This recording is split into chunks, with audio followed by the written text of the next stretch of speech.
It's a Sunday. What are y'all doing on Sunday the 13th? What's up, everybody? It's Sloth. We are going to be playing an interesting little game today I got off Steam called Find Love or Die Trying. I don't know anything about this game.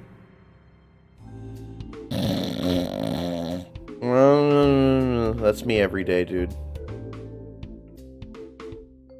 Hey, don't just lie there. Get up.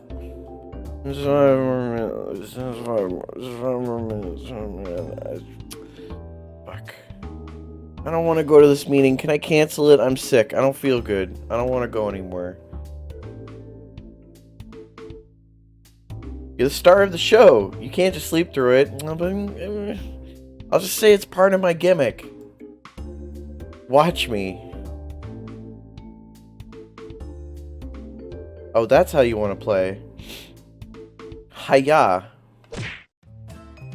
Ow. Rise and shine, sleepyhead. Ow, ow, ow. Did you just hit me? No, I just got here. I just chased off the person who hit you. Really, you should be thanking me.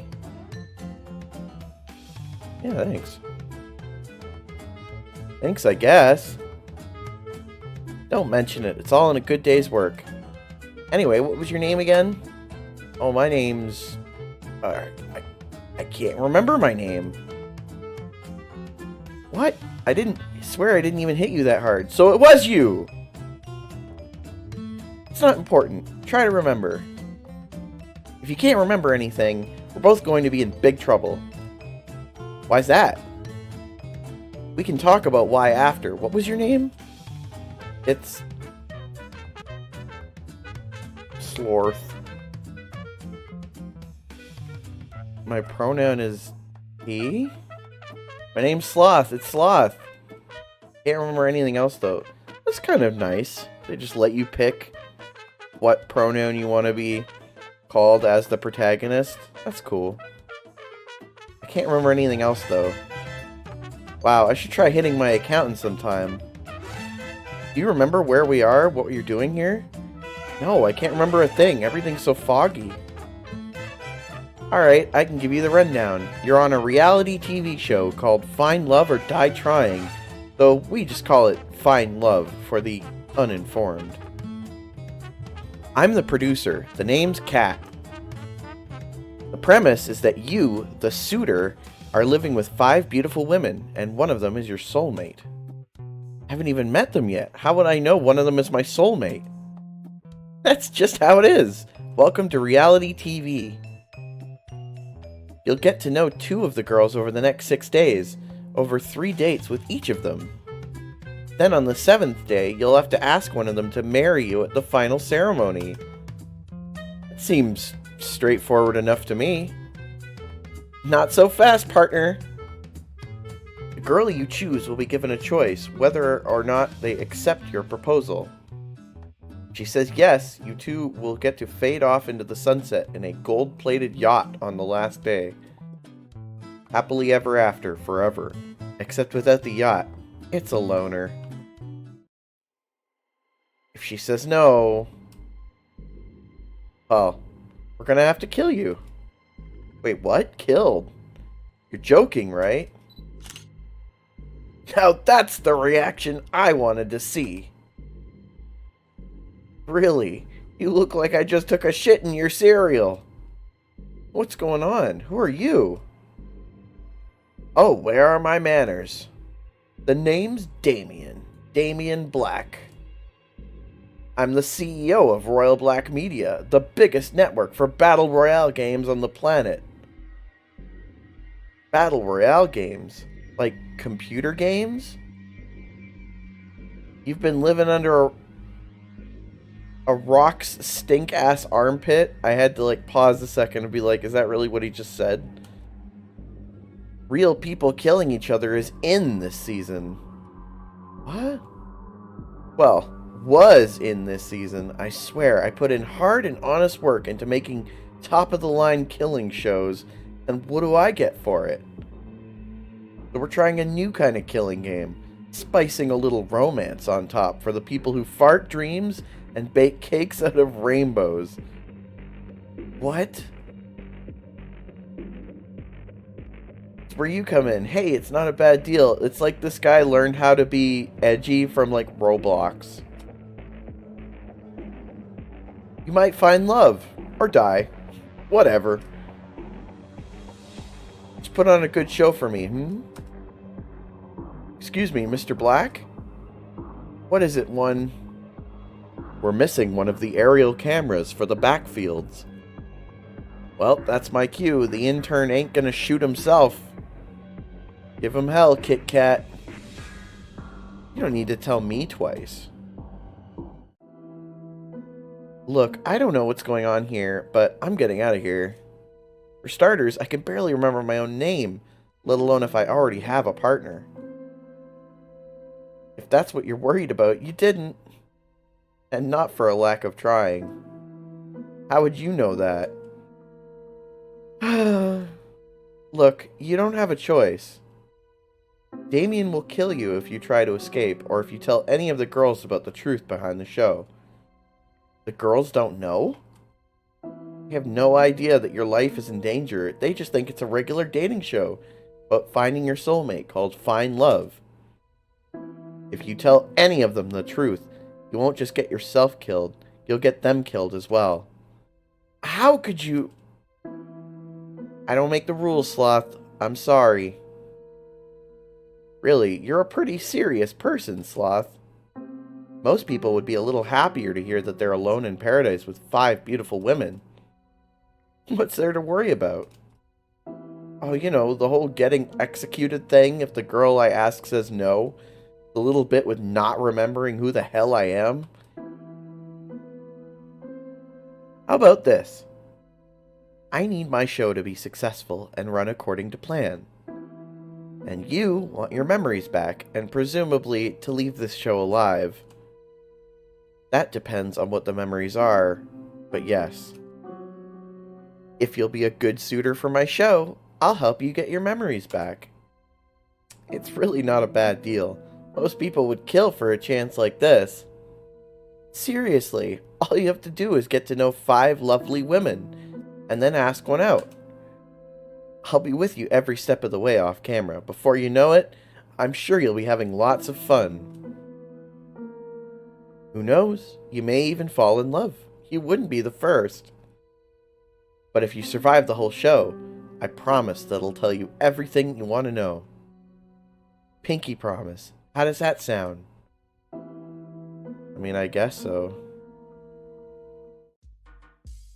Sounds like a deal. That's the spirit, sugar. Who knows, you might even be thanking me for this one day. We'll see about that. Trust me, I'll make sure that this show will be the best time of your life. It'll be so great that everything after will feel like a disappointment. Depressing way to look at it. What if I ended up with one of the girls after the show? Anyway, without further ado, let's get started with the show. Follow me and I'll take you to where you'll meet our lovely contestants. Kat grabbed me by the hand and pulled me along. Remember, you can't tell anyone the truth about this dating game. No matter what, just smile. Got it? Got it. We stepped out of the bar together. Didn't realize it at first, but it was a bar in a small airplane. Guess I must have been flown here. We walked until we saw a mansion in the distance. Wow, it's huge. Can't imagine how expensive this place is. You'd be surprised. Since we're all the way in some forgotten corner of New Asia, the land comes pretty cheap. New Asia? Have you never read the news in the past decade? Memory loss, remember? Right. Well, I sure hope you haven't forgotten how to talk to girls. 5, 4, 3, 2, 1. Wait, what? We're starting already? Not quite. To give the world top-tier enjoyment. To protect our ass from unemployment. To make the world believe in fate and love. We work like slaves for the shills above.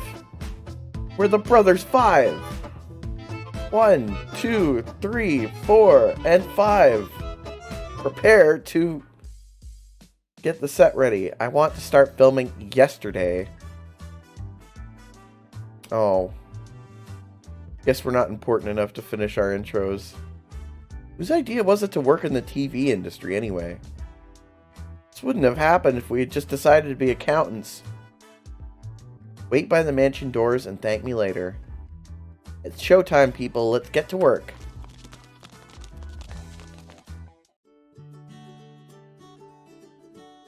I walked to the doors. Hey, Sloth, can you hear me? Kat's voice boomed across the island, though she was nowhere in sight. Kat, I wasn't kidding when I said we'd be with you every step of the way. As long as you're on this island, I'll be able to see, hear, and even talk to you. Just think of me as a cuter and sexier big brother. It doesn't sound nearly as good as you think it does. Hey, how else could we film the show? You really want to meet the love of your life with a camera sticking out of your head? Good point. Anyway, head on into the mansion already and go meet the girls. I recommend checking out the library, the kitchen, the games room, and the backyard. She did a little nudge, nudge, wink, wink, ay, say no more, say no more. A nudge is the same as a wink to a blind bat, eh? Savvy? From here on out, the cameras are rolling. Don't be stupid. See you later, sweet cheeks. Hat out. Just called me sweet cheeks. Alright, I'm finally here. There's only one thing left to do.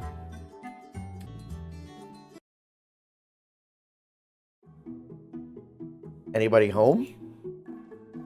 My eyes were drawn to a girl wearing a white dress, pacing around the lobby. Hey, what's up? Whoa, didn't see you there. I'm so sorry. Oh my gosh, it's really you, Sloth. That's me. How did you know my name? It hasn't been that long, has it? It's me, Yui Fushikawa. Huh? We went to the same high school way back. Come again? Yeesh, you haven't changed one bit. Always forgetting everything important. Grr! She murgurgurred at me. Wait, calm down. I know how it sounds, but I've got amnesia. You don't expect me to believe that, do you? You can't lie to your student council president. That's perjury. Boy, she's the student council president / high school friend. She's covering all the bases. It's true, really. I wouldn't lie about this. You really can't remember anything? I wouldn't joke about this, promise. Oh. I can't believe you forgot. On second thought, that may be a good thing. How on earth could it be good to forget everything? You know, moving on from the past is the best way to live and all that. Everyone has things from high school they'd rather forget, right? Oh, do I ever. Sorry, for a second I thought about all the horrible stupid things I did as a teenager and wanted to instantly just explode. Ha ha ha. Yep.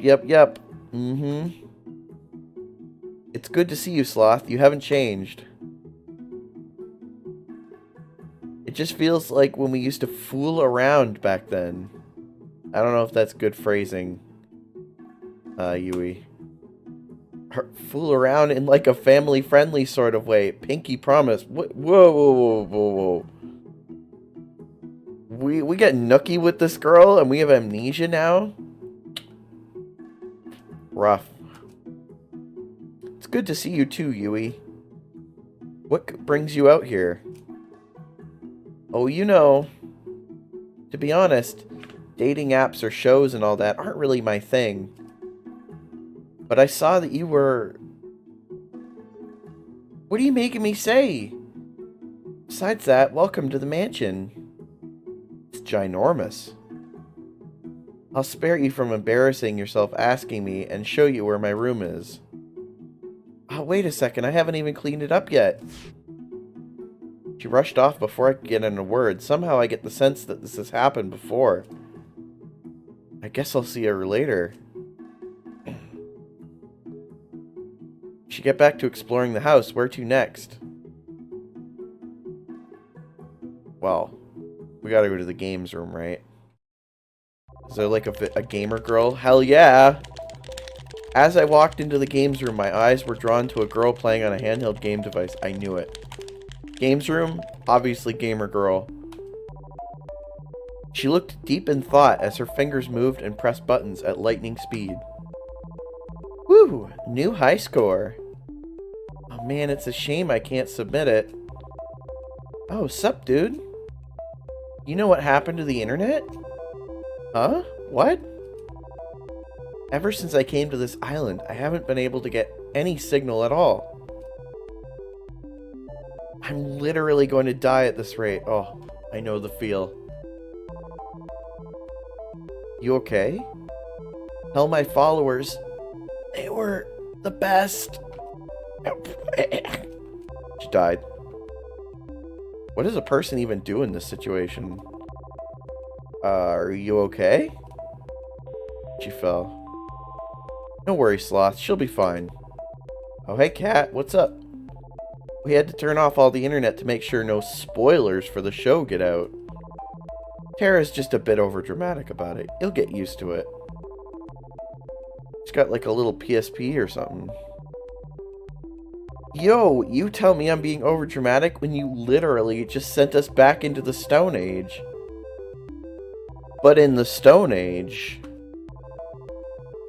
with games and electricity and other things, but still. Oh, I was so excited to stream for everybody when I got here. Oh, she's a streamer too. Sad emoji. You're a streamer? Yes, sir. That I am. I'm mostly a variety game streamer, but I also stream real life too. Can I say I also stream? And I can't now. Sad face emoji. Oh my god. Maybe you could just record things and post them later? I guess that's what I'll have to do, but that's so last year. By the way, what's this whole show about? Wait, what? I honestly have no idea what I just got into regarding pretty much everything to do with this show. You didn't even do a little bit of research before you decided to come here? Hey, don't get in my face about this. From what I heard from Kat, you didn't either. Hey, amnesia and not doing a little bit of research are totally different. Forgot to do my due diligence and you forgot your life. Same deal. It's not the same deal. Anyway, it's a dating show called Find Love. Kat can explain the rules in more detail, but it's pretty much what you expect from any generic dating show. I don't think you should call the show that you're on a generic dating show, like, while you're on the show. But that's the stuff they cut out in post, I guess. My name's Sloth. I'm what Kat calls the suitor. I guess they can't say the bachelor. That's copyright. So it's like a visual novel dating sim game, except I'm stuck in it rather than getting to play it myself. That is shockingly self-aware. I guess so? Well, since this is a game, I'm gonna win it! I'm not sure that's the right way to approach dating, but... Look out, world! Tara's coming! And she always wins! Tara ran off with a fiery look in her eyes. I've got no idea where she's headed. But who would? I guess there's nothing left to do here. I might as well head on over to kitchen. That would be my next destination for sure. One, these ribs are well done. Thank you, ma'am. They were supposed to be medium rare. Remake them all before the hour's up. Oh, this is the stuck-up rich girl. I knew we should have just worked in accounting. Then I've just the opportunity for you one. I've just bought one of the neighboring islands, and I need someone to balance the books. Please have that finished by nightfall, and don't forget about the ribs. I take it back. The side dishes are magnificent, too. Keep it up, you diligent worker, you. Aw, shucks, you're too kind, ma'am. I don't get what you're complaining about, bro. Violet's amazing, and she's even volunteering to help us lowly peons. The soup is simply delightful. Good work, 3. Thank you, Violet. Gosh, she's 100 times better than when 4 bossed us around. I couldn't agree more, bro. 1, if you insist on taking so long in the meatballs, perhaps we'll use your meatballs instead. Just kidding. Though upon further thought, you'd never need them anyway, so perhaps. She's such an angel. Are we even talking about the same person? Hi there. Pardon me, I didn't see you there. Just 1 second. I've got to clean up the soup that one set on fire earlier. How is that even possible? Anything's possible if you put your mind to it. That's true. Evidently, the same is true if you lack a mind completely. Ah, public education. Just kidding. Hey, that was uncalled for. Actually, we think the same about you all the time. I can confirm that. I wish Mom had never had you guys. Apologies for the delay. I'm finished now. I'm Violet Valentine. The pleasure is yours, Sloth. You already know who I am?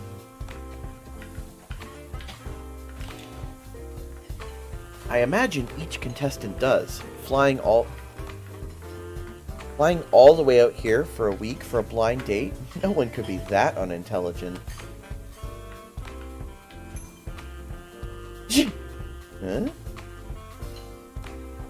I do hope you are worthy of being the suitor. You'll find that courting a lady is a different sport than other girls. It's true. She's one of the 2 daughters of the Valentine family. They're even richer than the Royal Black Media. Alright, 3. Your pay's cut by 50%. Enjoy your even shittier instant noodles. Is it too late to go back to school?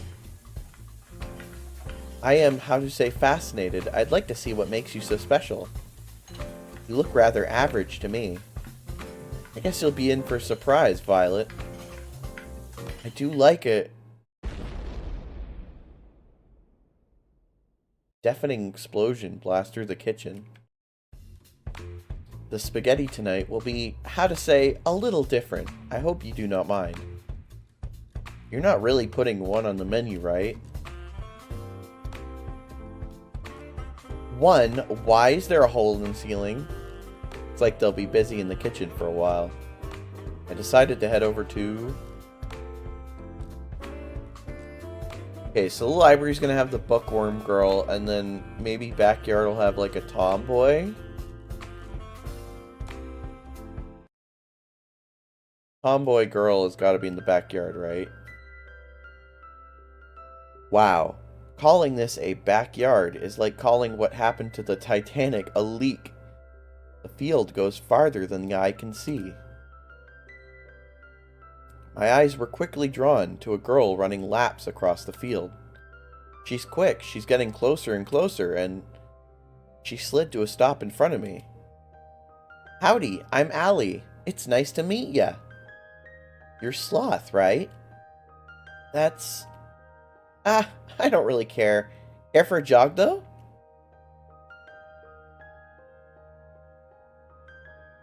I really don't like jogging. Sure. Sure, that sounds... Alright, let's go! She grabbed my hand and pulled me with her at breakneck speed. Ah! She's so fast, it takes all I have just to keep pace with her. The wind on my face feels nice though. For some reason I feel like I've missed this. Actually, I don't think I've ever gone this far. Come on, keep it up. We'll have you in tip-top shape in no time, soldier. Whatever nice thoughts I had floating in my head were thrown out by my newly assigned drill sergeant. I thought I signed up for a dating show, not a fitness show. Alright, I'm starting to hit a comfortable pace. Is that all you've got? Allie was widening the distance between us with a smile on her face. Call me simple, but I started to run as fast as I could. I gained more and more speed and watched as Allie slowly fell behind. Wow, you're running even faster than my dad did when he left.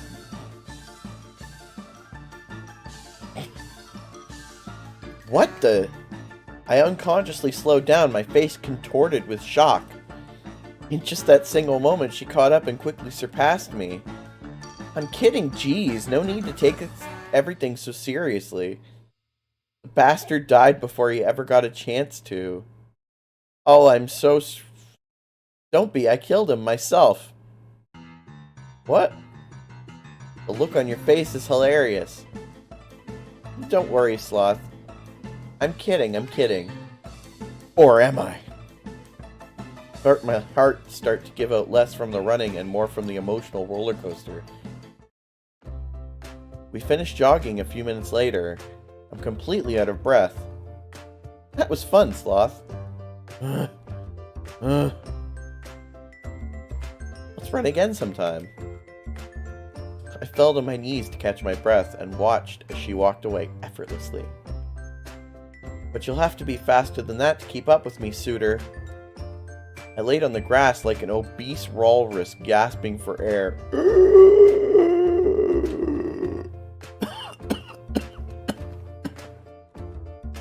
Just like that. Is this how I die? I don't think I'll have to be worried about telling Allie the truth with how hard it is to breathe. I think I'll live, at least for now. I rolled onto my back and relaxed for a moment. After I get up, I guess I'll head on over to the library.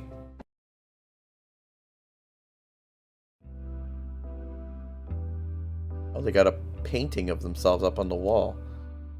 The library was like a library out of a movie. Grand, majestic. Nothing like your average library, which becomes a porn set after closing time. What an absolutely bizarre piece of dialogue that was. I took a few steps forward and noticed a girl with red hair at the back of the library. Wow! She was reading a magazine, or so it seemed from first glance.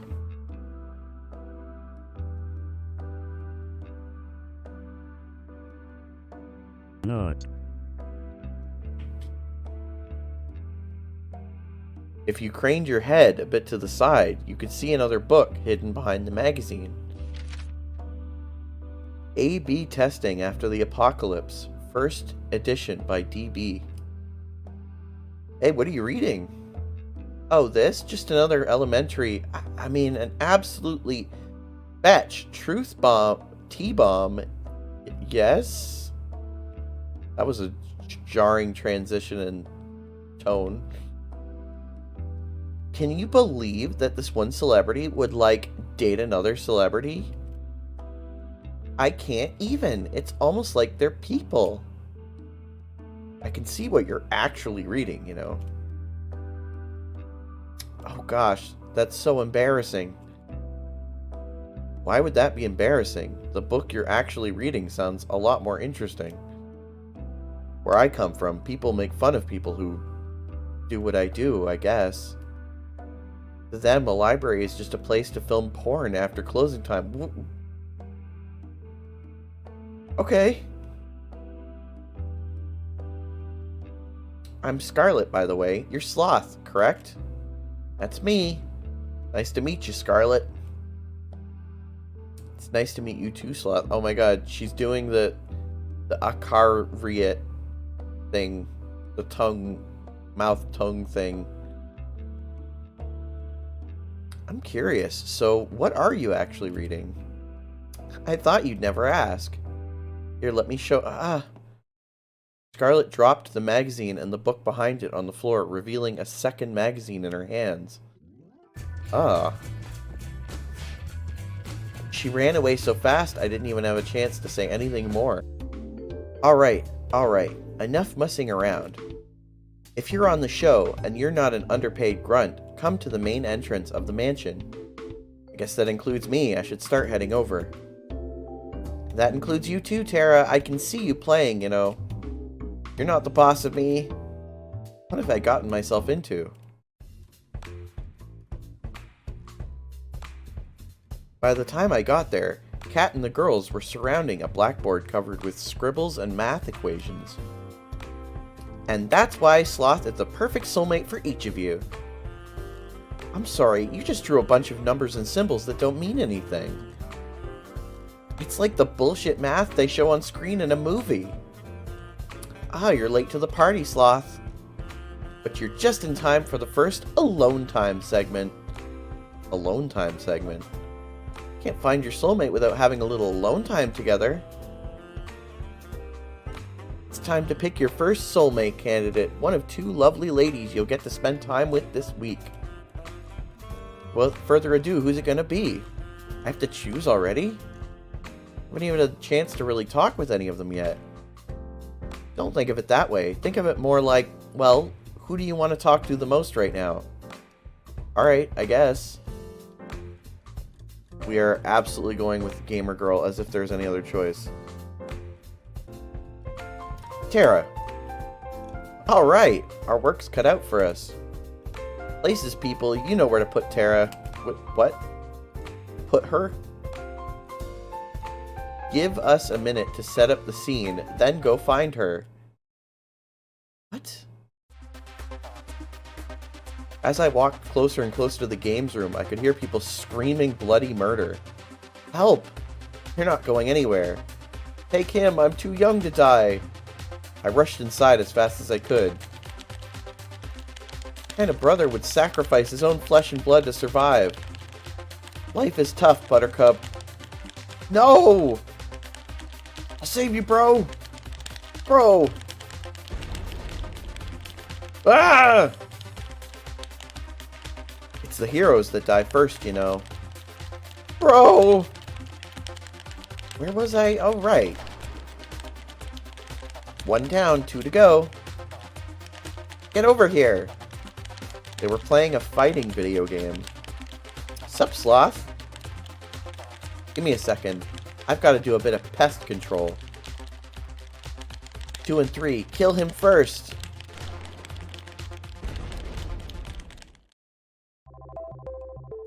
Alright, y'all lost fair and square.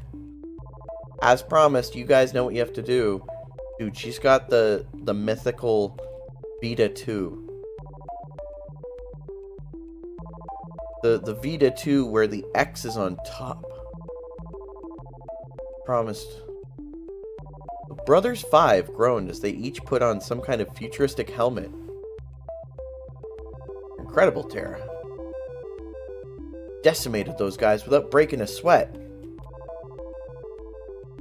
I do make a living doing this, believe it or not. Though lately, it's been a little boring. Why's that? Just same old, you know? Oh, I do have something new in store, if you're down. I am down. I'm down for anything. Good. I'm just gonna need you to put on this non-suspicious at all headset. Tara picked up a helmet from behind the couch and placed it on my head. This won't hurt a bit, don't worry. Wait, why would it be... It was like lightning ran through my head.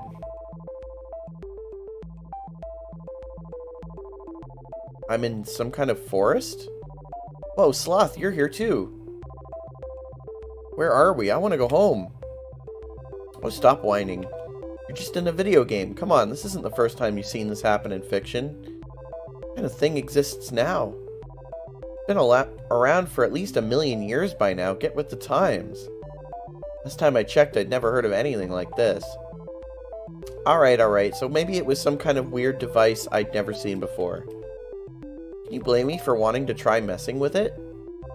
Wait, there's no way this could be a game. It looks too real. I had to admit, I had my doubts too. Everything looked as if it were really there. Hey, if you want proof, just try walking outside of this forest. 2 took a few cautious steps forward, then some more. Oof! He smacked against some kind of invisible wall. Some kind of invisible wall here. Really is a video game, huh? Actually, that's the wall of the games room. Oh, it's VR. I thought this console would be like a deep dive sort of virtual reality video game, but it seems like everything we do here is replicated in the real world. Walk too many steps in a certain way and smack. Doesn't that make this kind of useless? I guess, if you're allergic to fun. Don't be a downer, I guess. The sound of the intercom played through the forest. Hey, can you guys hear me? Cat, we can hear you. What's up? You guys need to log out of that game right now. If you're in the game too long, it'll fry your brain. What? How? Why? Long story short, it's an experimental, how to say, game console that we had in storage. No idea how Tara found it, though. This show is always trying to find new ways to kill me, isn't it? How much time do we have? Before it fries your brain? I don't know, maybe a few minutes, maybe several hours. But it'll slowly sap your sanity the longer you're there. Just log out already. We don't know how. Brothers 5 and us looked frantically around, but there wasn't any way for us to log out. Oh, I don't think you guys can see the logout menu. I think it's an admin only kind of thing. You can see it, Tara, then come on, log us out already. She cackled like a B-movie maniac. Something tells me that she didn't have much sanity to sap in the first place. But it'd be such a shame to leave so soon. Let's play a game first. It just so happens that as an admin, I can change all of your avatars at will. Check this out. Bam! I looked down to my hands, which had now become tiny little white wings. I looked down at my face, and I have a beak? I became a bird? Oh god, what'd she do to us? We're pigeons! Let me out! We'll never become accountants now. We're gonna die here. I think I've got a new fetish. The pigeons 5 ran around frantically like chickens with their heads cut off. I can't blame them. I looked up to Tara, who seemed like a giant compared to us now. Now I'm sure you're wondering why I've turned you all to birds. I guess you could say that. It's funny, Sloth. Earlier you told me that this whole show was like a dating sim, except that you were in the driving seat. Now the shoe is on the other foot. She cackled again, like a wicked witch. Welcome to Pigeon Dating Sim Battle Royale. You'll have to seduce me if you want to get out of here.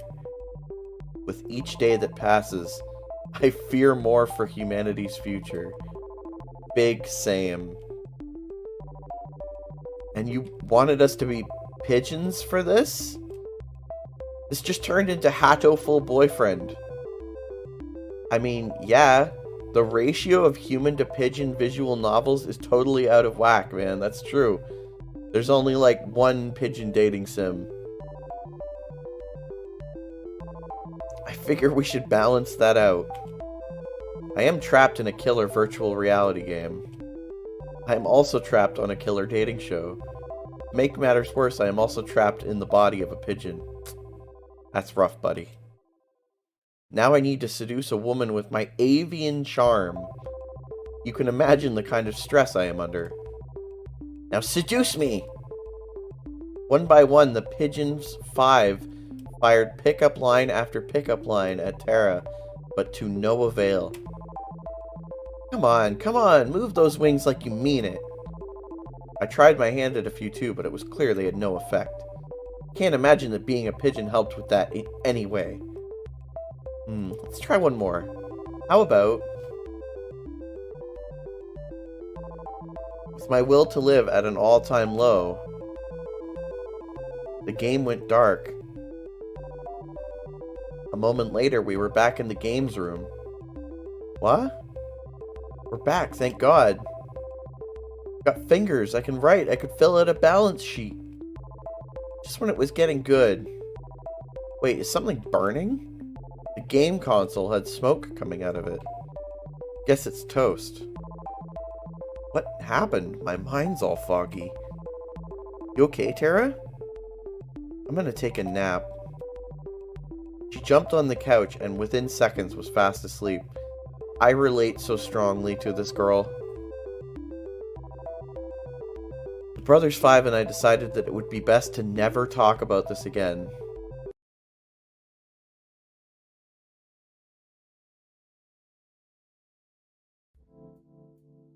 I stumbled back to my room and plopped onto my bed. I was just about to close my eyes when I heard a knock at the door. I shuffled over in a haze. Hey there, Sloth. Sorry to bother you this late. Alright, what's up, Cat? Don't mind me. Just gonna make myself real comfortable. Cat walked by me and comfortably sat herself on my bed. Oh my God, you have no idea how much better your beds are compared to the staff. You'd think the ones actually working here would get treated nicely. I closed the door, then sat facing her on the opposite side of the bed. I'm guessing you're not coming to my room at night to start a workers' union.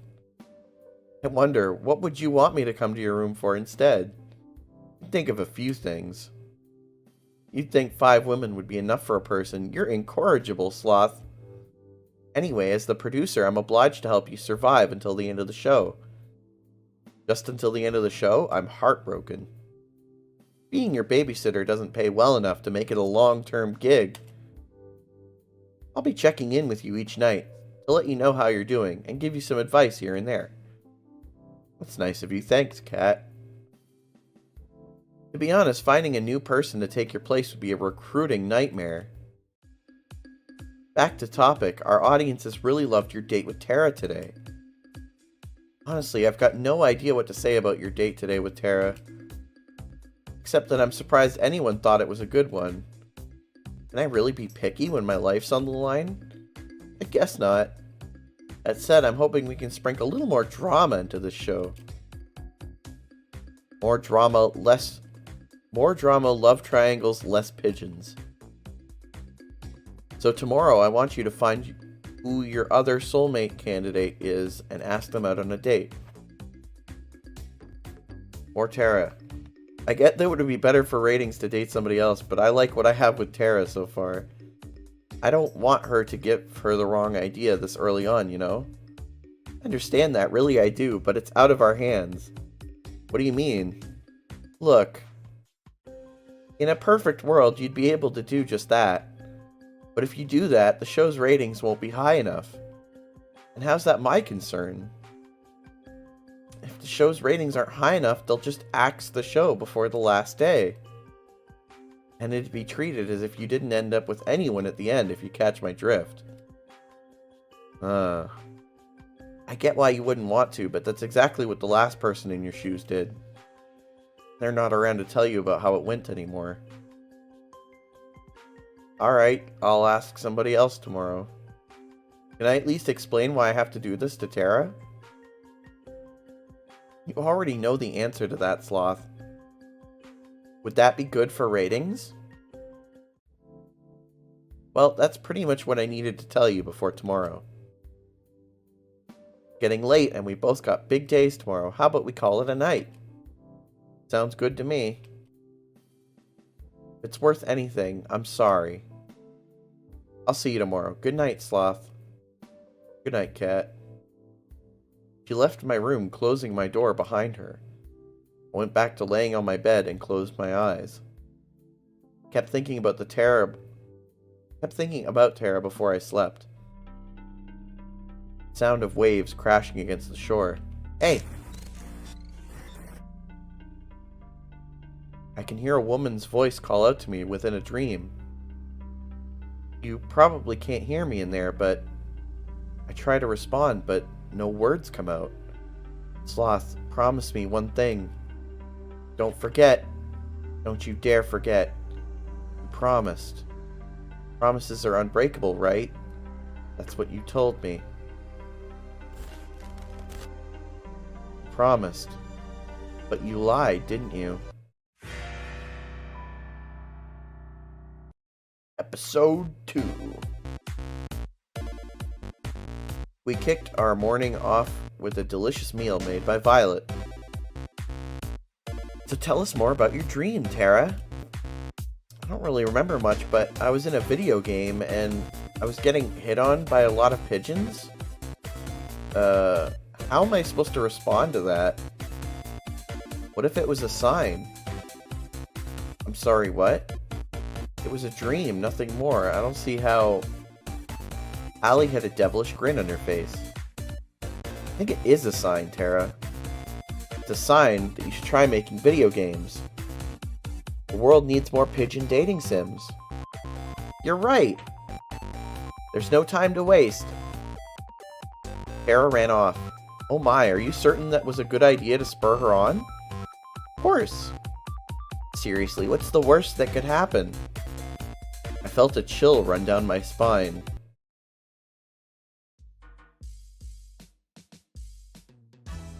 Here you are, Sloth. Looking for you. It's time to decide who's your other soulmate candidate. Remember what we discussed yesterday, right? How could I forget? It's not like I've ever forgotten anything important before, except for, well, everything. Save the snark for whichever poor girl you end up seeing today. Ow, that stings.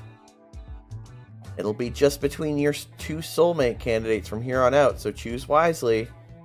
Wait, really? So if we don't get chosen, what are we supposed to do? Well, for starters, we're in a tropical paradise. Think of it as a vacation. Soulmates aren't real anyway, so it's not a big deal. What the fuck? You're not real? Oh boy, Sloth, you might want to pick your second soulmate candidate quick. Wait a minute, Kat, will we be splitting up the group after today? Nope, don't worry, you'll still be able to hang out together, and who knows where that will go. Good to know my battle plans will still come in handy. I mean, friendship plans. Good to know I still get to see my new friends, yes sir. Without further ado, Sloth, who's the unlucky girl? I want to hang out with Scarlet. Alright, we'll make it happen. Have Sloth start in the mansion and, oh, I know where to bring Scarlet. Give us a minute to set up the scene and then go find her.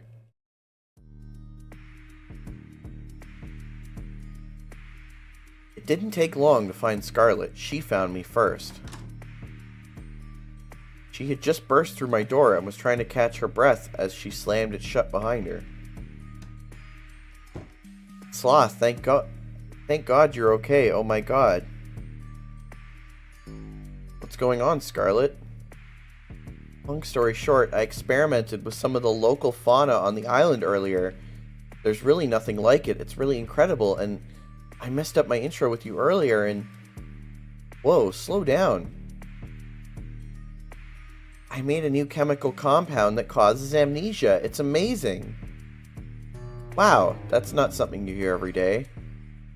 Cool thing is, applying just the right amount to a person can make them forget specific things. Who they are, how to write, anything. Bad thing is... Something slammed into the door outside. I almost jumped from the surprise. Give me brains and bananas! Flying too much turns people to rabid monkey zombies, hell-bent on eating human brains.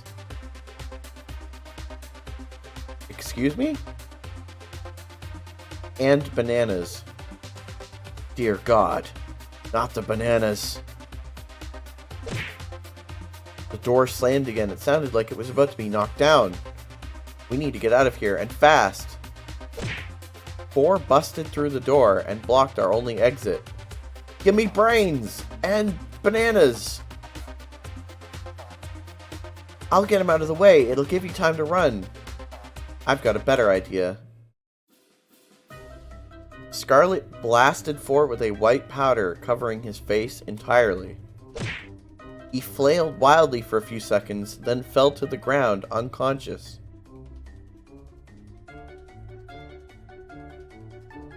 What was that? Whoa, what was that? Let's just say Forrest's seeing all the bananas he wants now, and we'll leave it at that. Follow me. We ran outside the mansion as fast as we could. How did this even happen? I was afraid you'd ask that. I heard from Tara that you lost your memories, and I wanted to see if I could help you get them back.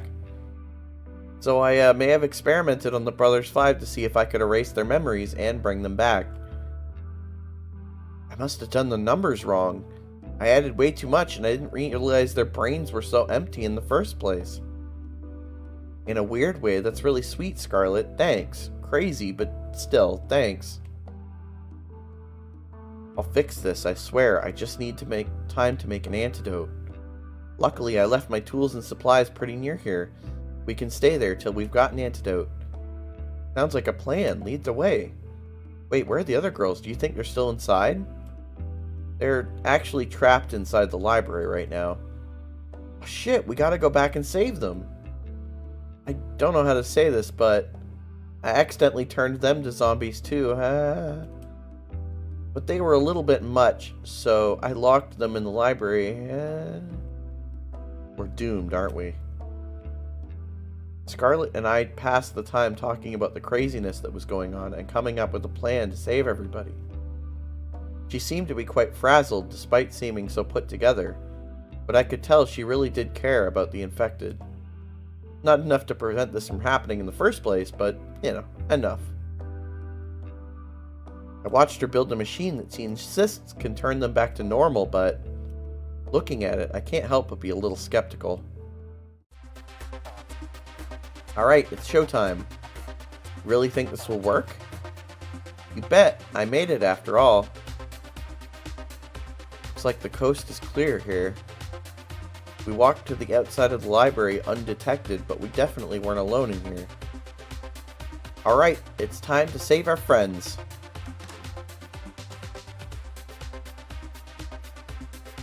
Brains. They're coming right at us. Nothing to worry about.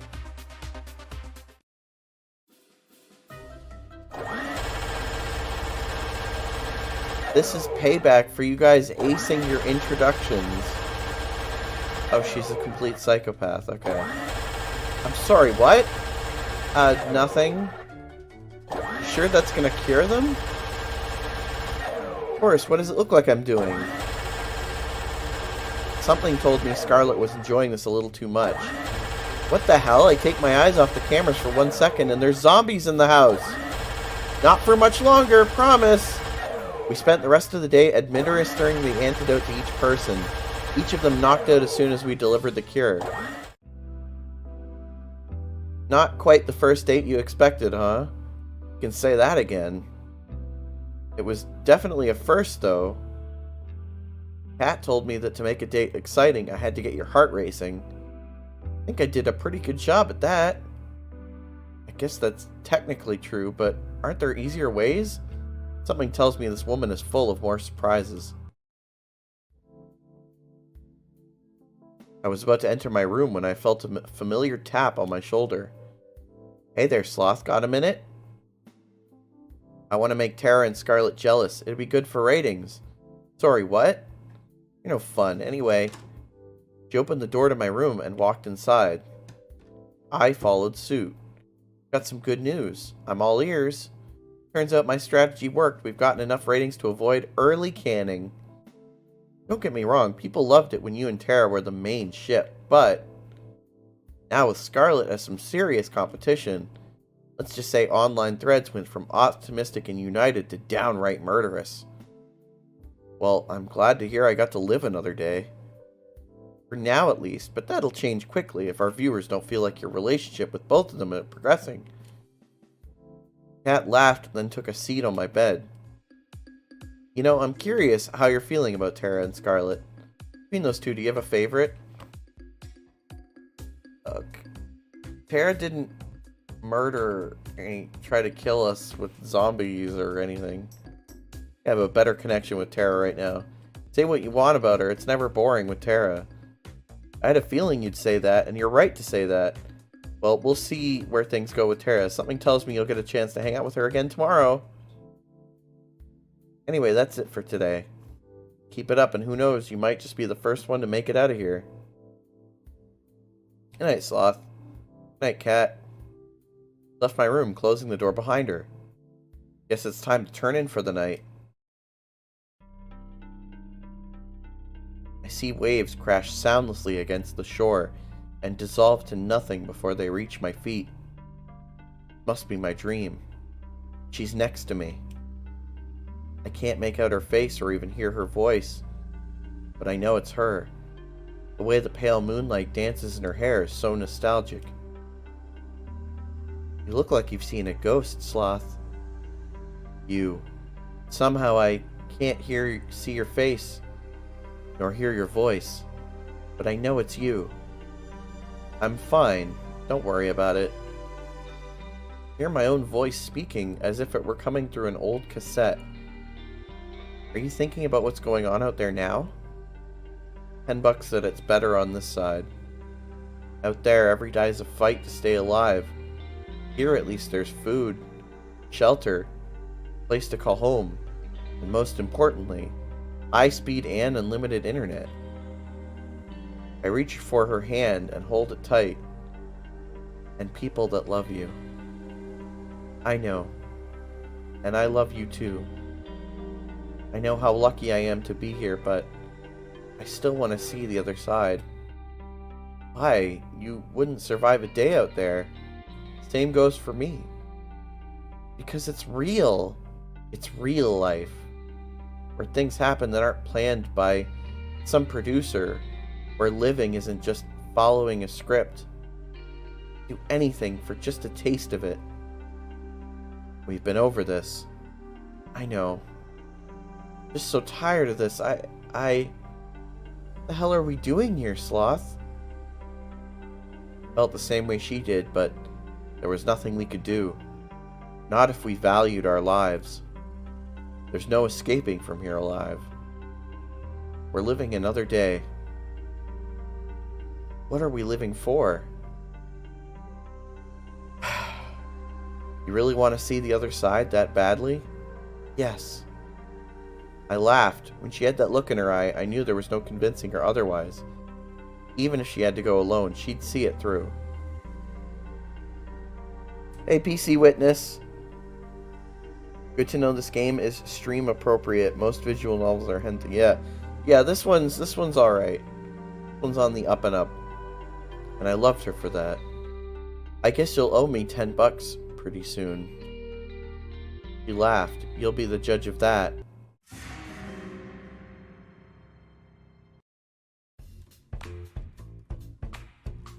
Anyone else wake up with the world's worst headache? Tell me about it. What did we even do yesterday? Honestly, I can't remember. Though I did have a dream that we were being chased by someone. Oh, really? And who was that? I think it was Scarlet. What are the odds of that? I think I dreamt the same thing.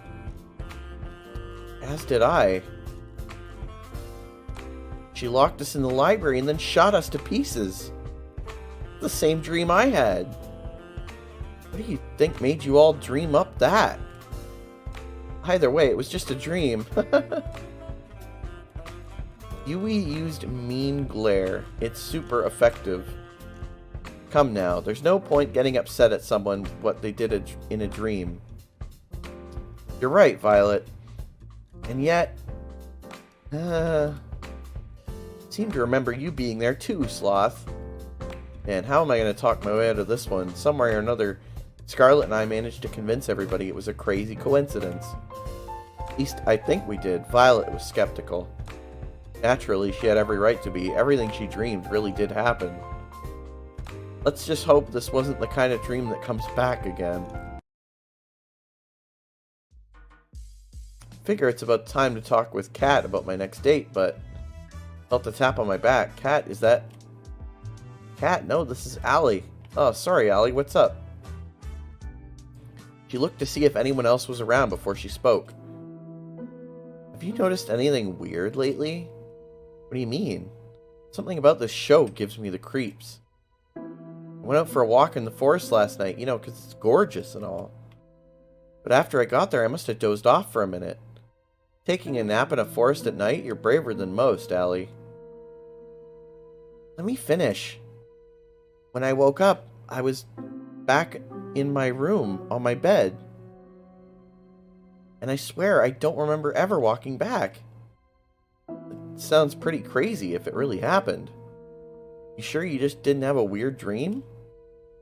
Now that you mention it, I tried Scarlett's cooking for fun last night. That was a big mistake. Maybe I'm just imagining things, but did you notice anything strange happen last night? I don't think so. It was just a regular night. I had a conversation with Kat in my room, but that was it. Damn, 5 girls to date wasn't enough, huh? Sorry, I couldn't help myself. Well, I guess I'll just be staying away from Scarlett's cooking and chalk it up to a weird-ass dream. Thanks for listening, Sloth. It's my pleasure, Allie. Hey, Big Boo 92. What's up, dude? It's going good. It's going good. Just having a nice little pre-Valentine's Day stream.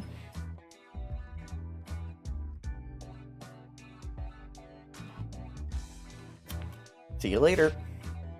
She ran off just as fast as she had come initially. Someone's in a hurry. Hey, Kat, I was looking for you. Afternoon, Sloth. Same here. I wanted to ask, did your guys do anything last night to Allie? Not that I know of. Our staff leaves the cast alone at night. I guess there's nothing to worry about. Kat's been honest with me so far about everything. Right? Anyway, more importantly, it's time for Phase 2. Done pretty decently with setting up Tara and Scarlett as your soulmate candidates. People are eating it up. The romance? Whatever. More importantly, every time they're on screen, we get one hell of a ratings boost. From here on out, you'll only be going on dates with either of them. That'll be your best bet to get on out of here alive. Sound good to you? Almost make it sound like I have a choice. Glad we're on the same page as always, Sloth. But enough with the pleasantries. Who's your unlucky girl today? Guess I'd like to spend today with... Tara. Alright, sounds like a plan to me. Yo, Iron Man Duck. What is up? Thanks for the major spam. How's your day going, my man? He's working on something in the mansion. Lead the way. Yo, Cryptic's here too. Good to see y'all.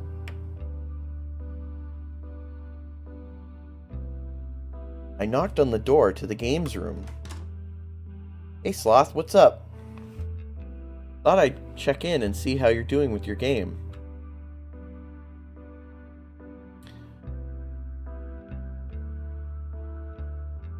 So you guys should check out I've been doing edited highlights recently of previous streams. So if you want, you guys should look into it.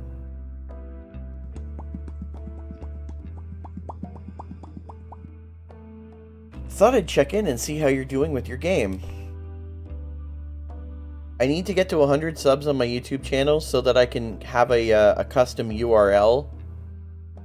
Because I don't have enough subs to have a custom URL. But that would be something I'd really like to do at some point then. Let me show you what I'm working on then. Kara handed me her game device. Not all the art's ready yet, but I'm hoping it'll be done soon. It's a farming game. Oh no, she's inventing Farmville. I had to ditch the pigeon dating idea after all. Well, finding out it was already done. Really a shame for the whole world, really. But in this game, you get to live in a village out in the country. Make friends, raise crops. She's making Harvest Moon. Oh shit. Decimate all the invaders with your giant mecha pigeon death machine. Okay, never mind.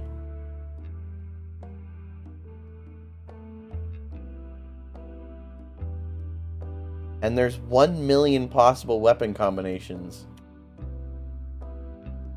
Sounds hella cool. Ah, that sounds cool. I'd love to play it. Curious, how come you decided to make a farming game? Good question. They've just got a special place in my heart. I used to just play these morning till night every day. You can probably tell I'm not really a go out and party kind of person. To be honest, I don't know enough people to go to parties anyway, but whatever. I love this girl.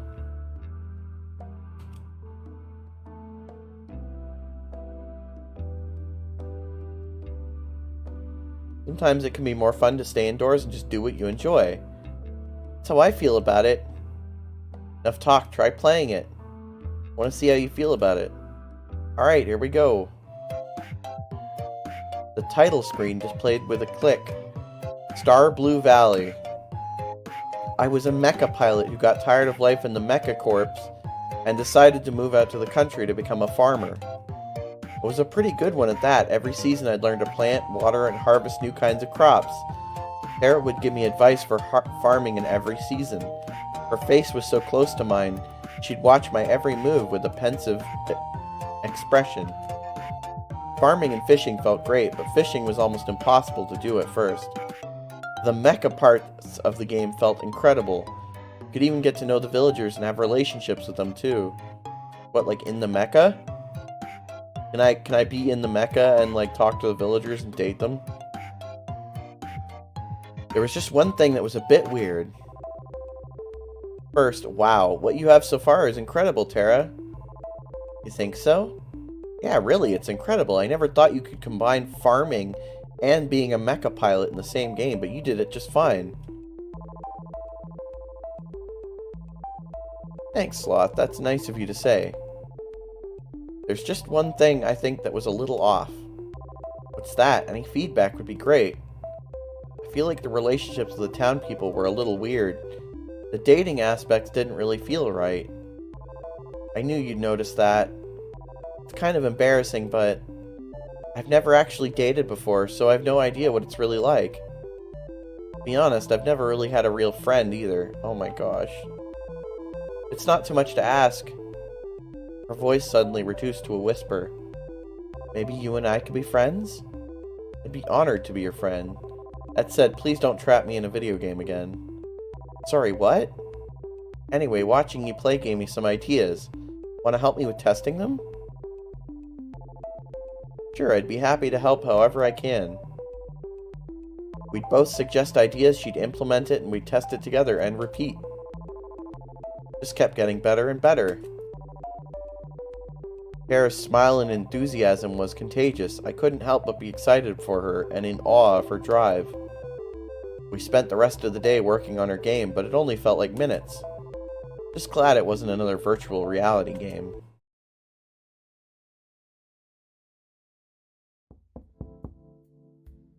I was about to turn in for the night when I heard a knock on my door.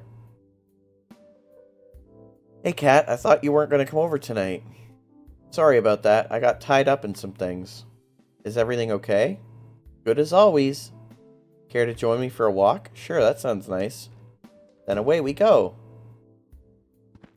We walked at a relaxed pace, with Kat slightly ahead, leading the way. So how you feeling about day 3, Sloth? You still feeling Tara? Yes. Tara's still the girl I like the most. Hell yes. If anything, getting to meet and know the other girls made me like her even more.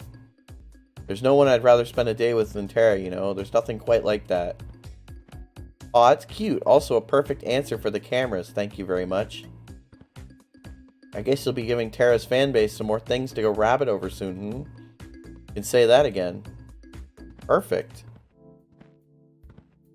Well, I'm happy you've at least got one girl you're really interested in, but it helps you've got chemistry with both. Tomorrow you'll be going on a date with your other soulmate candidate instead. Let's milk this love triangle for all it's worth.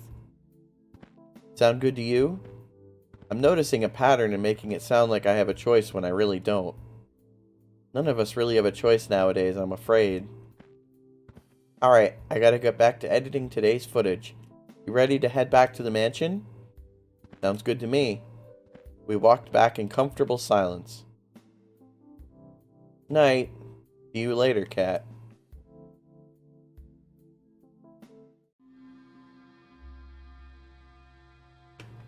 If we get caught trying to escape, there's no telling what would happen to us. It's a chance we have to take. I know, but we need to know what we're up against. We know the island better than anyone by now, Sloth. We'll be fine. Not so sure. Damien's brought in that scientist for his latest experiment. All I've heard is that she's the one who built the prototype. The one Damien used to turn 6 into a vegetable. Not to mention the old test audiences too. Shit. I think they must have killed at least 100 people by now, and they still haven't perfected it. If we get caught, I get what you're trying to say. Are you still with me on this? It's not too late.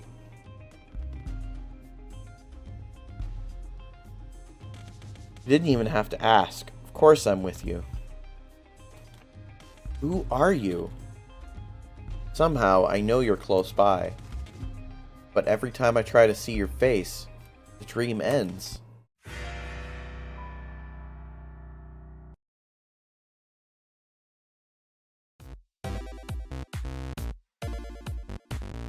The girls and I kicked off our morning by testing out Tara's game together. It was multiplayer now, so we could all play together in the same world. This came with its own fair share of consequences. I said cover me, or you'll have to finish making dinner yourself. I'm trying. There's just too many mutant vegetables attacking. Yui, I need you to cover me. Where are you? I'm sorry, it's the mayor's birthday, and I can't decide which berry to give him. It can wait. But then I won't get bonus points. Come to think of it, I think we're running low on tomatoes and carrots. Do you need any, Violet? We have enough to survive the winter, but more supplies are always welcome. I'm on it. Well, the game's definitely gotten more exciting. I wanted for them to test their relationships, but maybe they'll have to wait a bit. I guess we'll see next time. Yeah, next time. I can't wait. We spent the rest of the morning playing Tara's game. Ugh, my head. You okay? You don't look so good. Not so loud. Ugh, my head's killing me after I had a ton of wine last night. Still had to edit our broadcast after that, which didn't help. Ladies and gentlemen, I present the woman who decides whether I get to live or die every night. And she was very, very drunk when she did just that. Thank you. I'll be here all week. Clearly you're still alive, Sloth, so it's all good. Believe me, you'd drink too if you worked here. Just look at the Brothers 5. Working at Futuristic Evil Corp, TM has to come with some benefits, right? You'd think, but we still have to pay for dental out of pocket. Before I forget what this show's all about, today's the day you go on a date with... Who is your other soulmate candidate again? Scarlet. How much did you drink last night, Cat? Whatever, I knew that. I was just testing you, duh. Right. Alright, let's get the second date with Scarlet started. Woo!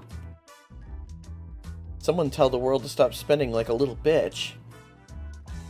Pretty much fucked, huh?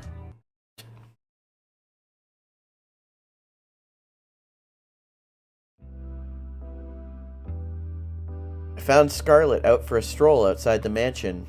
She seemed a little down. Hey, Scarlet, you doing okay? Ah, jeez. It's just you, Sloth. You almost gave me a heart attack. Sorry, I didn't mean to. It's not your fault. I'm just a bit on edge after the whole zombie date thing, whatever it was. I guess I'm feeling a little sad about all that. Why? You saved everybody. We wouldn't have needed to save anybody if it wasn't for me. At least you fixed it.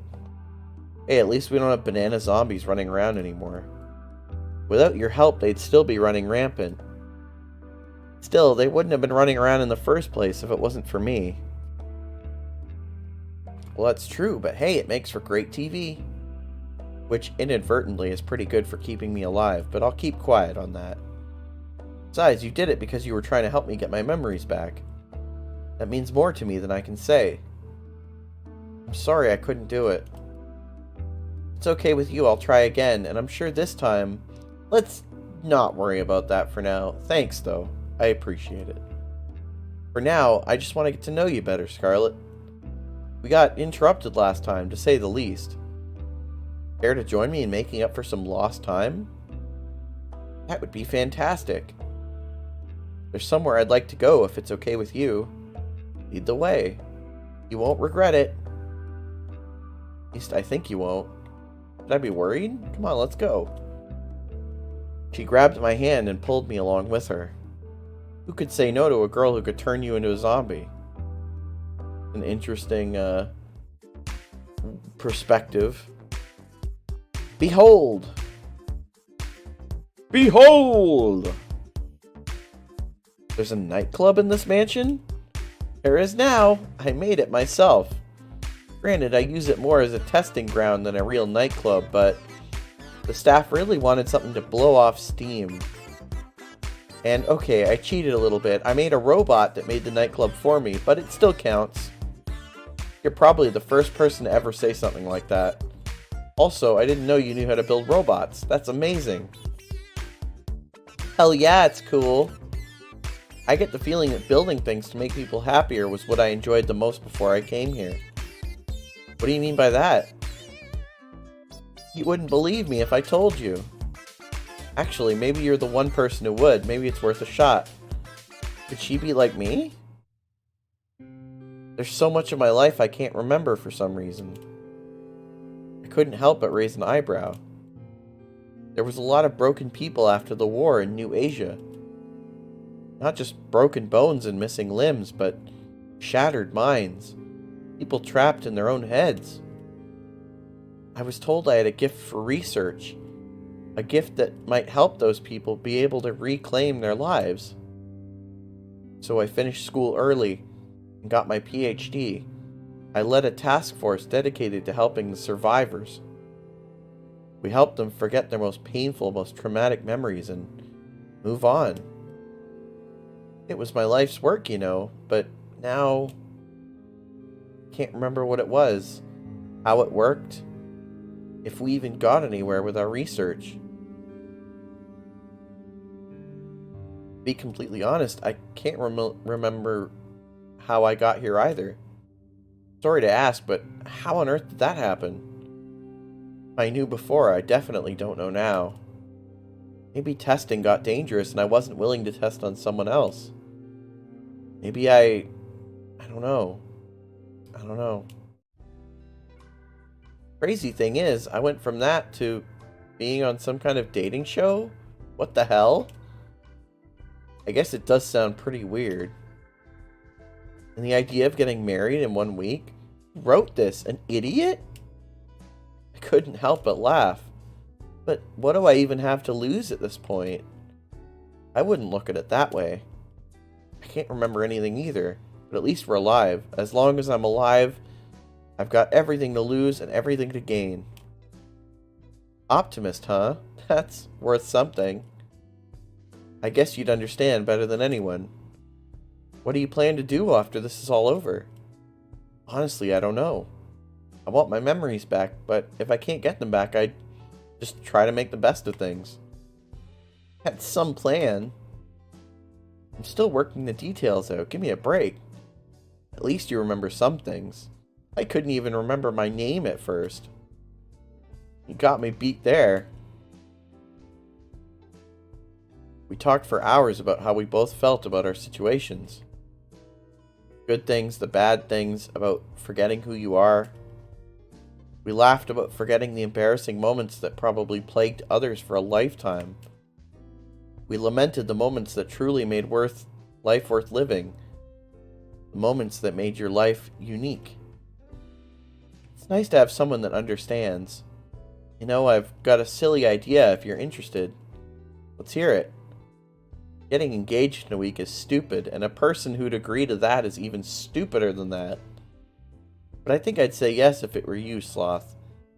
If only to see where life goes with someone like you. Let me finish. Regardless of who you ask on the last day, I'd like to be your friend in the times to come. If you'll be mine, I can't remember the last time I had a friend to just talk to about how I feel. I think this was the first time that I felt a little better about what happened. I'd want you to feel better about the past too. I don't want you to feel alone in this world. It's sad enough, you know? Maybe I'm just being foolish, but who knows? Maybe if we're still in each other's lives after all this, we'll be able to help each other take back the lives we wanted. What do you say? I was thinking the same thing, Scarlet. Woo, what is that face, Scarlet? I'm glad, but, how to say... I'd still prefer it if you pick me. What can I say? I'm a bit competitive. On second thought, I'm very competitive.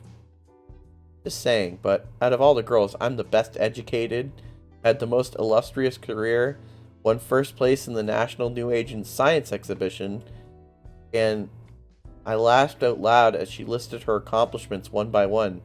She made angry faces at me in mock anger.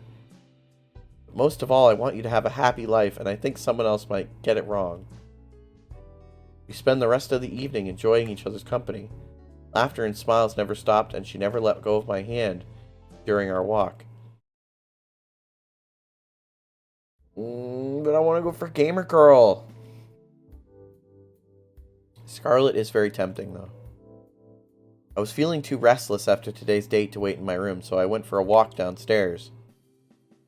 Oh, hey, Sloth. I was just about to go up to check in on you. Hey there, Cat. What's up?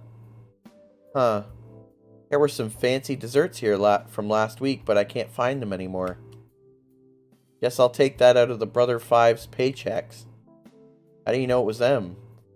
They're like clockwork. Allie looked like a deer in headlights on the other end of the kitchen. Cat hadn't seen her yet. Made direct eye contact with me and then hightailed it out. Anyway, I've been meaning to talk to you. What's up? How'd your date with Scarlet today go?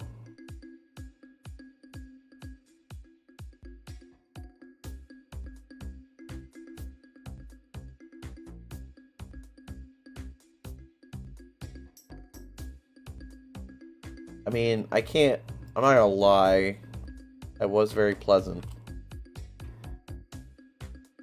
It was amazing. I feel like I really got to know the real Scarlet today. For the first time, I think I feel like I've truly been understood.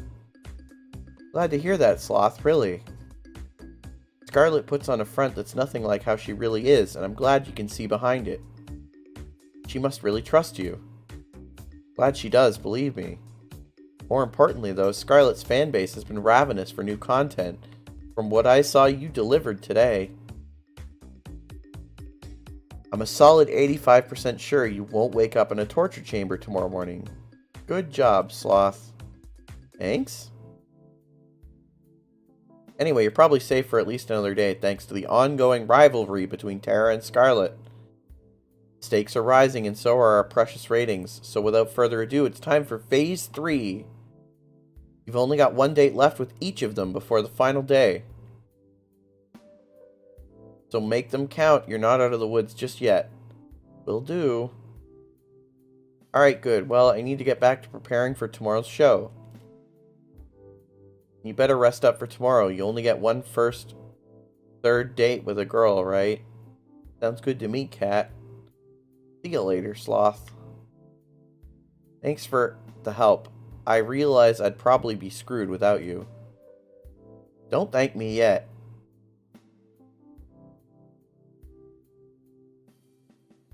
I walked back to my room and plopped on my bed. Time to get some shut-eye. Alright, we're out of the mansion. Next stop, the beach. I told you the staff wouldn't suspect a thing. Because nobody's been stupid enough to try to escape till now. Maybe people should have been a little more stupid a little sooner. Easier said than done. He grabbed my hand and pulled me along. We'll go through the forest. Come on. We ran through the forest as if the devil were chasing us. The truth was not far from it. Okay, I can see the pier now. And the boat. We're this close to getting out of here. She always put on her bravest face when she was afraid. We're going to make it, right? Of course. The boat's just a little further and no one's on our tail. I can't believe it. We're finally getting out of here. We're finally gonna leave, Sloth. About time, if you ask me. I've dreamt of this moment every day since who knows how long we've been trapped here by now. But I never thought I could escape till I got to know you. I laughed, giving you too much credit. It was your idea. Find any other sane person and they would have told you the same things. Sane people didn't try to escape with me. I wouldn't have stayed sane if it weren't for you, though. She laughed. That was my favorite sound. Let's get back to matters at hand. We both know that this is where the rubber meets the road. Yeah. Now it's just a mad dash to the finish. Ready to run? No. I'm kidding. Let's go. Favorite sound of mine once more. I hope it's not the last time I hear it.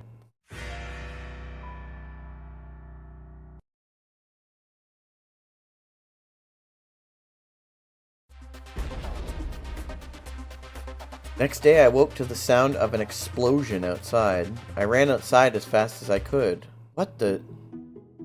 First thing I saw was Scarlet and black smoke emanating from the ground near her. Hey there, Sloth. Nice weather we're having, huh? Hey, Scarlet, are you okay? I'm pretty good, all things considered.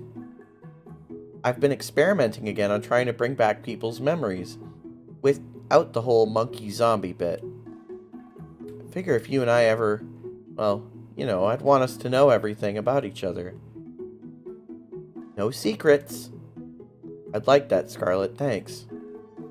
I'll let you know if I make any progress with that. I gotta clean this up. Give me a minute and then we can head to the forest. I'm meaning to spend some time there since I got to this island. Sounds good by me.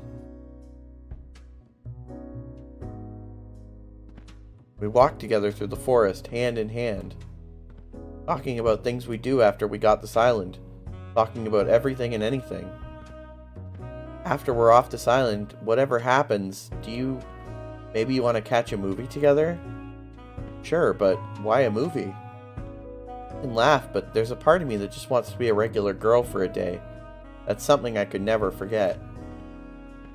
And I'd like it if I could be that way with you.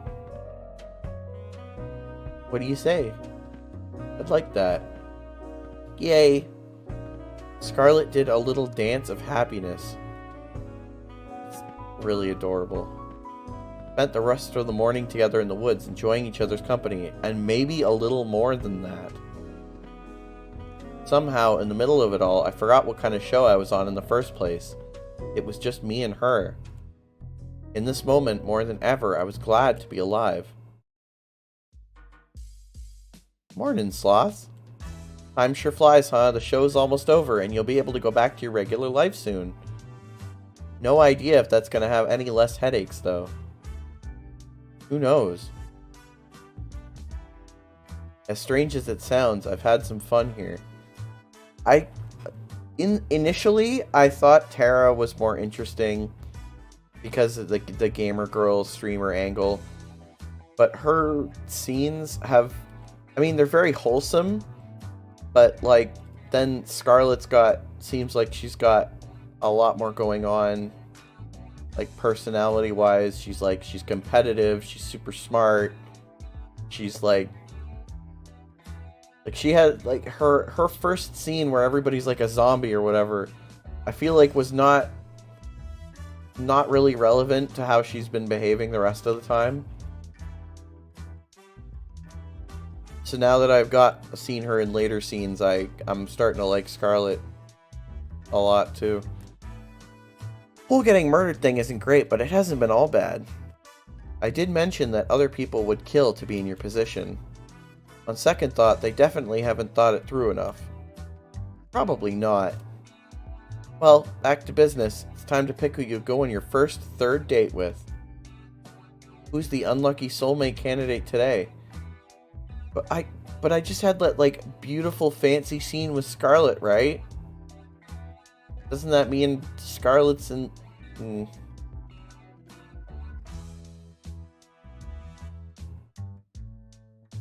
I'll save here, and maybe there's like, I wonder if I'll be able to diverge the route here, but I'll go for Scarlet first. Can't say I'm surprised there. You're two birds of a feather. Here's to hoping you both have a day you'll both remember for a change. Funnier when you're not an amnesiac. I found Scarlet in the same place I met her. She was engrossed in a book with a pile of other books next to her. It looked worn, as if they'd been read over and over through the years. Hey there, Scarlet, what you reading? Hi, Sloth, just an old fairy tale. Really, I'm surprised you'd read something that would throw science out the window. I'm a woman of varied tastes. I quite like these stories, especially this one. Which one are you reading? It's called The Princess of Avaranda. Really, it's silly. I doubt you'd be interested.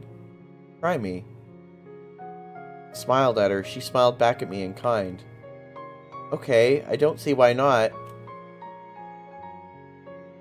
There's a young girl, Nara, who was the princess of the kingdom of Avaranda, which was far, far away from civilization. Unlike other princesses before her, she had no time for politicking or parties. She spent all her time building all sorts of gadgets for her families and friends. Like a robot dog that would eat the vegetables they didn't want to eat. I had to try my hand at this sometime.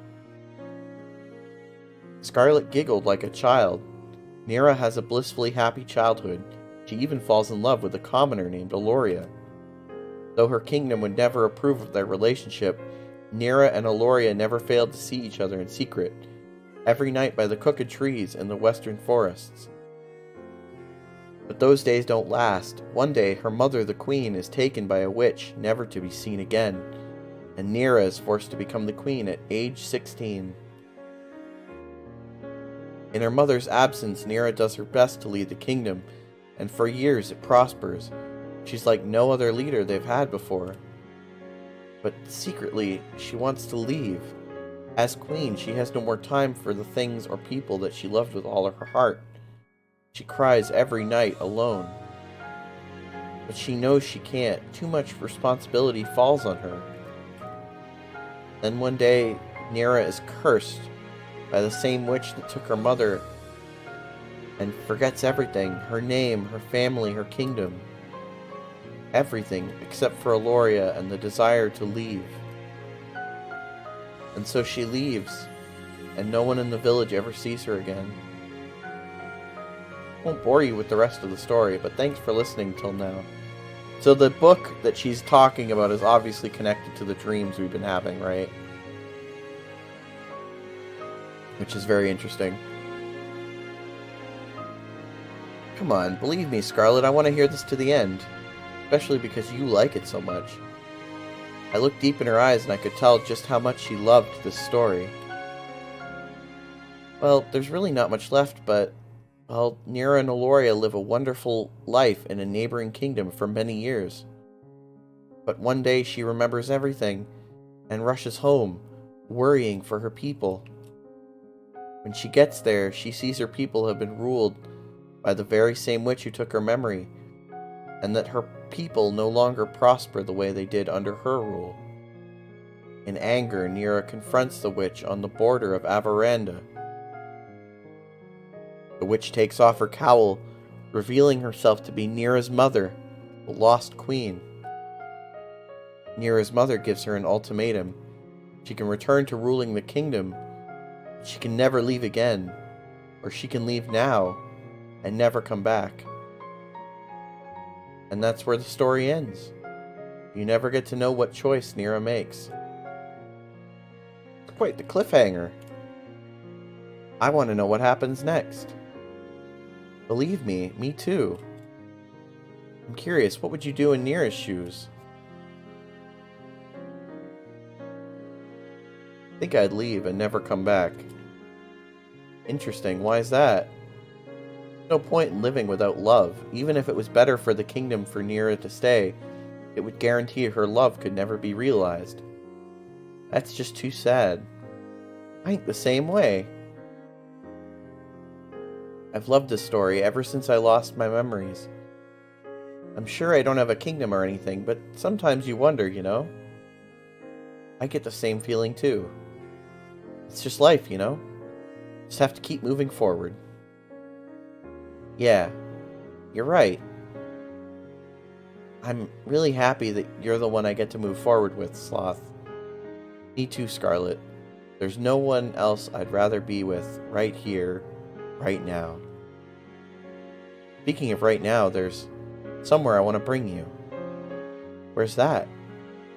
Give you a hint. I'm thinking about this place ever since you mentioned that you loved fairy tales.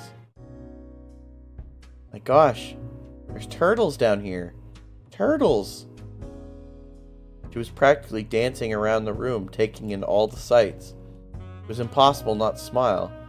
I figured the Ocean Palace might just be your thing. Scarlet practically jumped onto me, squeezing the life out of me in a deathly bear hug. This is wonderful, Sloth. Thank you so much.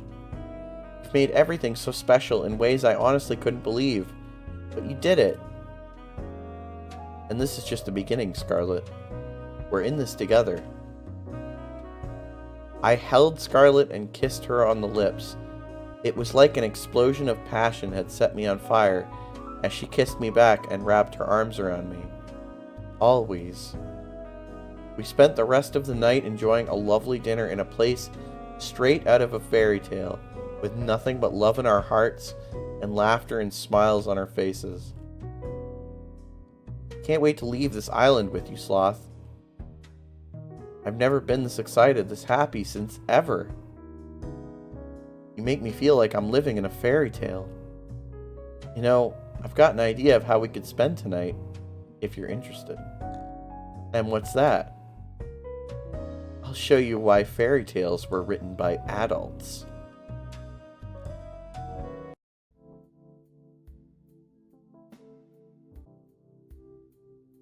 Not.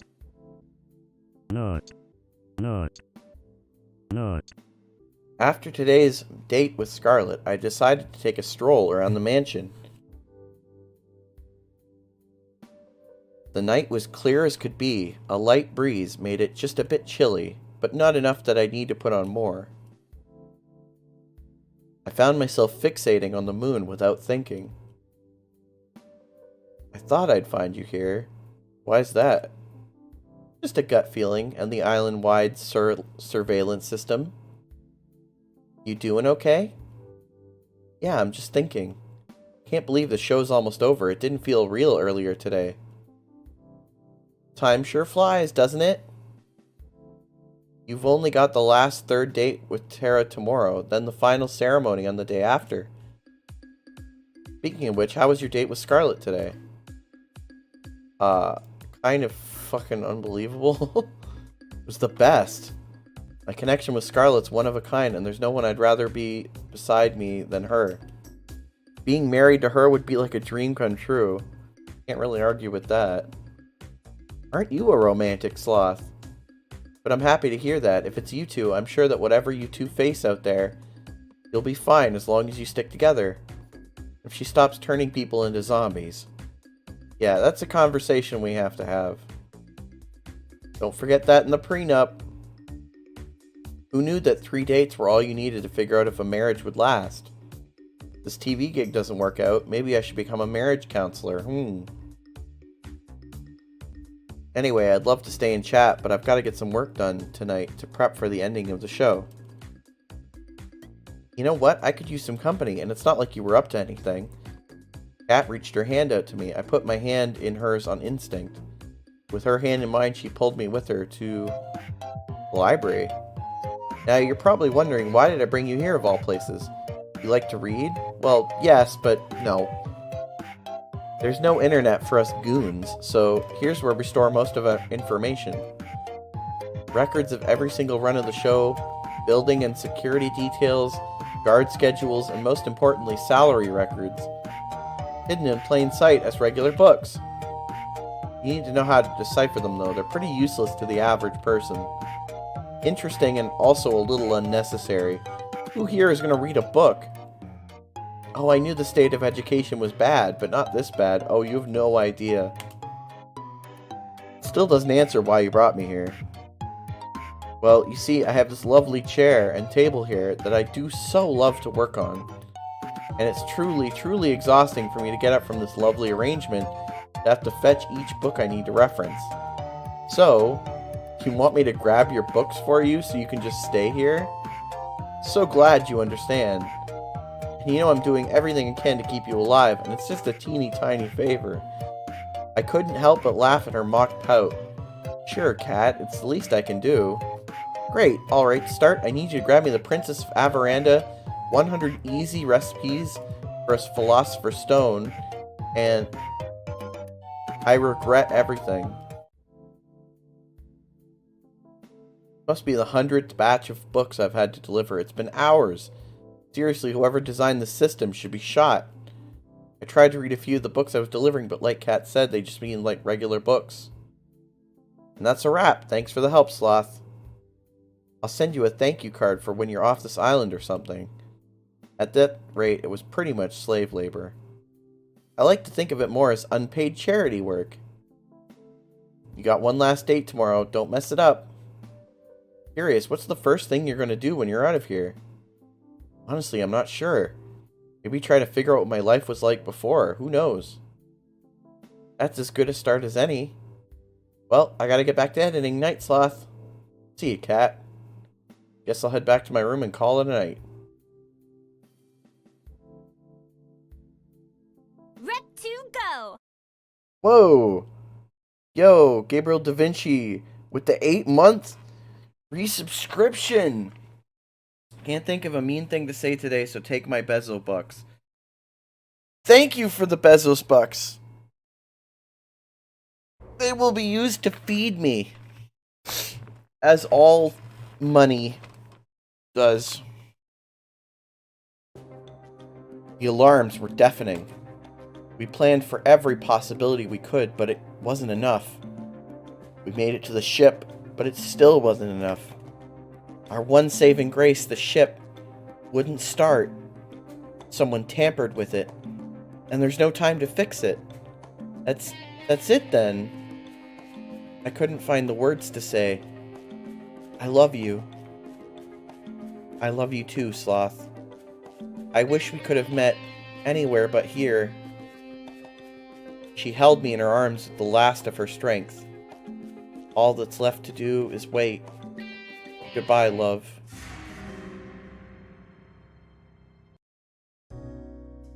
So is this like the film The Lobster? Amnesiac wakes up on a show where he has 1 week to find a girl he loves and then get them to marry her. Get her to marry him. And if he doesn't, then he dies. And we're on the last day now. I woke up with Scarlet in my arms. After talking with Kat last night, I asked Scarlet to join me for one more midnight walk. We ended up talking for hours. Morning, Scarlet. Oh, you're awake. Hi there, Sloth. She was clearly half asleep. I want to invent something that puts this moment into a bottle forever. Then I'd repurpose a factory, mass produce it. Ah, I love you. She dozed off as she embraced me in her arms and held me tight. We must have stayed there together for over an hour, but I wish it didn't pass by so fast. So happy, you know? Why's that? No matter how the show ends, we won't be alone. What more could I ask for? I was terrified before, but now I know everything will be alright. Couldn't say it better myself, Scarlet. Anyway, Kat wants you to go on a date with someone else by now, right? Yeah, sorry about that. Don't worry about it. I've got an invention to deal with them later.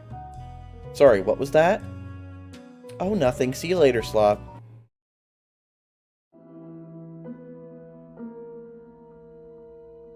Oh.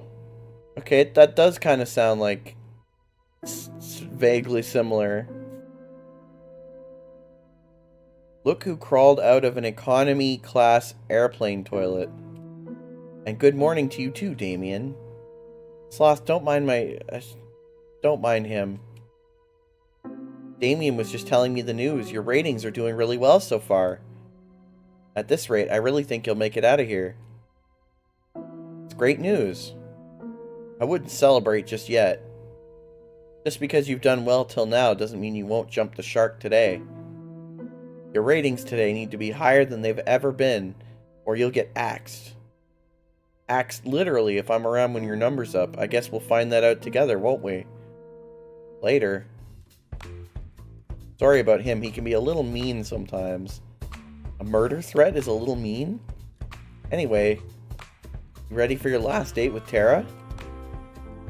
It's just this last date, then tomorrow it'll be the final ceremony. As ready as I'll ever be. Fantastic, then we'll start filming right away. Good luck, Sloth. You'll need it. Thanks, Kat. I owe you one. Time for my last date with Tara. I found Tara sleeping on the sofa in the games room. She looked so peaceful. Maybe I'll come back later. Zombies everywhere! Ah! She bolted up suddenly. Crazy dream? No kidding, I dreamed that we all got turned into zombies. Luckily, there's no way that could ever happen. Did you go to bed late? Hell yeah, I spent all night working on the game. And I've finished it too. Care to join me in testing it out? I added some new features I'd like you to try. Sure, I'd love to. It looked like the same game I'd played before. What am I looking for? You'll see. Started up the game. Moments later, I saw Tara's avatar run up to me. You've made it just in time. The new event is about to start. What's the new event? As if on cue, giant robotic pigeons flew from the sky and started to attack our avatars. Ah! I ran towards the pigeons, preparing for the fight of a lifetime. Don't worry, I got you. Tara pulled out a giant can of pigeon repellent and started blasting away. Whoa, I think something's bugged. It's not working at all. Guess I gotta fix that. While Tara was laughing at her own mistake, I was being lifted into the sky by the pigeons. I think I'm screwed. Where are these pigeons taking me? I tried to move my avatar, but there was no way to resist the death grip of the robo-pigeon.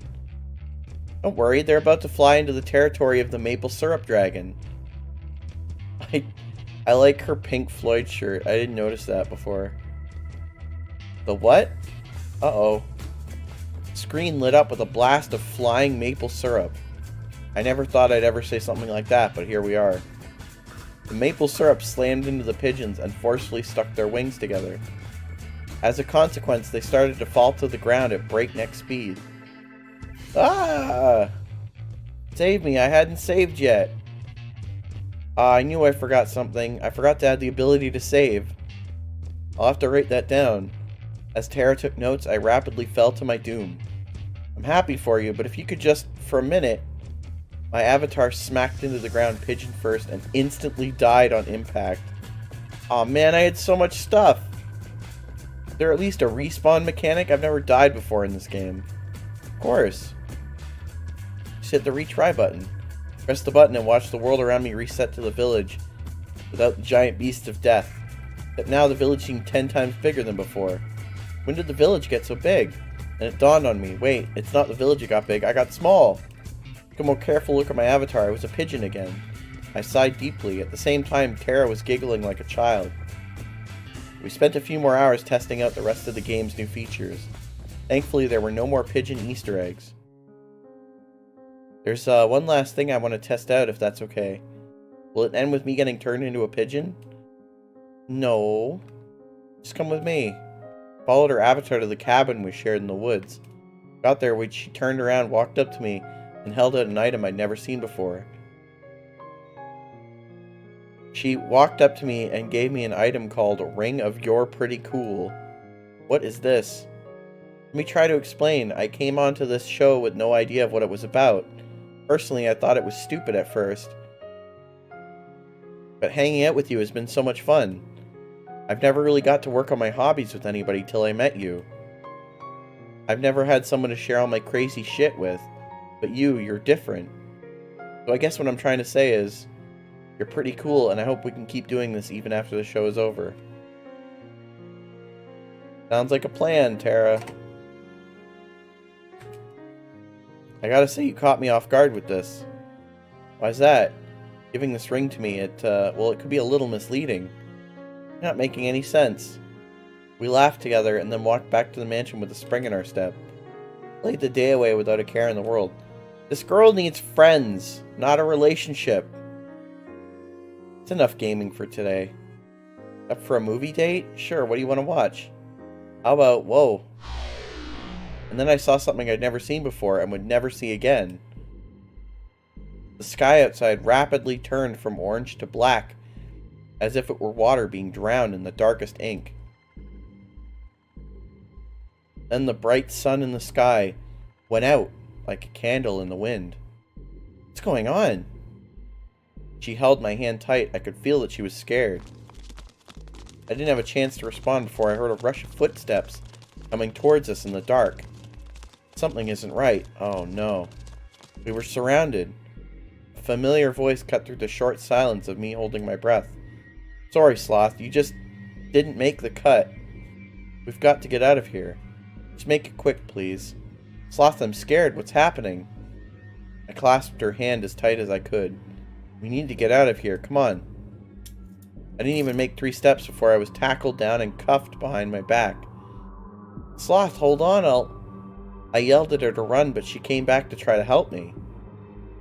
Harry, you've got to get out of here, She screamed. They must have got her. It was no use. Even though she was right in front of me, I was powerless to get even an inch closer.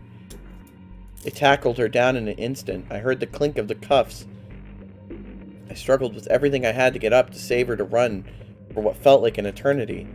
Then nothing. I woke up on an operating table, the kind you'd see in a nightmare. Blood splattered on the floor and the walls, the smell of disinfectant and rotting flesh. There was a nearby table littered with metal instruments that could make anybody talk.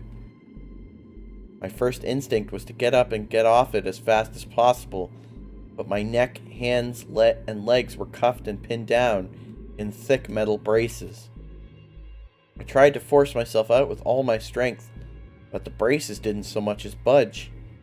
Hello? What's going on? Where am I? Tara? Are you there? All I heard back were echoes of my own screams. Wherever I was, this place must be massive. Hey, Sloth. Cat was holding some kind of helmet, with thick wires extruding from the back of it. Don't worry, Tara's doing fine. She's just taking a little nap. Cat, what's going on? You gotta help me. I was just on my date with Tara when everything went dark and these guys fucking kidnapped us and... I know, Sloth, I know. You did good, but not good enough. That's pretty much it. Would it make you feel better to hear that you're the best one yet? I don't care. Get me out of here.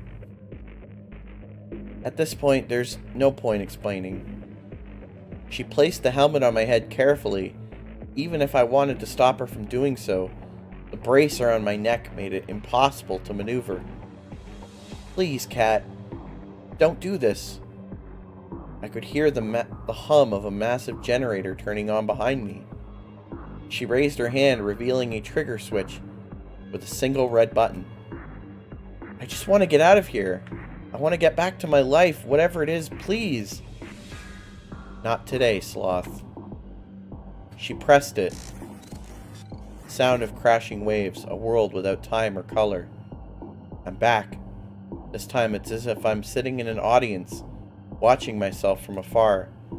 The escape had failed. I'd been separated from her and captured. We really never had a chance, did we? I find myself praying that she's safe, if anything happened to her. For a moment, the world exploded with color.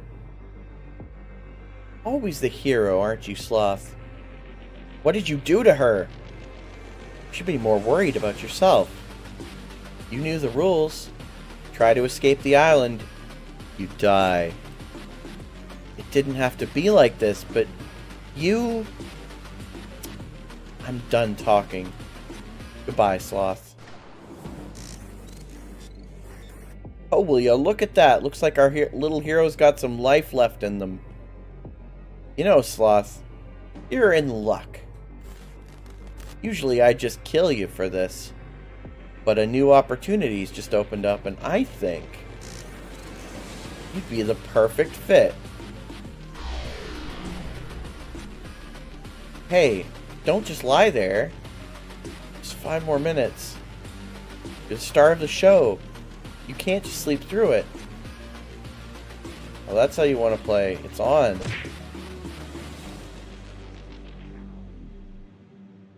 Oh shit, we did a loop.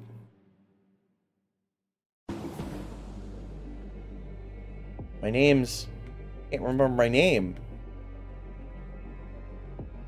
Knows it might be for the better. Luckily, we've got your name on file, Sloth. Name's Cat. It's nice to meet you.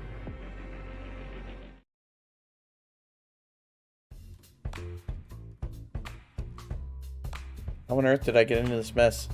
Somehow stuck on an island in the middle of nowhere in an insane dating show from hell. From what Kat said, I'm dead meat if I can't finish the show with a fiancé or if the ratings aren't high enough. None of the girls in the show know the truth, and if they found out, they'd kill all of us. Why couldn't I wake up with no memories in a regular hospital, like a regular drama protagonist? At least the girls seem nice. Allie's quite something. Scarlett's interesting. I've still got no idea if she was trying to read the magazine or the book hiding it. I'll figure that out later.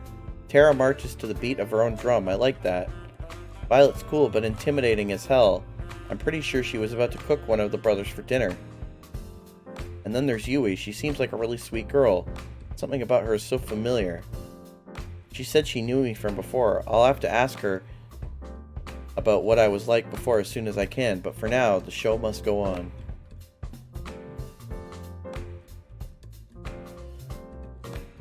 And that's why Sloth is the perfect soulmate for each of you.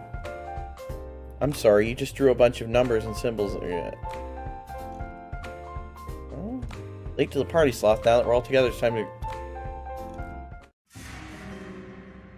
get to know each of 3 of the girls over the next 9 days.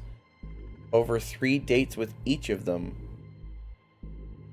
Then on the 10th day, you'll have to ask one of them to marry you. Okay, so now we have to hang out with 3 girls, and we have more days. I've got 10 days to save my life. Without further ado, who do you want to spend time with? I have to choose?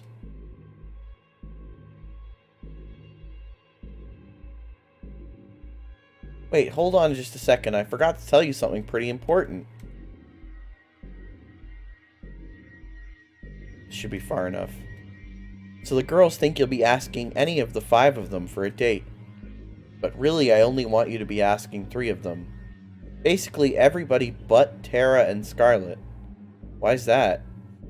Just say we think we'll be getting higher ratings that way. You know how important it is to get high ratings, right? Don't really have a choice, do I? Nope. Glad we're on the same page, Sloth. Without further ado, Who do you want to go on your first date with? So... Oh boy. Okay.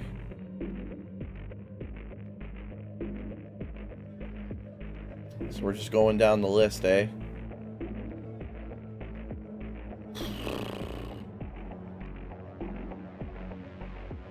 Alright, we'll go for the rich girl. What the hell is going on in this game? Hang out with Violet. Alright, we'll make it happen.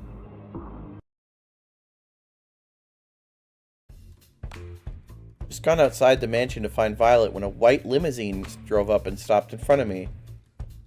One stepped out from the driver's seat and walked towards me. Sloth, good day. Please do enter. What's with the formal talk? Please just get in the car, Sloth. You already heard what she did to my bro. He opened the passenger door and ushered me inside.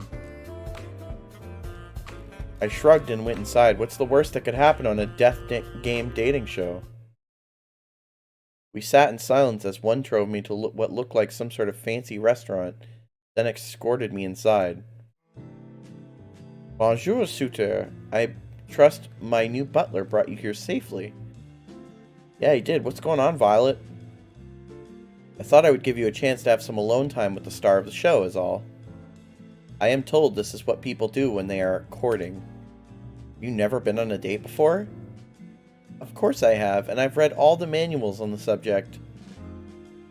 I'll have you know I studied every book of the Lusty New Asian Maid series. Whoa, hang on.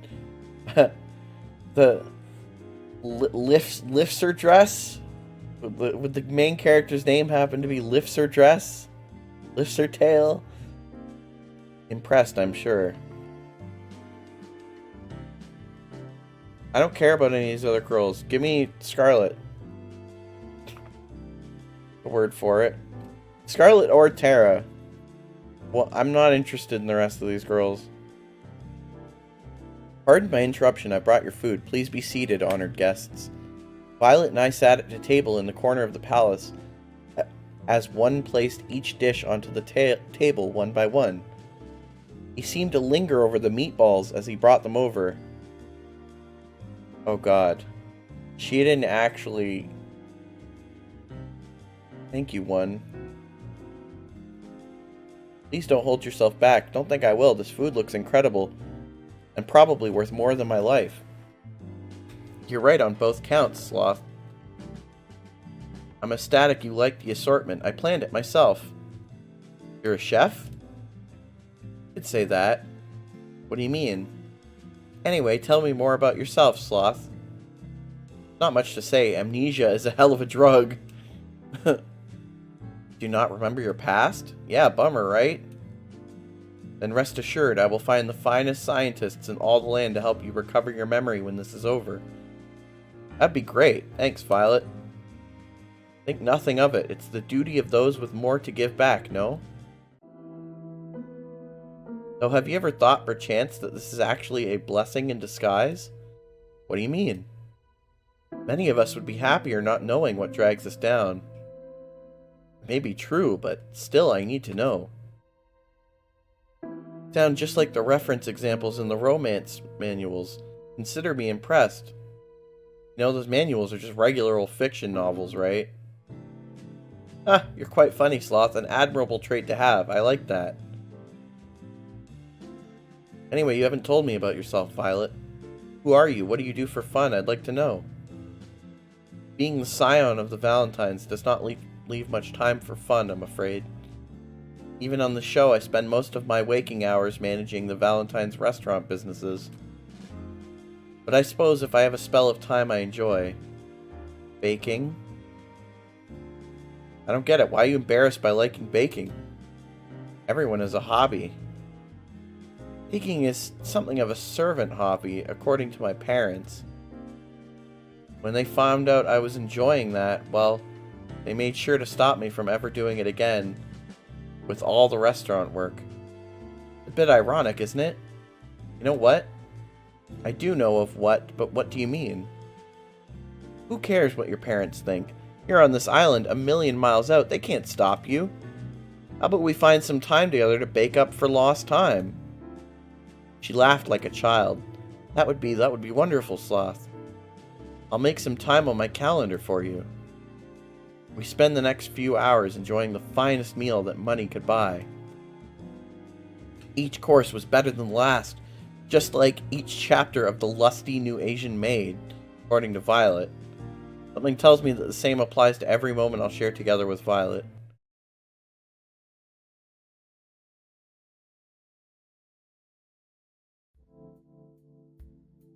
I stumbled back to my room, and plopped onto my bed. Who'd be coming at this hour? I shuffled over in a haze. Hey there, Sloth. Sorry to bother you this late. It's alright. What's up, Cat? Don't mind me. Just gonna make myself real comfortable. Cat walked by me and comfortably sat herself on my bed. I really gotta get one of these beds for myself already. Close the door. What brings you here? Unfortunately, it's my job. I mean, checking in with you every night to see how you're doing. To be honest, I don't have a choice finding any... okay. This is all repeat dialogue. Back to what I'm here for. Your date today with Violet was a ratings knockout. You and Violet started out a little frosty, but by the end, I think we saw you two warm up to each other a bit. Thank you. That said, we need something more than that if we're going to make the world believe she's your first soulmate candidate. So let's heat things up with some more competition. Pizzazz, romance. Tomorrow, I want you to find who your second soulmate candidate is and ask them out on a date instead.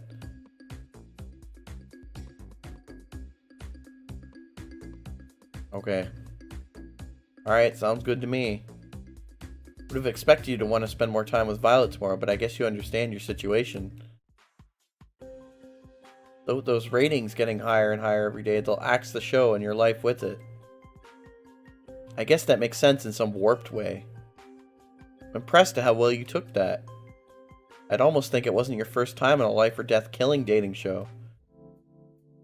Well, that's pretty much what I needed to tell you. Getting late and we both got big days tomorrow. I'll see you tomorrow. Night, Sloth. Good.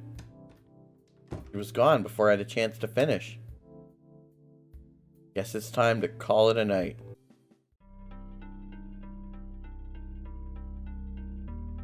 The sound of waves. Hey. I can hear her call out to me within a dream. It's you. I love you, Sloth. I always will. And I'll always love you too. My mouth moves on its own. Even if there's so many other women on this show, they could never be you. I held her tight and kissed her. You promise? I promise. Promises are unbreakable, you know. That's what you told me. I meant every word I said. She smiled at me. Better, Ev. Your face is becoming clearer to me with every day that goes by. I know you're here with me, but which one are you? You set the meat at around 300 degrees for 40 minutes. Okay, got it. Kara furiously scribbled down notes. Wait a minute, couldn't I just cook it for 600 degrees for 20 minutes? That's not quite how this works, I'm afraid. But the math checks out. What's going on? Hello, good morning, Sloth. How do you do? Teaching Tara the proper way to prepare a pot roast. So far, I'd say it's going pretty well. Tara will be the one to prepare lunch today instead of me.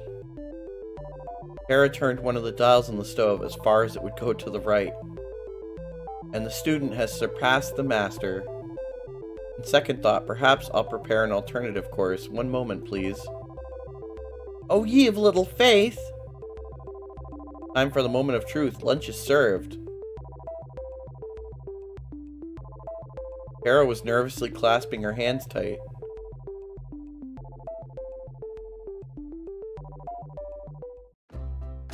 It's delicious! I did it! Oh my gosh!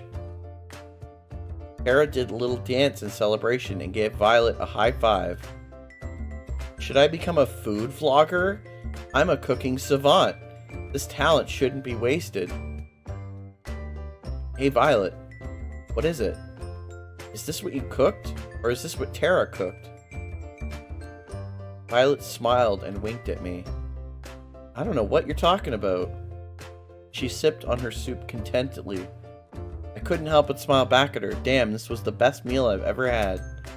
Granted, my memory only goes back about 2 days, but still, counts for something.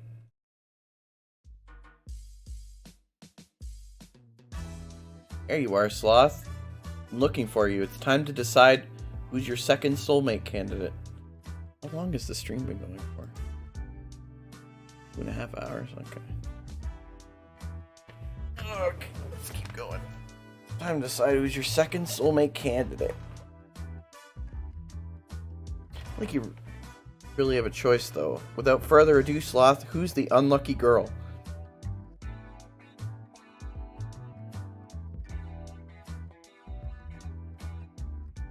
Sorry, Allie, you get picked last.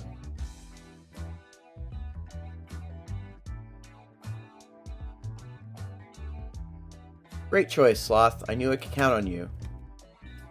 Alright, let's get the show on the road. The forest to the north of the house was as serene as could be. With each step forward, I felt the soft earth give away beneath my feet and the wind caress my skin. Green as far as the eye can see, and her in a flowing white dress, standing in the middle of it all. Hey there, Sloth. What you doing all the way out here? I'd ask you the same. I guess so. Yui had the cutest giggle, the kind that instantly put a smile on your face. Care to join me for a walk? I'd like that. God, she's so... I can already tell this girl's like sickeningly cute. The pure girl. We started to walk down the forest path together. I couldn't help but be fascinated by her hair flowing like water in the wind. I doubt you remember, but I'm from way out in the country. I grew up surrounded by animals, nature, you name it. Just me and my grandma, my 2 little brothers, and the alpacas, and my bunnies, and the chickens, and too many farm animals to count. To answer your question from earlier, nature takes me back home. You still live there? Yep, wouldn't have it any other way. Though I had moved to the city for a bit, way back when. You know, that's when I met you. How'd we meet? Well... You know, one thing I hated about the city is that everyone's in a rush. People just walk by each other as if they're obstacles to get past, instead of, well, people. I came to the city alone, didn't know left from right. I got lost. I swear every building looks the same. You can say that again. I try to ask people for directions to where I would live or where the school was, but no one would give me the time of day. Except for you. I helped you? Yeah, you didn't even know me, but you took the time to help me figure my way around. Gosh, I'd never been so embarrassed in my life. Why were you embarrassed? Well, you know. Shy. We found out later we went to the same high school, but we never talked too much after that. I'm sorry about that. Not your fault, Sloth. I had to move back home pretty soon after anyway. Well, I'm happy I'm getting a second chance to get to know you better, Yui. I feel the same way, Sloth. You're just like how I remember. Well, actually, the whole trying to date 5 girls at a time thing came out of nowhere, but life is full of surprises, I guess. Shouldn't take long to remove them from the equation. Sorry, what'd you say? I couldn't hear you. Just a little joke, huh? I was just saying, I'm so happy to see you again. Here's to the future. Spent the rest of the day taking in the nature and making up for lost time. Apparently I was always ending up in trouble back then. I guess not much has changed. Something about Yui made it so easy to open up, I found myself almost telling her about the truth about the show several times. Even though I couldn't tell her the whole truth, I could tell her just enough of what was worrying me to make me feel at home and at ease. Whatever's getting you down, I'm sure it'll be okay. No matter what, I'm on your side, Sloth.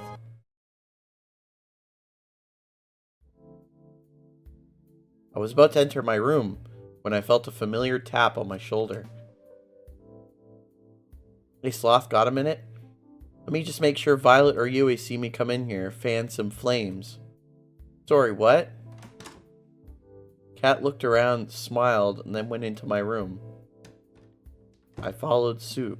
Then, first the good news. Thanks to my plan, we've gotten enough ratings to avoid early canning. This is just the same as before, yeah. I'm curious how you're feeling about Violet and Yui. Between those two, do you have a favorite? No. Can I say neither?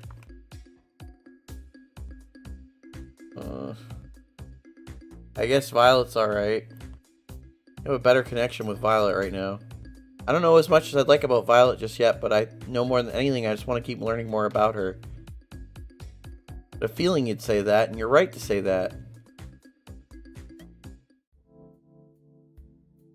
That's it for today.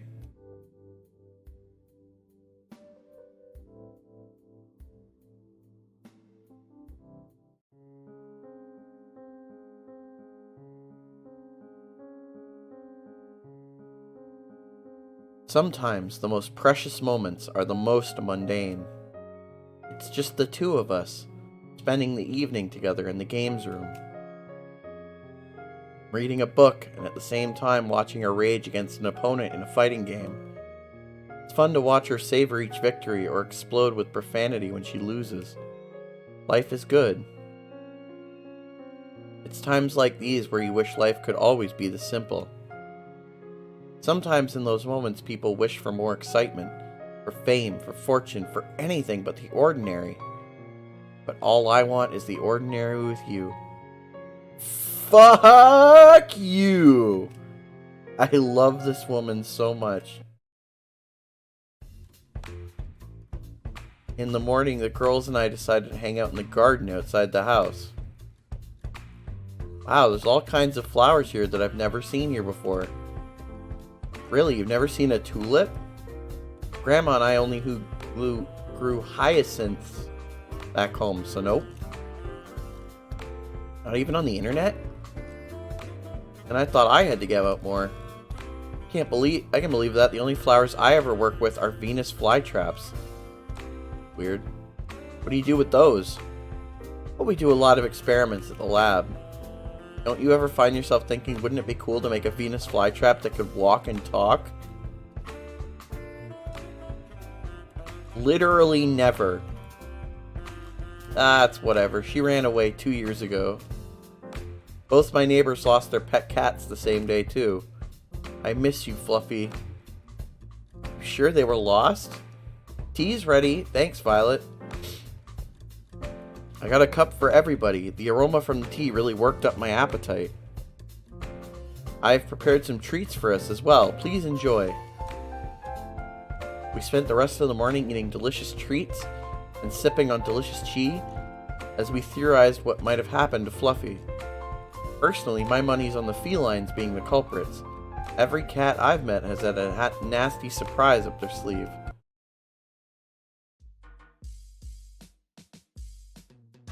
Found Cat in the same place she found me yesterday. I'm gonna make a killing from today's bet with 4. Poor guy, he doesn't even know you've been rigging the show. What he doesn't know can't hurt him. Anyway, after you make your choice, it'll just be like...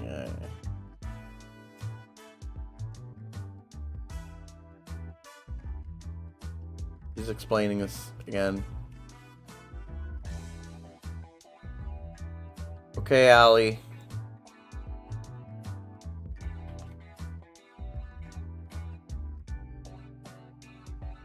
Get the cameras rolling, people. We're in for a bumpy ride. Now be a dear and give us a minute to set up the scene,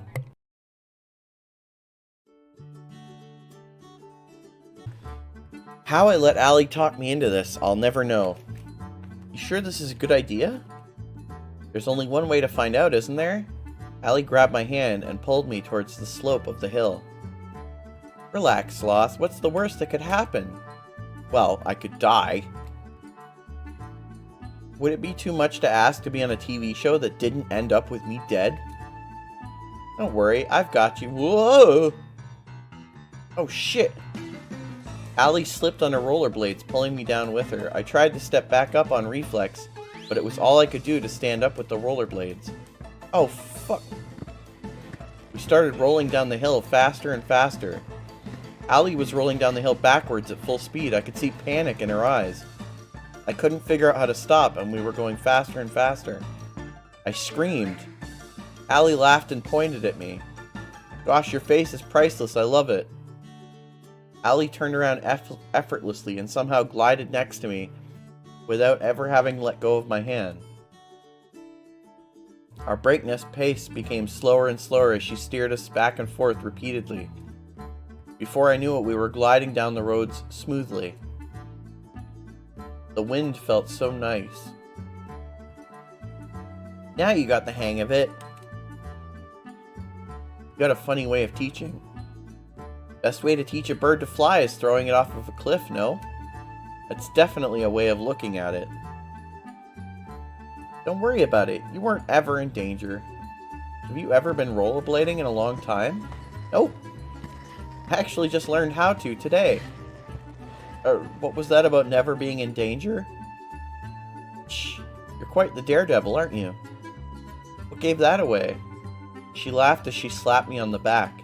You know, you're a pretty quick learner. You picked up rollerblading almost as fast as I did. Well, I've got a pretty great teacher. It's a lot of fun hanging out with you, Allie. Shucks, I feel the same way, Sloth. Great to be around someone willing to go on an adventure. The world's gone crazy. We're all gonna die. You might as well be around people that make life worth living. Couldn't say it better myself. You know, I bet you can't skate backwards. Allie reversed and started skating backwards as if to taunt me. Oh, why's that? I just think it's a bit too scary for a person who screams when they start going down a little bump. I'm Sloth and I can't stand a little bump. Ah, help me! Very accurate. Come on, it was a hill. Yeah. I felt a fire light inside me. Bring it on, Allie. Oh, are you sure? Did I stutter?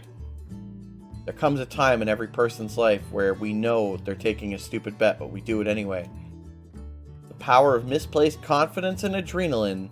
I jumped high into the air and did a...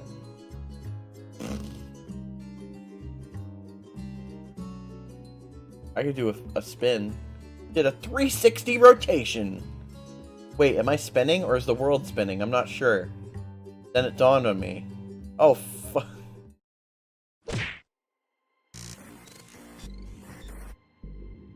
No. I won't let you kill Sloth. What? You're gonna wish we had. What just... the hell? You're up. You okay, Sloth? Try not to move. You're a little banged up right now, but you'll be just fine in no time.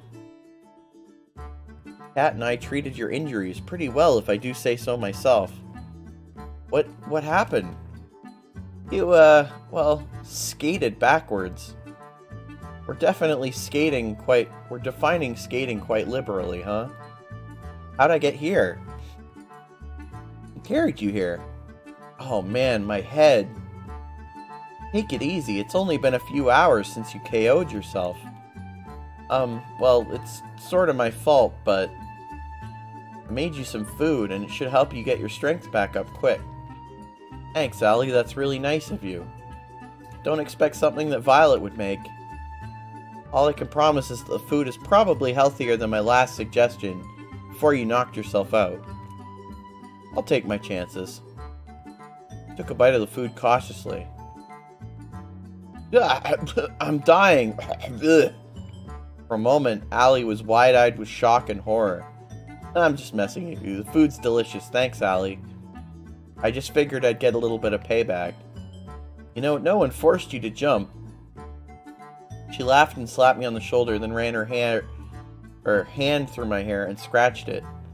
I found myself smiling and admiring the blue of her eyes. I'm looking forward to our next adventure, Sloth. But promise to not be too stupid again, okay? I try my best, but people can't help but do stupid things to impress a pretty girl. I guess impressed is what we'll call it. We spent the rest of the day making fun of each other for how stupid we were being. Somehow, someway, Allie could take the ordinary and turn it into an adventure. I was laughing so hard that I could barely feel any pain. Before I knew it, it was nighttime.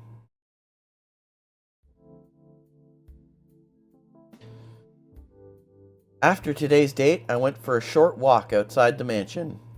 Oh, hey, Sloth. Hey, Cat, what's up? Let's not waste any time. I gotta get back to editing, and you know what I want to hear. I know Violet was your favorite till now, but maybe Allie is shaking things up a bit. Who's number one now? Allie is like, whatever, man. I don't care.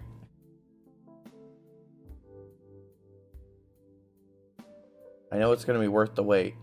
Damn, that's definitely going to go in the broadcast. I couldn't write that much cheese if I tried. I've got some good news for you then. My plan was a success. Having 3 soulmate candidates has worked magic for our ratings.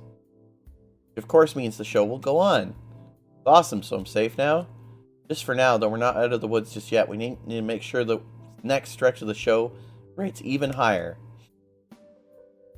Time for Phase 2. Over the next 3 days, you'll go on a second date with each of Violet, Yui, and Allie. Imagine how much higher our ratings would be if our viewers got to see even more of their favorites falling in love. Just imagine that sweet ad revenue rolling in. Sorry, I got distracted for a second. Sound good to you? Sounds like a plan to me. Good, that's what I like to hear.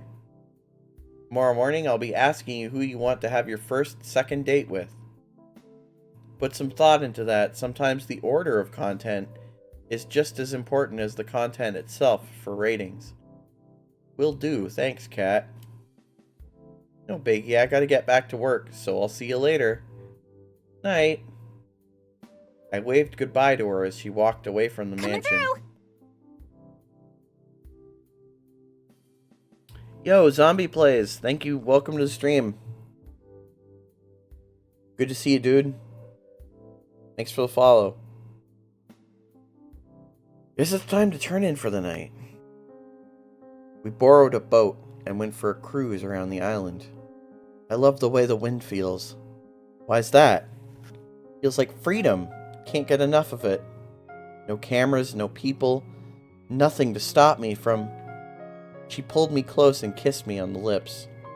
For a moment, time stopped, and we were the only 2 people that existed, doing what I want. I smiled. Pretty sure we don't need to be all the way out here just for a kiss. I guess you're right. After all, it's hotter if people are watching. We laughed together as we cruised along until the sun went down. The world was ours. The sound of waves grows louder and louder, threatening to pull me back into reality. Will I know you before I'm taken under?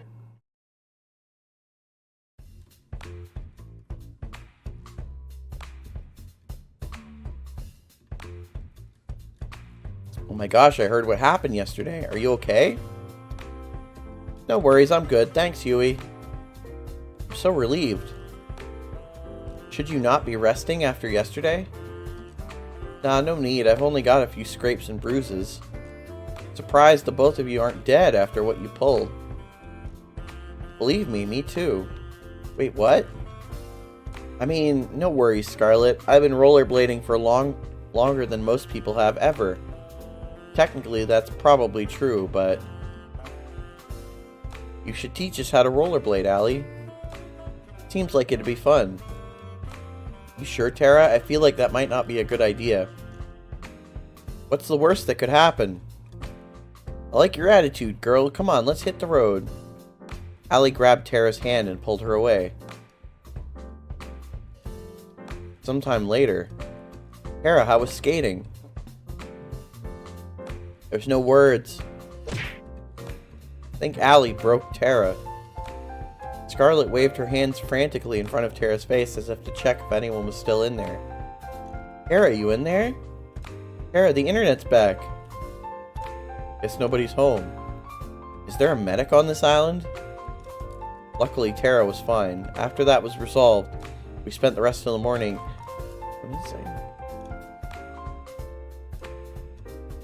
the rest of the morning playing video games as therapy for Tara. She still doesn't remember a thing about what happened. What did you see, Tara? I guess we'll never know. Morning, Sloth. Congrats, you've made it to the 4th day. And you become the first person to have not one, but not two, but 3 soulmate candidates. Who'd have thought? Granted, soulmate candidates don't really exist, but hey, we'll edit that part out. You should really be proud of yourself. I can't tell if you're being serious or not. I'll leave that for you to guess. Anyway, between your 3 lucky romantic interests, Violet, Yui, and Allie, who do you want to spend today with? Violet. Kinda had a feeling you would, yeah.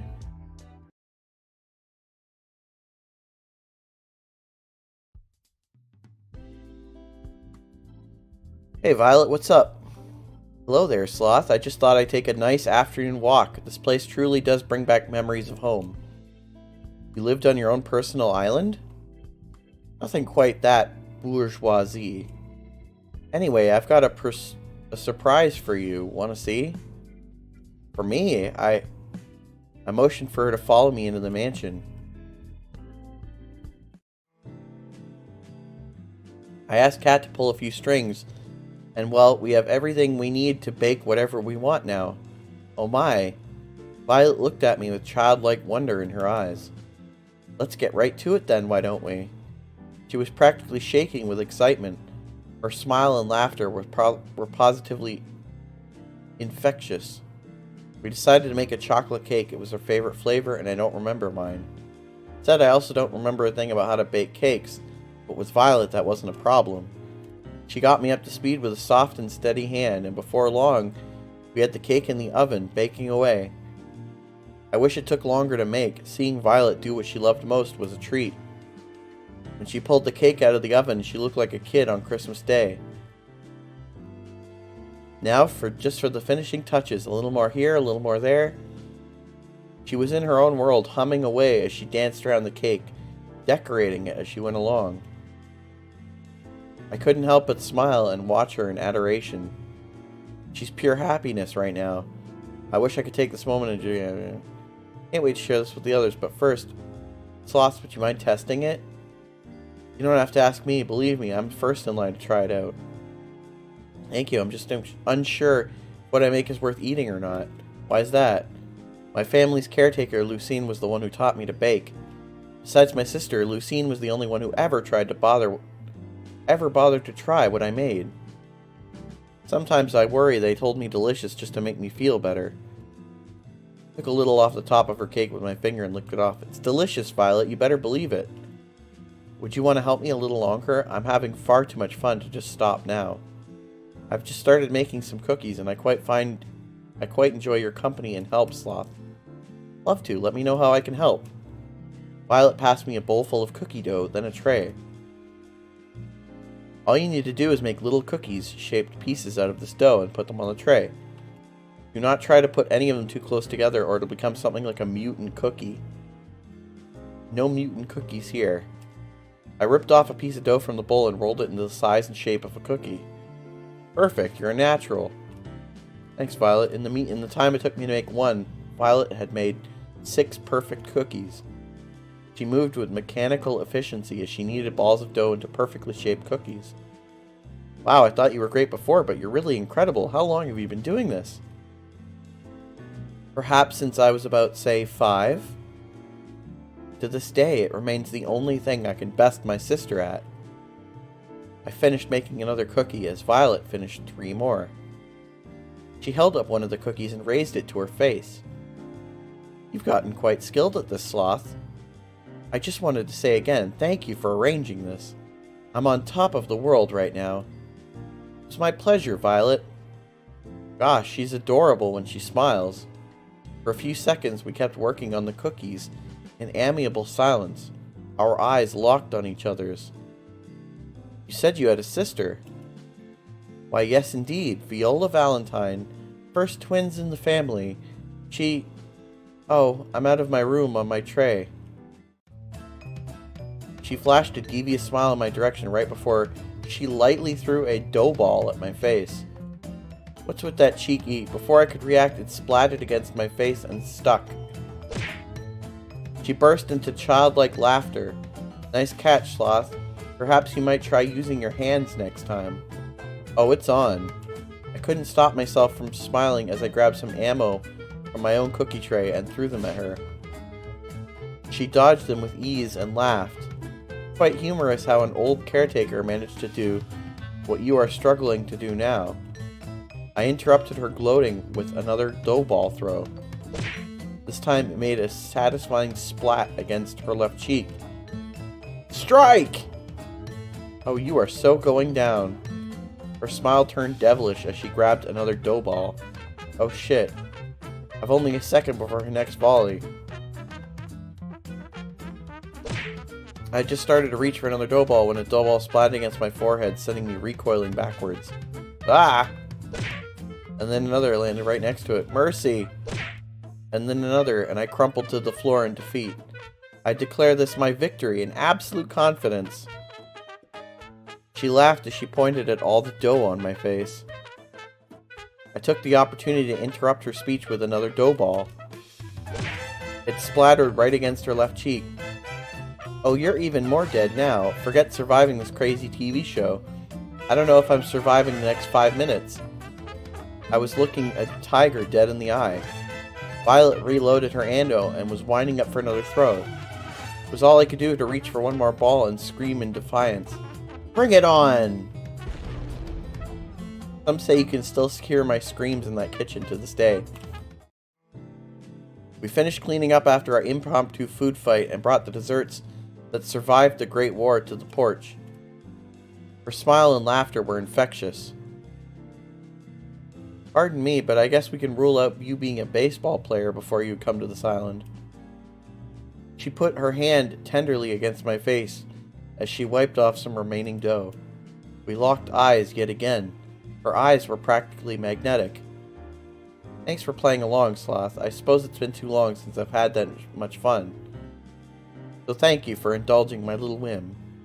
It was a lot of fun for me too, Violet. Don't mention it. Besides, I think I got a few good hits in to make it worth it. I'm worried for you. It appears your amnesia is getting even worse. Violet laughed as she picked off some more crumbs from my face and licked them off her finger. Her eyes seemed to linger on mine. I do hope we can spend some time together soon. I quite like this. I'd like that, Violet. I had a lot of fun with you too. You're full of surprises, you know. Just wait and see. There's more where that came from. We spent the rest of the day talking and eating little desserts together on the porch. Though Violet seemed quite distant when I first met her, I learned that the real Violet was nothing like that at all, and full of surprises.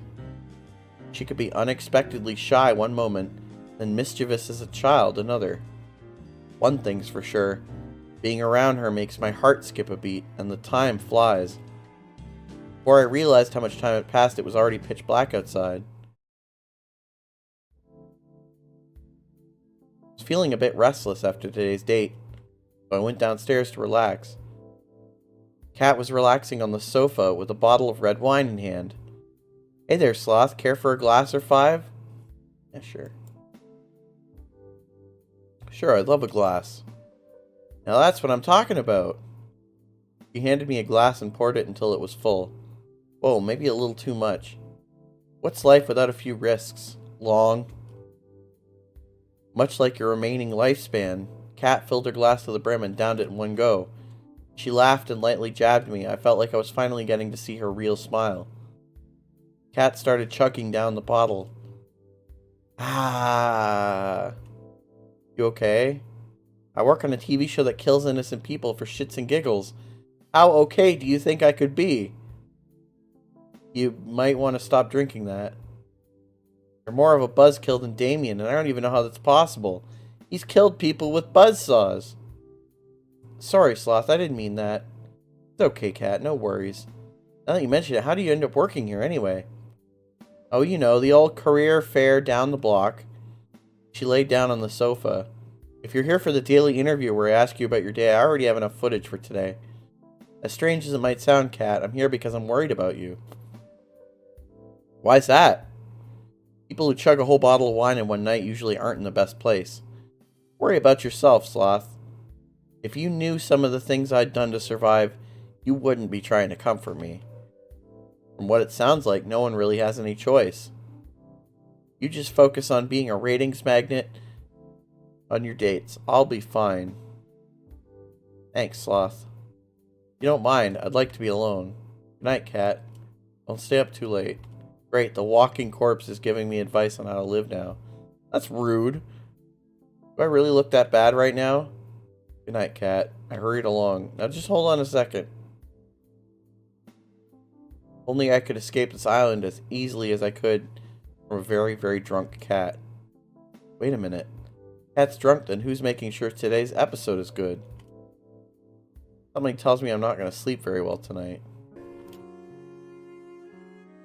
The two of us were lying down in a grassy field, watching the world pass us by. Where would you want to go when we're out of here? The countryside. Seems like it'd be the only place nowadays that you can get some peace and quiet. It does sound nice.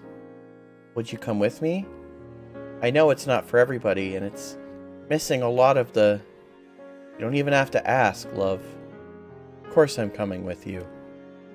We're a team, right? We're a team. She moved closer. I held her tight in my arms. Mom would have loved you. I wish you would have had a chance to meet her. I know. We'll make sure our kid gets a chance to meet theirs, though. Her face turned bright red. What? Say that after we're actually engaged. It's cute how embarrassed she gets. You mean it? Every word. You're sweet. Not as sweet as you. Who is this person in our dreams? I walked down to the kitchen where the girls were having breakfast. So how was the date? Yeah, tell us. Kara was furiously scribbling down notes with the title War Plans in bold. It was really quite nice. We actually made this cake and the cookies yesterday together, Sloth and I. I hope you all enjoy it. They're amazing, Violet. Thanks for making it for us. So much, they're delicious. Kara scribbled, War of attrition is likely not an option. What are you writing there, Tara? Nothing. So how come there's cookie batter everywhere? No matter where I look, I can see batter on every surface of the kitchen. It wasn't just the batter. Violet and I had knocked over quite a few things in our firefight. That's... Sure it was just baking together? Thought it was more than that. I charaded as if I was heartbroken. Gotta hand it to you, Violet. I didn't think you had it in you. Hubba hubba. Wait, no, nothing like that happened. Allie and I laughed and made finger guns at each other. I don't get it. Because you're a good person, Yui. I think what Allie is trying to say is that Violet and Sloth... Allie stuffed a cookie into Scarlet's mouth before she could finish her sentence. Oh. Wow, these cookies are pretty useful. Gotta teach me how to make these sometime, Violet. It'd be my pleasure, Allie. Teach me too. Why should Sloth have all the good stuff? Spent the rest of the morning fooling around in the kitchen.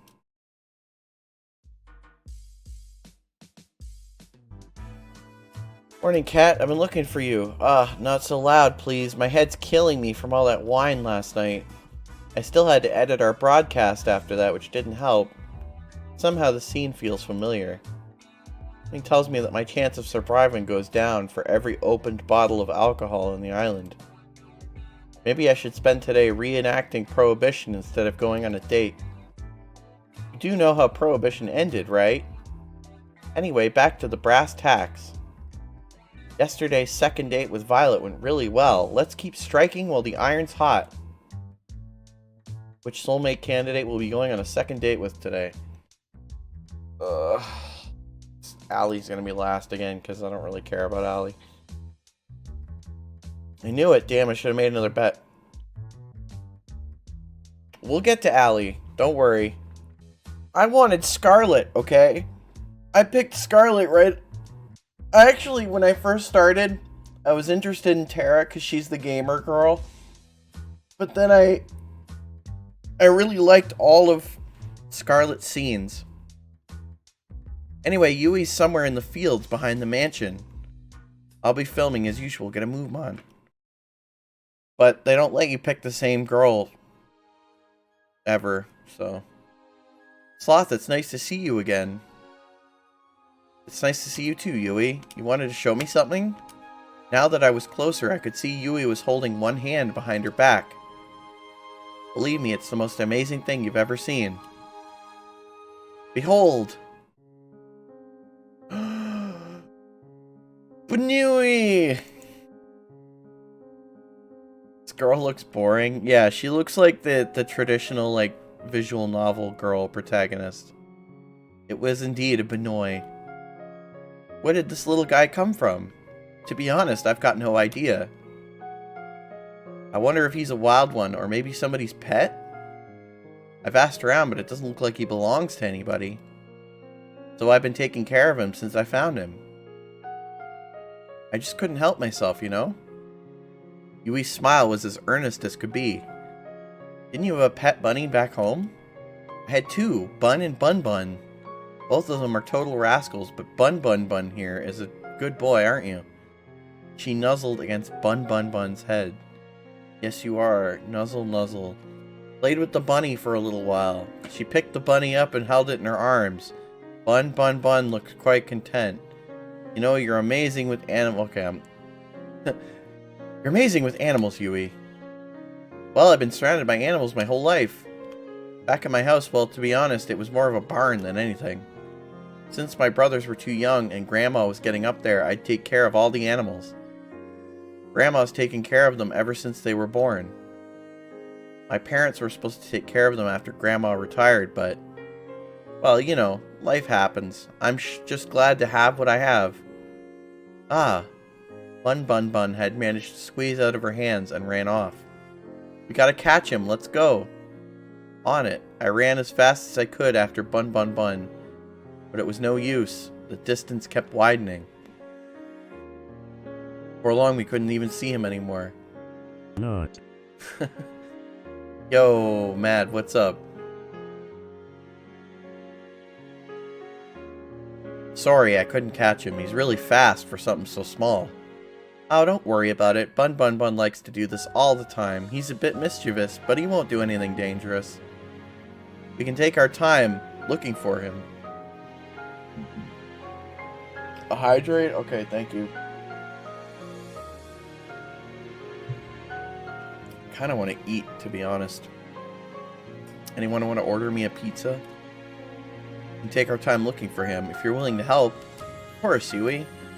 We started walking again towards where we last saw Bun Bun Bun, right after we cut our breath again.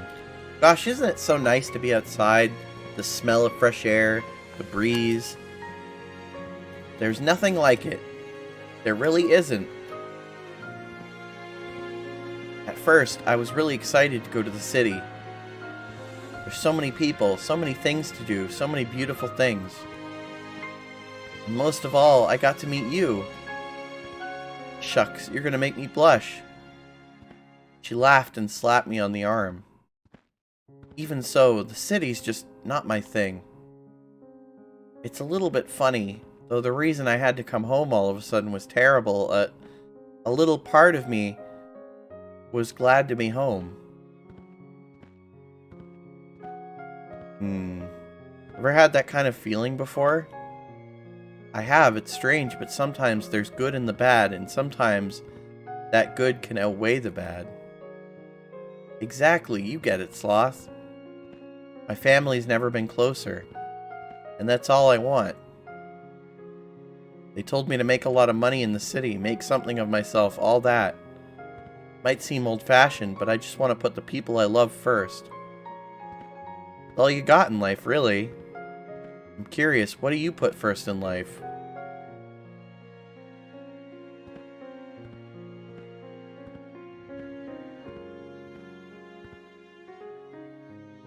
I mean, I don't really put my family first, I guess, but like not starting a family. So I guess happiness. Happiness. If you don't have that, what do you have?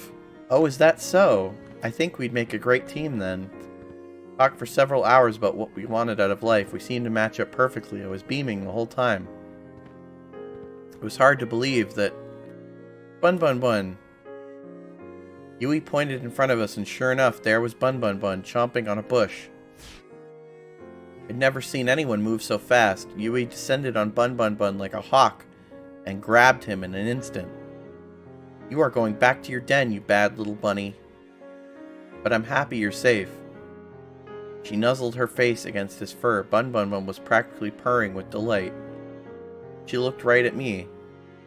I can't promise I could give you the most exciting life with the most twists and turns around every corner. But I can promise that if you chose me, I'd always be by your side no matter what. Wherever you were, I'd come running, always. She took a step forward towards me and kissed my cheek.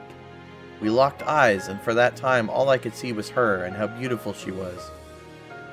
Bun Bun Bun seemed to be a little jealous after that.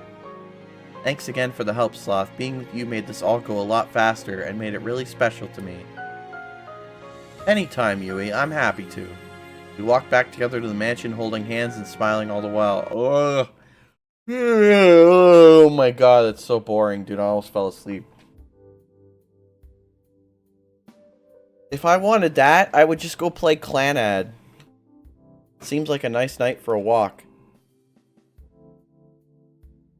Hey Sloth, what are you doing out here? Just going out for a walk. Care to join me? Sure, why not? I got a few minutes. How about we do a circle around the mansion grounds? Sounds good to me. How'd your date with Yui go? We already back to our daily interviews? Did the island run out of wine? That's wholly unrelated. But yes. Anyway, my date with Yui today was... Alright, I guess. Really? That's too bad. Yeah, I'm not into her. Yui said in an interview that she thought the two of you really connected, but I guess it wasn't both ways. Doesn't matter, the audience thinks you did, and that's enough to keep you breathing. Keep it up with what you're doing. Our ratings have only been climbing higher and higher each day. But it's not time to celebrate just yet. I know, don't worry, I'm sticking to the plan. That's good to hear. Seriously, if you got yourself killed by not following the plan at this point, you deserve it. Alright. It's like we finished our walk. Anyway, I've got to get back to work, but it was a nice break. Night, Sloth. Night, Cat. Walked back to my room. Time to get some shut-eye. The scent of something delicious being freshly baked wafted through the kitchen. It's just the two of us. Looks like this batch didn't turn out well either. She frowned. Hey, on the bright side, I can at least tell it's bread this time. Uh-oh, that wasn't the right thing to say. It has been a while since I've done this. Sorry, Sloth, I wanted you to have something good. I reached for one of the pieces of bread. Wait, I'm sure it's... I took one bite, then wolfed the bread down like it was the last of its kind. It's delicious. I reached for another to prove my point. You really mean it? I took a moment to wolf down the second piece. Crossed my heart. You're just saying that. She smiled. It's the moment I've been waiting for. She hugged me with all her might. But I love that about you, you know? I love you, Sloth. I held her tight. I love you too. For a moment, the whole world was just me and her. And that was all that mattered. What I wouldn't give to have you back like this.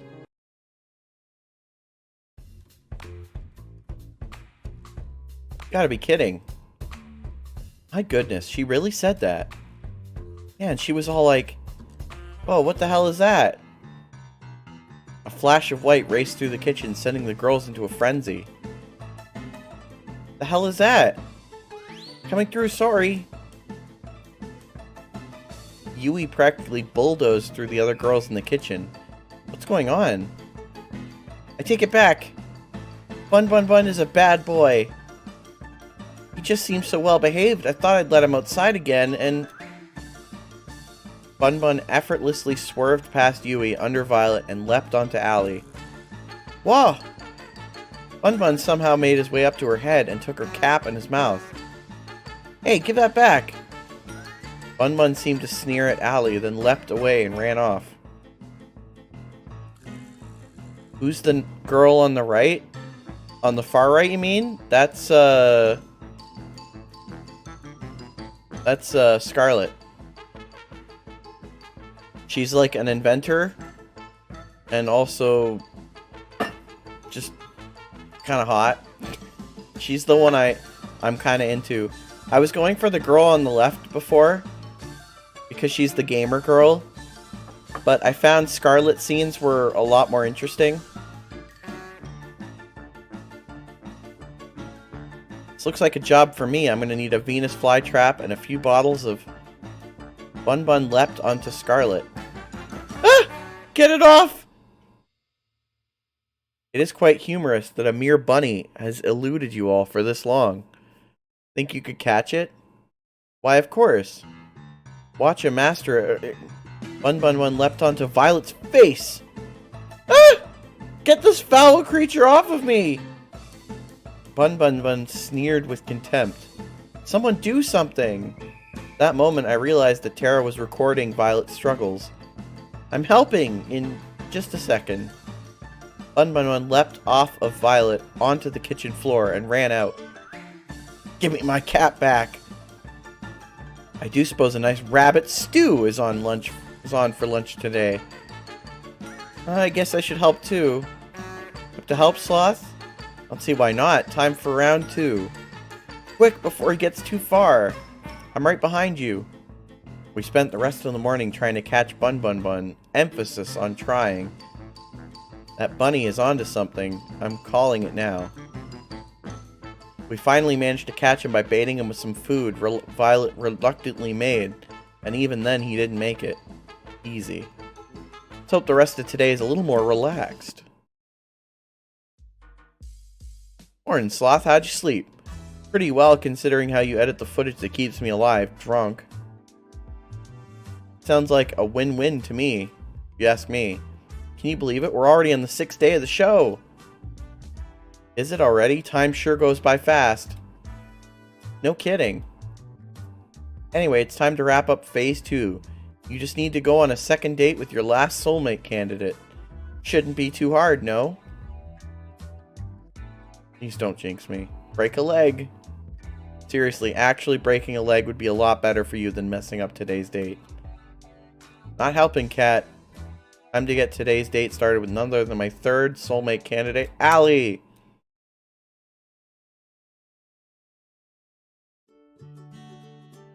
Howdy, Sloth. Ready for round 2? I figured you might want to hang out somewhere where rollerblades don't work. Aw, I spent all night dreaming of the next chance I could use those 2 little death machines. I think you'll love what we've got in store today. There's no wheels where we're going. What do you mean? You'll see. Follow me.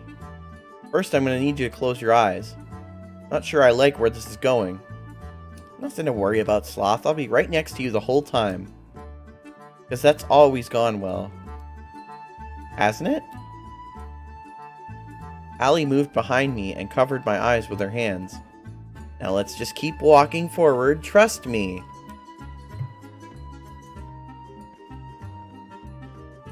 I'd be lying if I said I wasn't somewhat enjoying this. My heart skipped a beat when she wrapped her arms around me.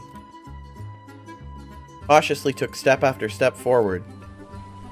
First I felt dirt, then sand, then water? Are you trying to make me drown myself? Of course not. Though I have to admit, this does look a lot like how they killed people back in the day. You're going to want to take a really high step forward next, or it's going to hurt. I raised my right leg as high as I could, then stepped forward. Something clanged like metal. Next, I brought over my left leg. Keep your eyes closed for just a second longer. Just gotta do one thing. Allie let go of me and then took a few steps backwards. Brace yourself. What? I was knocked off my feet by the sudden movement and opened my eyes on reflex. Water sprayed onto my body as I struggled to regain my balance. All aboard the SS St. Allie. When and where did you get a boat? Pretty cool, right? I found this baby in the back of the mansion this morning. You just found it? I asked Kat if I could take it for a spin. She said that as long as we stay within a few clicks of the island, we're good, or the engine will automatically shut off. So I thought, why not have a little joyride around the island?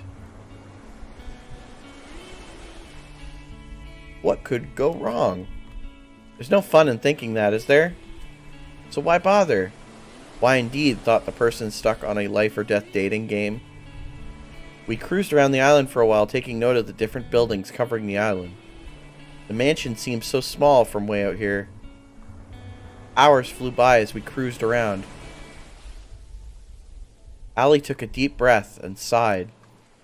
You okay, Allie? You don't seem as chipper as usual. I guess I'm a little homesick.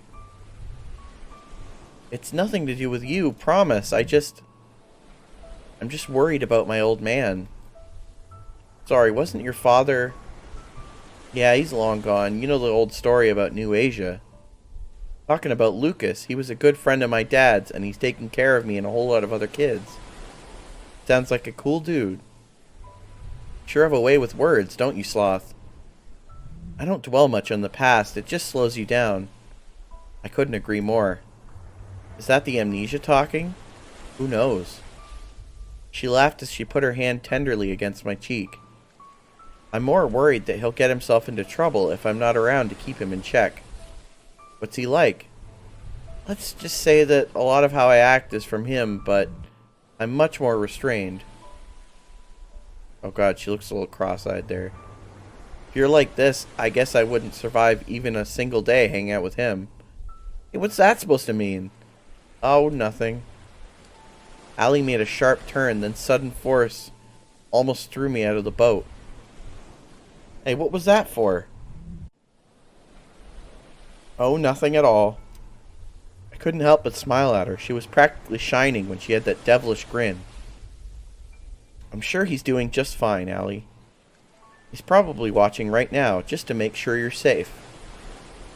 You're probably right now that I think about it.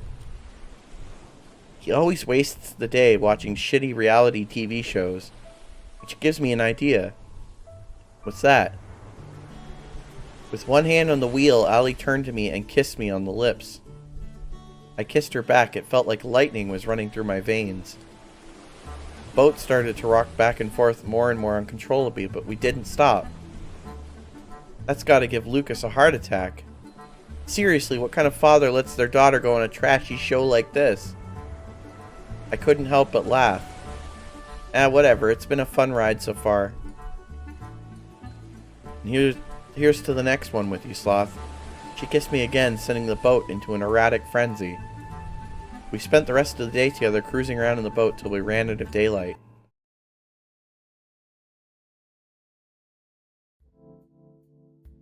Feeling a little bit of the late night munchies, guess I'll go head downstairs. Walked to the kitchen and opened the fridge. Sweet! Some leftover cookies that Violet and I had made together. I grabbed a few and wolfed them down. Got her the case of the midnight munchies. I figured I'd do my civil duty and help finish the cookies Violet and I made. Right, only a good Samaritan would finish all the cookies, so no one else would have to make that sacrifice.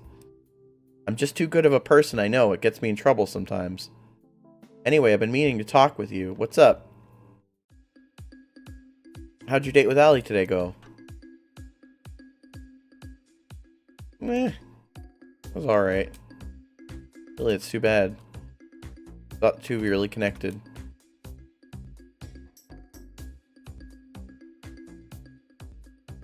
Phase 2 of the plan was a smashing success.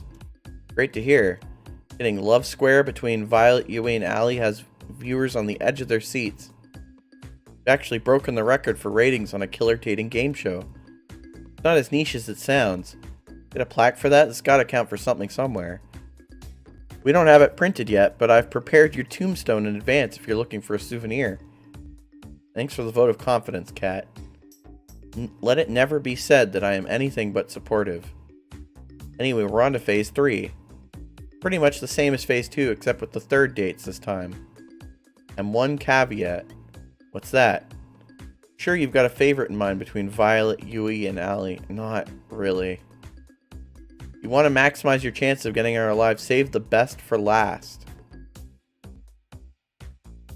Sounds good. Okay. So go with Violet last. Thanks for your help till now, Kat. I realize it'd probably be screwed without you. Don't thank me yet. Guess I'll call it a night. I walked back to my room. Time to get some shut-eye. So what's this supposed to do? It's only a prototype, but technical details aside, you can think of it as a memory rewriter. So it rewrites memories?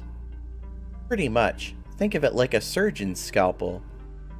With it, you could make someone forget things as big as who they are or something as small as a specific conversation.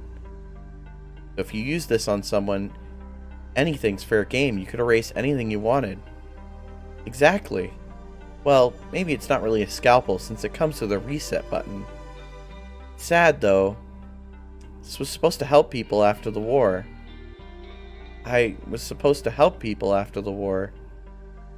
I'm sorry, Scarlet. Don't worry about it. I may not be able to help them, but doesn't mean I can't help you and your partner escape from this madness. Thank you, really. Thank you so much. I know you're taking an incredible risk for us that honestly most people would never... Don't mention it, Sloth. It's what I do. If they manage to trace it back to me, then I'll accept whatever comes. It'd be the first time I helped somebody in quite some time. Scarlet. The boat is just past the woods behind the rocky enclave near the beach. It won't be there forever, so act quickly. It'd be suicide to go through it during the day, so I recommend heading there near midnight. Thank you, Scarlet. Sure you don't want to come with us? Someone has to stay here to help the people that fall in this spider's web. You don't have to be so noble. I envy her, you know, to get to leave this place with you. But someone needs to stay here to do what's right.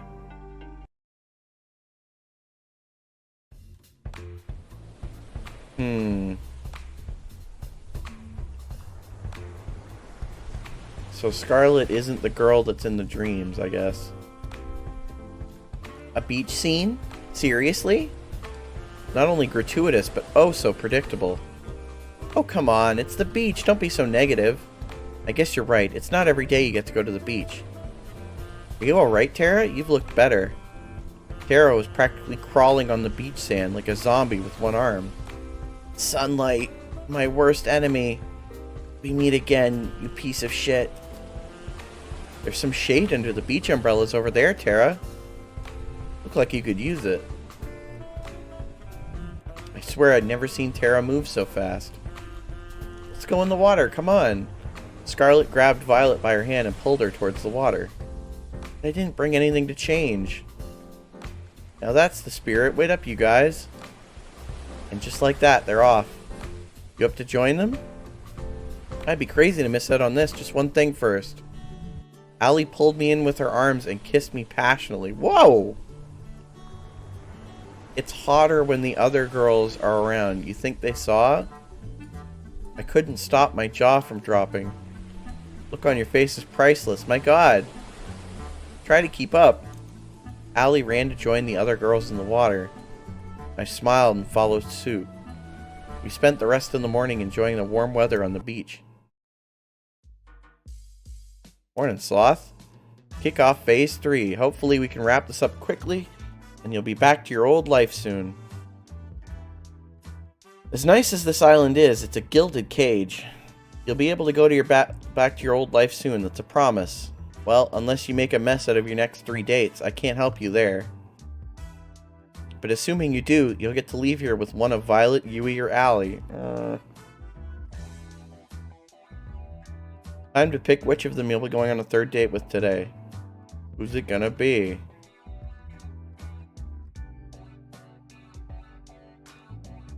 Okay, well, we'll do Yui first because don't care about you at all. Well, it's finally here, the final date with the best girl. Remember, if you mess this up, there's an army of people out there waiting to take your place. Planning on it, Cat. You didn't plan to lose your memories and end up on an insane TV show either. But look how that turned out. Life sure is funny, huh? You're telling me life's never what you'd expect. But having a life with Yui, you'd be the luckiest person alive. And I'm not saying that because I've got money on you picking her. Promise? Let's get those cameras rolling, people.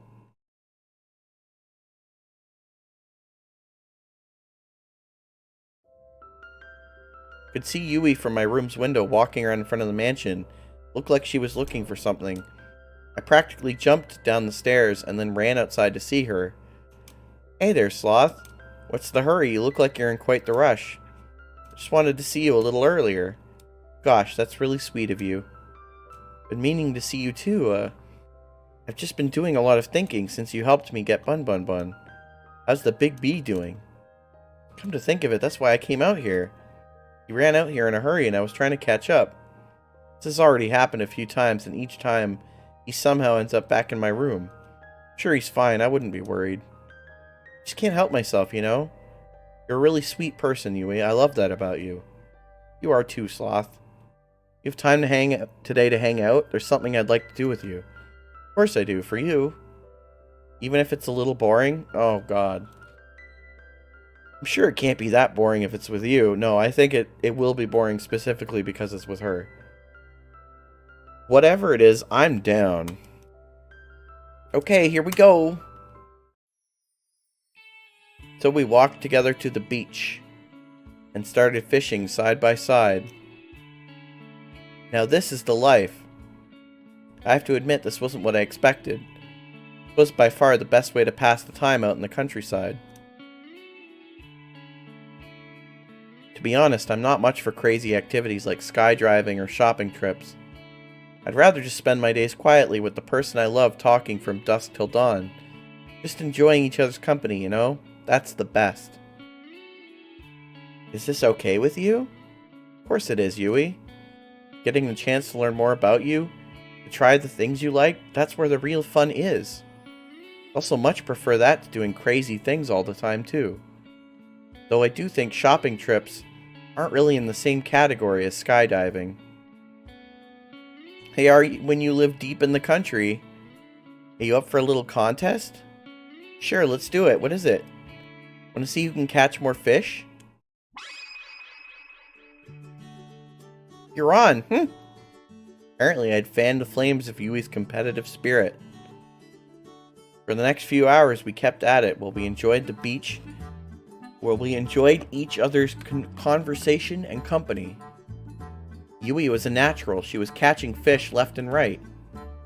Each time she caught one, she let it back into the ocean, and each time, I wondered when my first one would bite. I never ended up catching a single one. But that didn't matter. What did was that we were having a ball. Thanks for indulging me, Sloth. Hey, I had a lot of fun too, Yui. Don't worry about it. You don't have to lie. I know I'm not like the other girls. I grew up with nothing, and it shows in how I spend my time, what I wear, everything. I love you so much, you know? If I had you, I'd give you all the love in my heart, every moment of every day. I really would live for love. That's what I've always wanted. But I know I could never give you all the things everyone else could. The money, the acclaim, the excitement. And I find myself worrying, what if you picked me, and the second we leave this island, you realize that I can't give you the life you deserve, and you start to hate me? I don't know what I'd do if it came to that. So before it comes to that, I want to ask you, would just me be enough? Oh, just rip her heart out. Though I know how I feel, it doesn't take a rocket scientist to know saying this would be a terrible idea for ratings. Then why even give me the option? After all, the more girls that are in the running, the higher the ratings are. Of course you'd be enough, Yui. I don't need to be in the spotlight. I don't need to be rich. More than all that, I want you and just you. I've waited so long to hear you say that. She pulled me close and kissed me. I love you so much, I always have and I always will. Always put our happiness first. I'll make you so happy every day. I'm sorry, Yui. Here on out, it's just going to be me and you. I just can't hold myself back anymore, Sloth. She pushed me onto the warm sand of the beach and pressed herself against me. Yui. She kissed me once more, her hands wrapped around me as mine pulled her closer. But my heart isn't in it.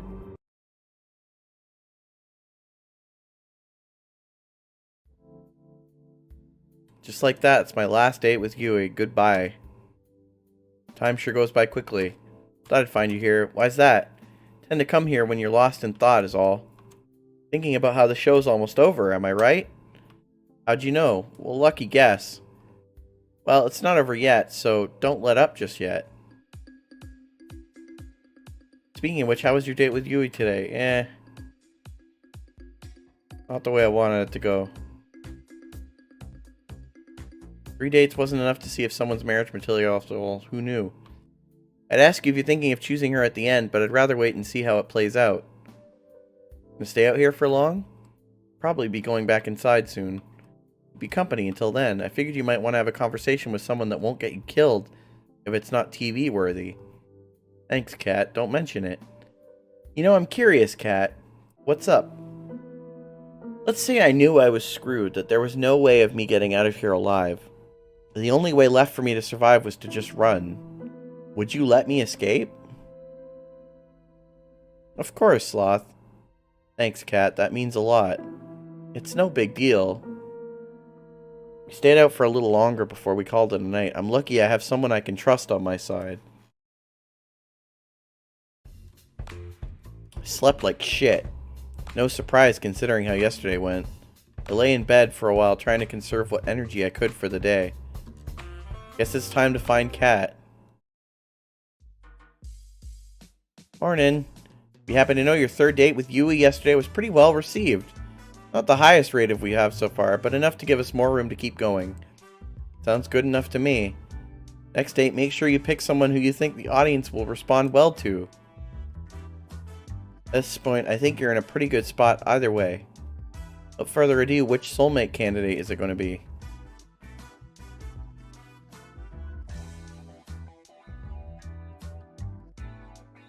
I guess we'll do Allie last.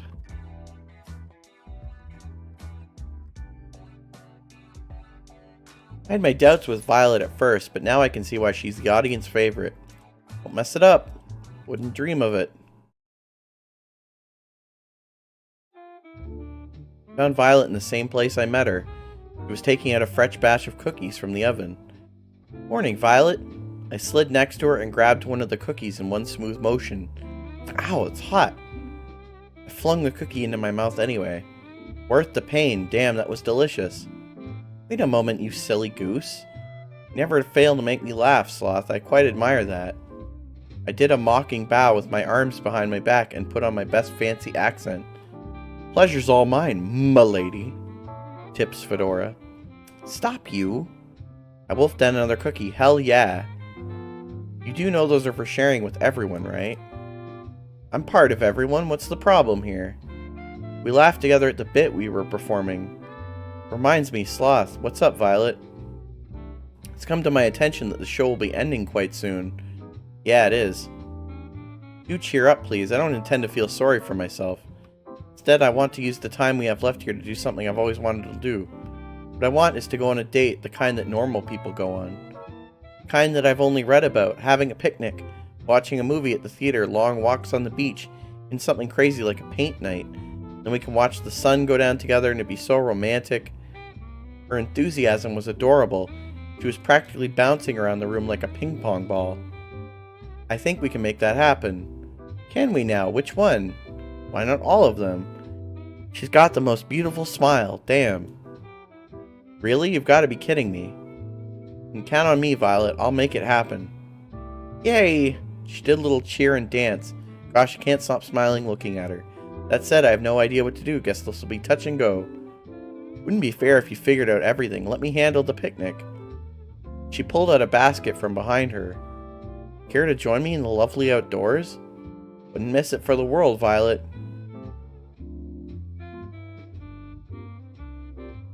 walked outside for a while and then settled on a lovely spot with a nice mix of shade and sunlight for our picnic. The way her silver caught the sunlight, it was enough to make you believe in angels. She was so beautiful. Dig in, I brought plenty. Please don't hold yourself back. You've got to be the luckiest person alive. Save that talk for after you try this. I'm letting you have the first bite. Should I be worried? I smiled as she mock-pouted. Just kidding. She laughed and smiled as she spoon-fed me a delicious egg roll. Called it, I'm the luckiest person alive. Not just because the food's delicious, but because you're here next to me. You've made this week so special. I feel the same way, Sloth. And there's more where that came from. You're absolutely right. I've got something prepared for just the two of us next. Owe me one, Sloth. We enjoyed the delicious food and conversation over the rest of the afternoon. Walked back to the mansion hand in hand, smiling all the while. Next stop, the only movie theater on the island. Didn't know we had a room like this in the mansion. Not surprised Tara's pretty territorial about this room from what I've seen and heard. But right now, it's our very own private movie theater. Did a little jazz hands at the TV. Violet clapped as if I had just put on a performance of a lifetime. I made a dramatic bow and look at what movies we had in store. We have rom-coms, fantasy medieval stories, war movies, a few superhero movies, and last but not least, a horror movie. I'll put on a rom-com. From what Violet was saying earlier, this would definitely be her favorite. I started the movie and then went back and sat next to Violet with my arm around her. The story was about a girl who moved to a place called New York to become a writer, falls in love with a boy she meets there, and eventually realizes her dream and her love. It wasn't anything special, but Violet was thoroughly entranced for the whole movie. Me, I was more entranced by her. After the credits rolled, Violet practically burst into tears. The best movie I've ever seen in my whole life. My whole life! How about we take a scene you like from the movie and turn it into a painting? My gosh, you didn't. Wait right here for a second. Okay. I had no idea where to find art supplies, but I knew if there was anyone who could, it was Kat. Kat, I think you know the sitch. I'm nerve putting this together at the last minute, but I like that about you. Set up everything they need for a paint night in the main hall of the mansion. I just finished my shift. Even better, you've got free time for this. And so we started painting on canvases in the main hall. I think I'll paint a picture of scene from the movie. Too many to pick from. What scene are you painting, Sloth? I haven't decided yet. How about you? Drawing the scene where the girl runs out in the rain to tell the boy that she loves her. It was just so romantic. She sighed like a love-struck teenager. I could tell she was putting her whole heart into her painting. She captured the scene perfectly. Let's just say I was focused on more making people have the right number of heads and was working from there. An hour or so later, we fished and compared our final artworks. She's an incredibly talented artist. Me? Not so much. That was embarrassing, but man, it was worth it just to see her smile and break into laughter. Her laughter was interrupted by a gurgle from her stomach. Mother would punish me for sure if she heard me make that sound, but who cares now? Violet was unstoppable at this point. Time for dinner? You believe it is. I volunteered to cook, but she wanted to go back to the restaurant that we went to on our first date, so we did. Apparently she was trying so hard to be prim and proper back then, and didn't actually get to eat as much as she wanted. She ate up a storm, almost, literally, almost. We spent dinner wolfing down delicious food without a care in the world and laughing about scenes in the movie and our little artsy adventure. Finally, we went for the long-awaited walk on the beach. We held hands as we walked along the ocean. The waves of the ocean seemed to play music for us as we skirted by. At times, we talked without end. At other times, we enjoyed each other's company and warmth and silence. Either way, we were as happy as can be. Talked about how the past, the present, and the future were so different than before because of each other. You know, Sloth, if you asked me to marry you right now, without a doubt, I'd accept. I know it sounds quite crazy to say that in such a short period of time, but I just know. She kissed me passionately with everything she had. And what came next was the perfect ending to our lovely date. Come closer.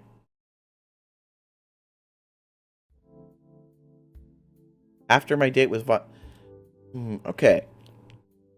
Okay. So, on the first...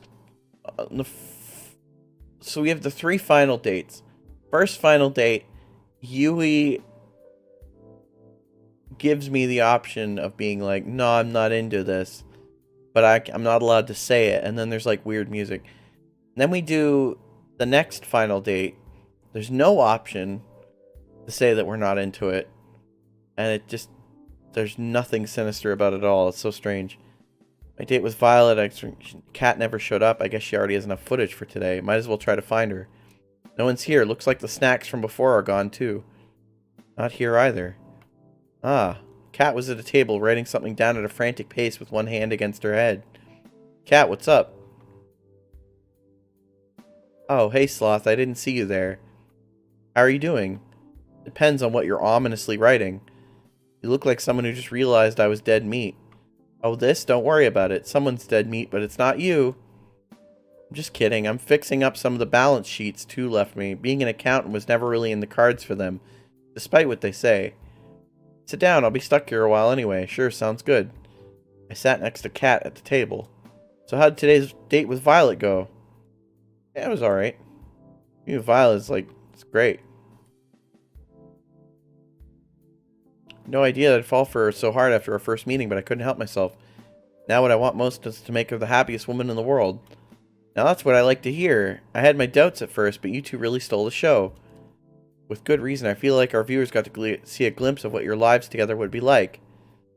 Maybe the mess in the kitchen won't be from the dough next time, No comment. Anyway, you've done great till now. I don't know if what you've said to each of the girls really is true, but don't stop now. You just have to get through one more day and you'll finally be able to leave this place. And you'll tell me what my old life was like? Of course. I mean, if I didn't, where would you even go? Fair point. Look like you've got something on your mind. Just thinking about tomorrow. You've been getting the best ratings I'd ever seen. I just hope it's enough. Rating requirements for the last date and the last day are the highest. Sure, it's going to be fine. Don't worry.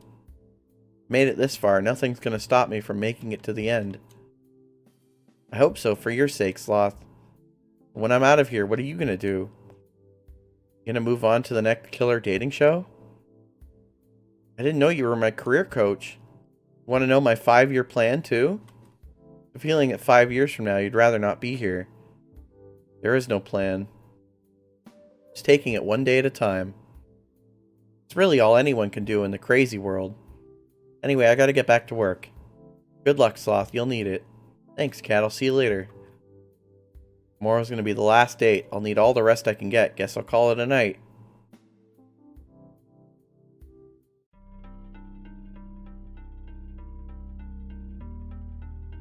The performance is coming to a close. The actors and actresses come out one by one, ready to take their bows. I would clap, but I'm waiting for you, and only you. Waking up next to Violet felt like waking up next to an angel. We had walked back from the beach past midnight last night, so any rest we could get was very welcome. For several minutes, all I could do was watch her silver hair catch the sunlight. It was the most beautiful thing I'd ever seen. Morning, Sloth. Morning to you too, Violet. Do you mind if we just perhaps stay here for a spell? Not one bit. Fantastic. She rolled herself towards me and hugged me with all her strength. No take-backs. We laid together in the bed all morning, enjoying each other's warmth and company. I don't want this moment to end. I simply cannot wait till we leave here together, Sloth. We will be the greatest partnership for all time. An empire like no other. I do like an ambitious woman. It's time for you to spend some time with another girl, no? Yeah, sorry about that. It's in the contract. It's no matter. To bicker about this would be fruitless. It's the very nature of the show. Do entertain yourself with whoever's today's date will be. But know that anything she could offer would pale to what a queen could. You're running out of time, Kit Kat. Gonna be fine, just watch. Good morning, Cat. Morning, Sloth. How'd you sleep? Pretty well, thanks. You bet you did. That bed is worth more than your life. Reminds me, why can't the staff have the same kind of bed that Sloth has? I look like I'm made of money? You literally own this island. If I give the staff beds, next thing they'll ask for is minimum wage. No thanks. He walked away. So how about that 5-year plan, huh? Maybe the brothers were onto something with this whole accounting thing. Anyway, it's time for your last date with your last soulmate candidate, Allie. You ready? It's time to make a break. As ready as I'll ever be, Cat. Further ado, lights, camera. Don't get yourself killed.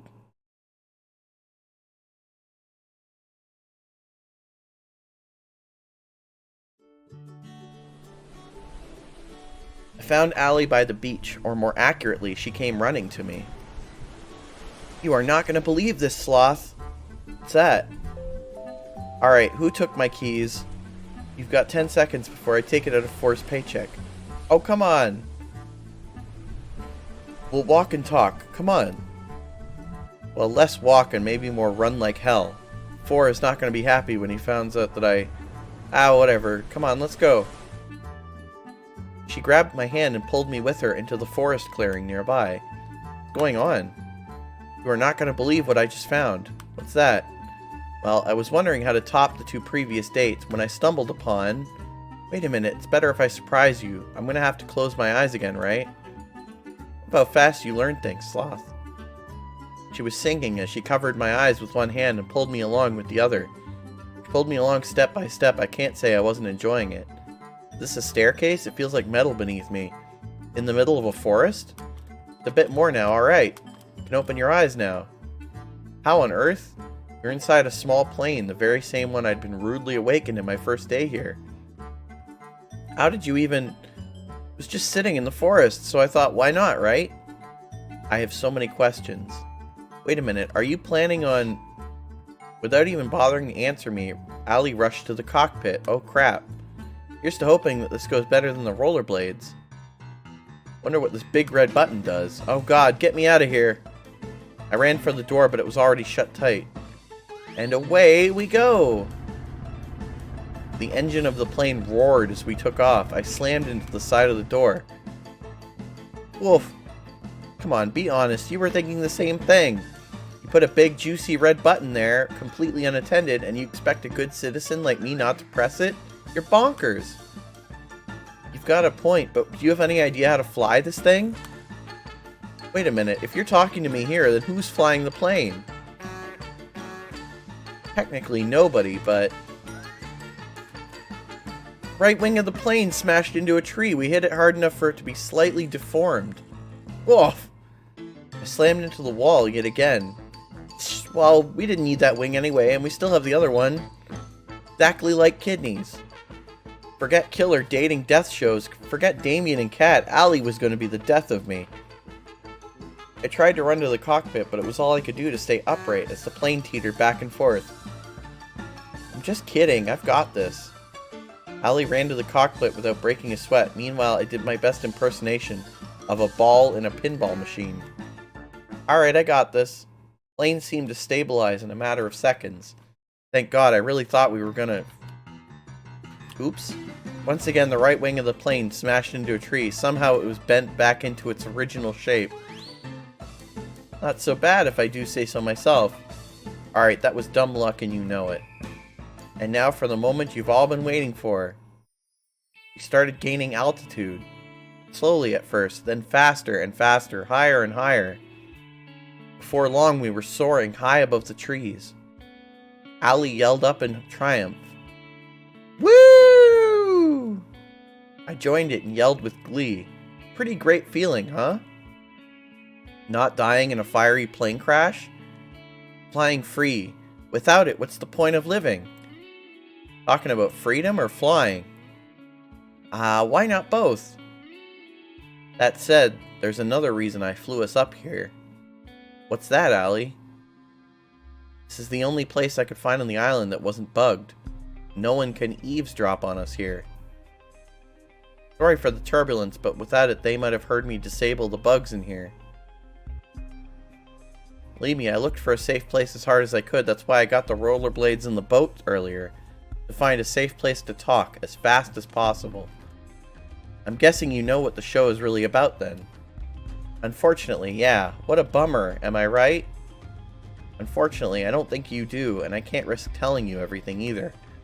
What? Why? Believe me, you're better off not knowing. What? Allie, what are you hiding? Who are you, really?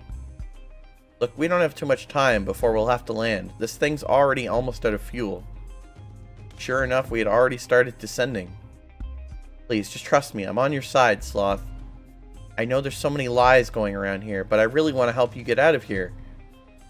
Though I have to admit, it wasn't on my to-do list at first. It's a good thing you're so cute.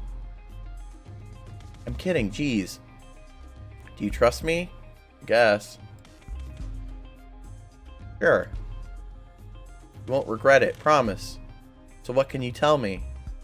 There's no time. Long story short, there's something on this island I need to find that the people I work with need.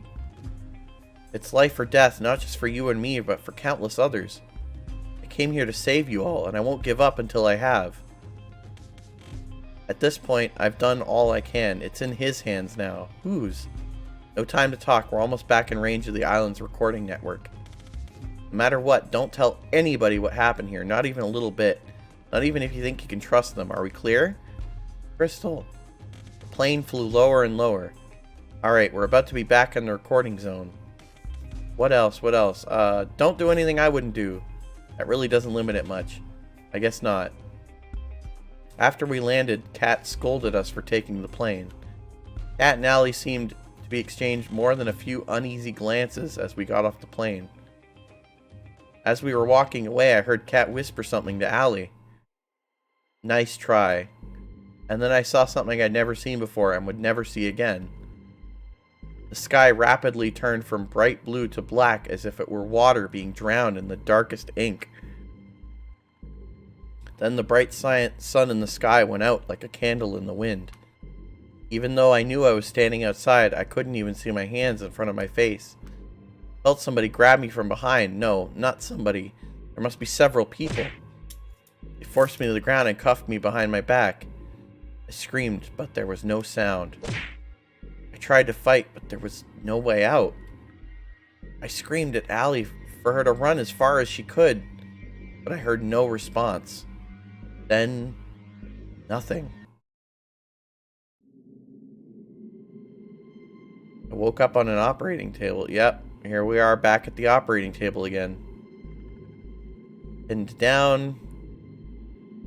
Morning, Sloth. What's going on, Kat? Get me out of here. I'm afraid I can't do that. Honestly, I'm getting tired of explaining why. Just speed this along. What are you talking about? She placed some kind of helmet on my head. I tried to avoid it, but the brace around my neck made it impossible to maneuver. Please, Kat, don't do this. I could hear the hum of a massive generator turning on behind me. She raised her hand, revealing a trigger switch with a single red button. See you soon, Sloth. She pressed it. The curtain closes. You're taking your bow. When you lift your head, I can see you clearly. For the first time. It's you. The one I'd been waiting all this time to see. The one who made me dream of a life together. Far from this island. Been right by me all this time. Tomorrow's the day, Sloth. You nervous? Who wouldn't be? Got a point. Reached for my hand and held it tightly. You okay? Sure we should be doing this? I don't want you to be punished just because I want to get out of here. Hey, Kat. We've always been a team, you and me. No matter what, we're in this together. Thanks, Sloth. How did things come to this? The escape failed. I've been surrounded, beaten, shot, betrayed. The love of my life. She shot me. I'm bleeding out rapidly. I try my best to slow the bleeding, but it's no use. What did you do to her? I choke out every last word. I didn't do anything. I didn't have to. You're too busy making heart eyes at Kat here to see where her true loyalties lied. I'm sorry, Sloth, but it's true. I don't understand. Why did you tell them, dear? Damien is my father. I knew you were planning something the moment you came to this island. You didn't trust me enough to tell me what exactly it was. So I became close to you and told you just what you wanted to hear. And then you told me everything I needed to know. As soon as you told me your plan, there was no way you were ever going to escape from this island. Why are you saying this? Now that's my girl. You really are my daughter. I love that look on your face, Sloth. You know, you've got an expression that would be perfect for my next show. And it just so happens we've got an opening just for you. No use. I've lost too much blood. The world turned dark. This is the end. Keep them alive. Sloth, you might think I'm showing you mercy, but believe me, by the end of this, you're gonna wish that I just let Kat kill you. Why? Why, Kat? Why would you barely have time to breathe before the waves pull me under once more? Where am I? I'm underwater? It's so dark and cold. I try to move, but I'm so tired. It takes all my strength to reach my hand out forward. It feels like glass. I'm trapped in some kind of tank. I want to sleep for just a... Someone there? I can feel somebody's presence. I open my eyes and I can see. Hang on just a little longer, Sloth. Who are you? The woman in front of me looked at me with pity. I try to speak, but it's no use. My mouth won't speak the words I want them to. You're awake. I'm so glad, but you're gonna wish you were asleep for this next bit, trust me, and sorry in advance. Huh? She moved towards some kind of terminal next to my tank and pressed a button. As if on cue, it was with every nerve in my body was set on fire. I screamed and thrashed around, but it did nothing to alleviate the pain. Oh, will you look at that? Looks like our little hero's got some life left in them. You know, Sloth, you're in luck. Usually I'd just kill you for this, but a new opportunity's just opened up, and I think you're the perfect fit. Sorry, Sloth, but it's true. I don't understand. You can tell them, dear.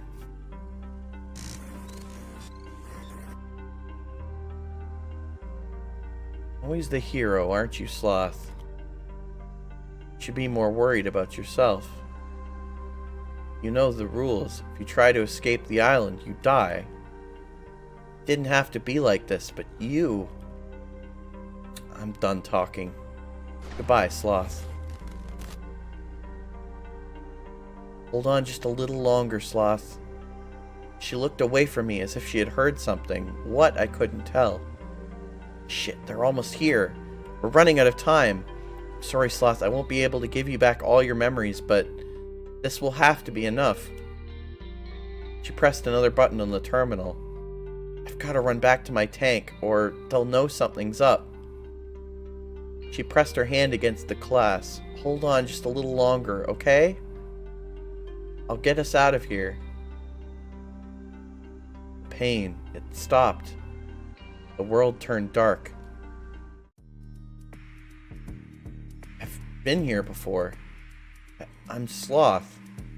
I'm on some kind of dating show. Find love or die trying. Allie, she helped me. I've got to find her. You're up early. Most people around here usually need a little more time to wake them up. Cat, remember now, I tried to escape this island with her. She pretended to be my lover. She betrayed me and shot me too. She's the reason why I'm trapped here. It's only fragments I can remember, but I remember enough to know that she's bad news. We've done this song and dance over and over more times than I can count by now. I've been in love with and chosen Allie, Scarlet, Tara, Violet, and Yui, each of them, countless times. Am I a bad person? Come to think of it, I can't remember what happened before this show started either. I need to find Allie, but first, for the problem at hand. If I want to get out of here, I can't let Kat know that I remember what's happened before.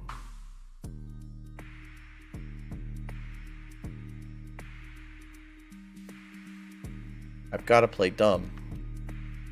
This sounds weird, but do you know where we are? Walk with me. There's a lot to get you up to speed on. Name's Kat. I'm the producer for a new show, Find Love or Die Trying. And what's your name? I don't remember. Like the same beginning as usual. Learn about the killer show's rules. Meet the girls before the show starts. Yui, I don't remember meeting you before the show, but I'm glad I got to meet you again. It's impossible not to feel happier when I see your smile. You'd think that the staff would have learned to cook better by now. There's so much more to you than you show the world, Violet. Scarlet, you're still hiding that you're reading that magazine with another book. It brings a smile to my face every time. I think I know what happened to you now. You still have no idea what you got into, Tara. Killer dating show or not. I'd love to see the way you see the world. Finally, Allie. You never gave up on getting us out of here, even after all this time. Howdy, Sloth. I hear you're the suitor. Care to join me for a jog? There's a place in the forest I'd love to go for a run around with you. It'd be my pleasure. We went for a jog exchanging banter like we'd always done when we met each other. The second we got to the unrecorded area of the forest, her smile faded. I'm glad you got the hint, Sloth. You haven't given yourself away to anyone yet, right? No, I haven't. As far as Kate knows, I don't remember anything as usual. Sweet, I knew I was right to help you first. Really, thank you so much. I can't thank you enough. I've got to ask, how did you escape the tank in the first place? Honestly, I got lucky. Usually the tank knocks me out right away, but that last time, I think something must have bugged out. I saw my chance and took it. Anything's better than being stuck here forever. I'm sorry I couldn't get you all your memories back. Don't worry about it, Allie. All I could ask for is a fighting chance, and you gave that to me. Don't mention it. I mean, duh. I'm hands down the MVP. Anyway, it's about time I tell you the truth, Sloth. I'm from the Resistance. You can think of us as a covert group of concerned citizens who have a few bones to pick with the world's current management. And those bones are their necks. Joking aside, we are fighting a war here. That war will be won with information. Information that lives on this island and only here. There was no way that we would ever find this place, not by conventional means. But then we found out about the show. And so they sent you here. Actually, I volunteered. Believe me, the others didn't want me to, but I knew I had to. I was the one with the least to lose. Allie, it was pretty easy getting in, all things considered. All I had to do was write a report that labeled me as suspicious of conspiring against the government, take a few cute selfies, and boom, I was flown here. Didn't go too great since then, though. But that was when I was a lone wolf. I've got you now. We'll get out of here together. Sound good to you? Sounds like a plan. I haven't even told you the plan yet. But since you're so excited, let's get right to it. There's two things we need to do. One, we need to bring the other girls' memories back. We won't be able to get their trust or work with them until we do. And we'll need their help for part 2. What's that? 2. We need to get the fuck out of here.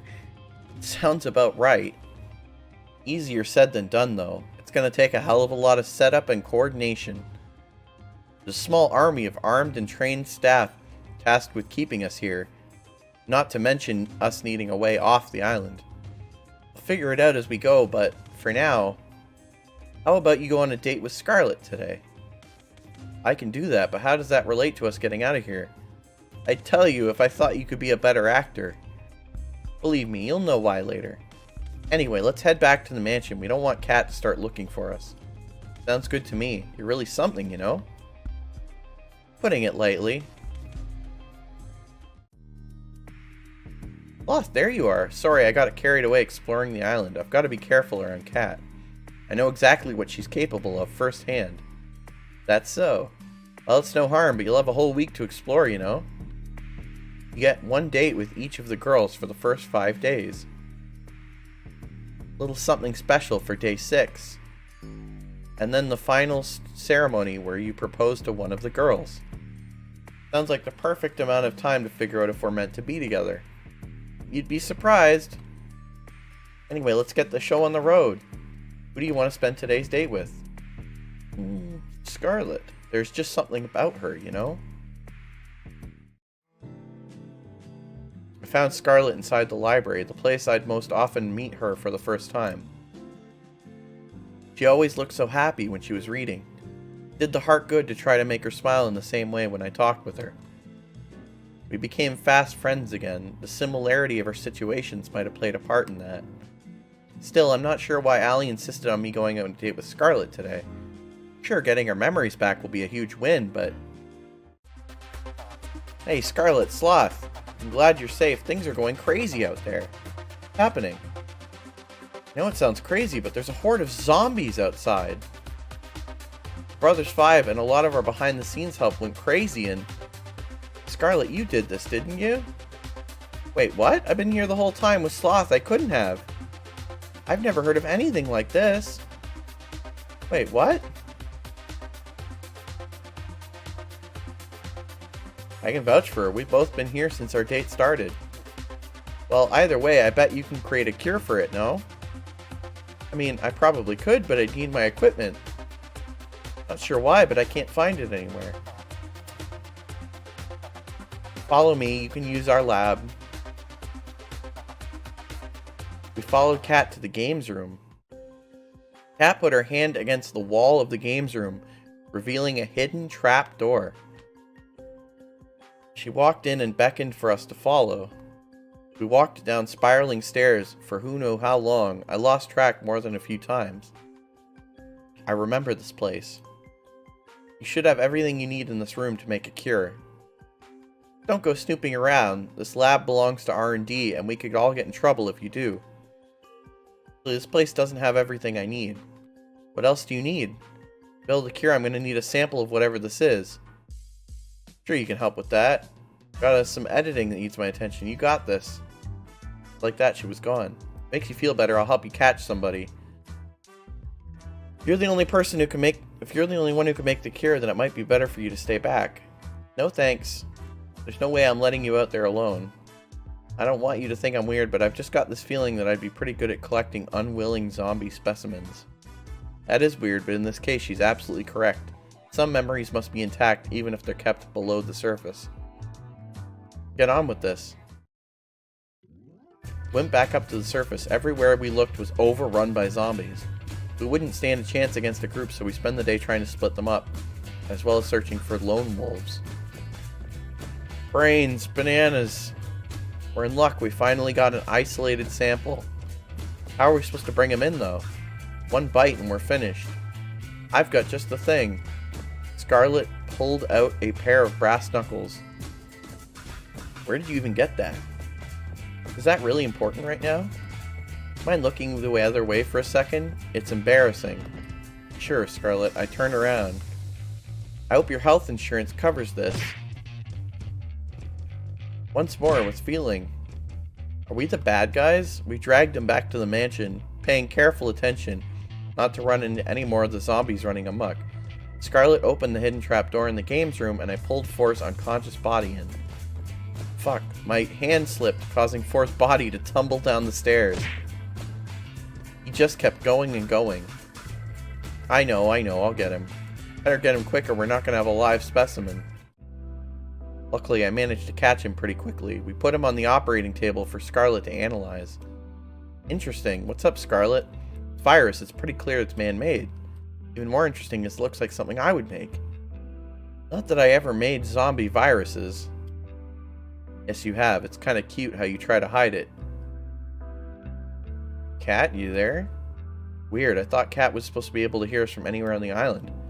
Maybe there's no microphones all the way down here? I guess so. I was going to tell her we got the cure now. Sweet, great work, Scarlet. You bet I did. We administered the cure to 4 and then went back upstairs together. Cat, you there? What's up, Scarlet? I've been waiting hours for you guys. You two done yet? We've got the cure now. We'll need your people's help to administer it. We'll be right on it. Lay low for now. We're coming to get you.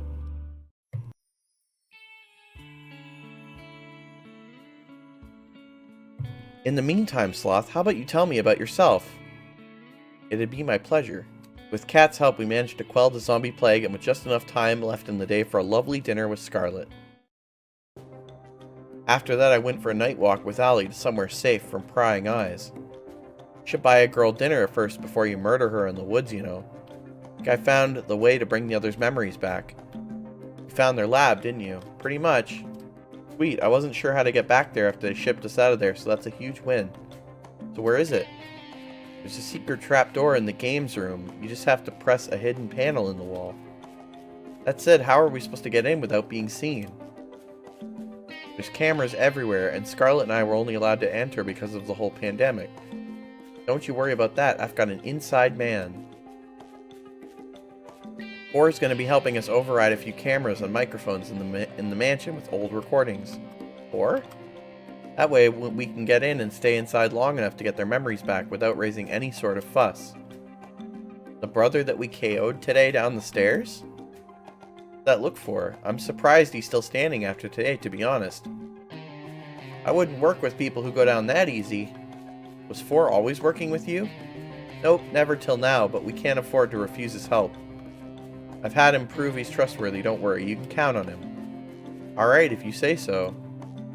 Anyway, we have everything we need for the first part of the plan. Up for a trip down memory lane together? Sounds like a plan. You guys have to see this, trust me. Allie put her hand against the secret panel. A second later, the wall parted to reveal the winding staircase. 4 became intimately and repeatedly familiar with. Did Allie prove For's trust before or after his little trip on the stairs? Wow, you guys found my secret spot already? I'm sorry, what? I found this place this morning. I sat near the top of the stairs and played for a while. It was more fun to play in the dark. Hold me back, Sloth. Allie explained the situation as we walked down the stairs. Sure enough, they were skeptical. Except for Scarlet. Okay, your story makes a little sense when you come down there. We walked towards the machines in a mixture of awe and fear. The markings on this machine, my father's company made these. But why? They didn't. Not my baby. I'm sorry, everyone. I wish what I had to say wasn't true, but it is. I don't know why we're being kept here.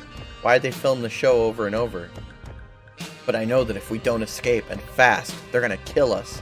Sooner or later.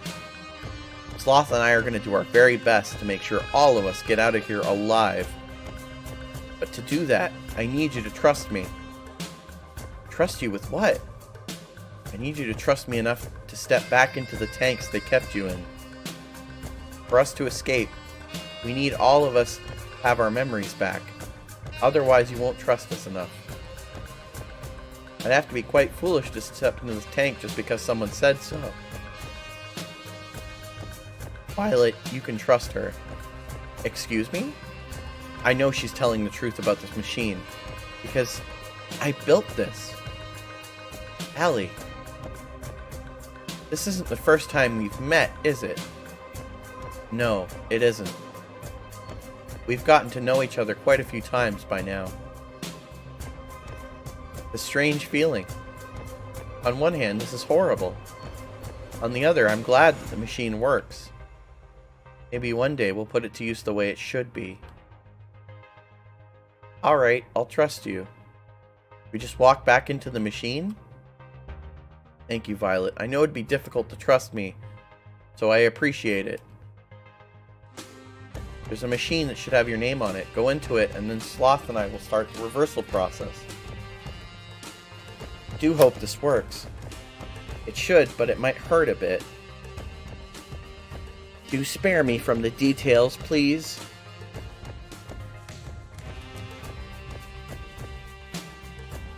I don't really get it, but I trust you, Sloth. And besides, I got a thing for big things made out of metal. They're like mecha. I guess?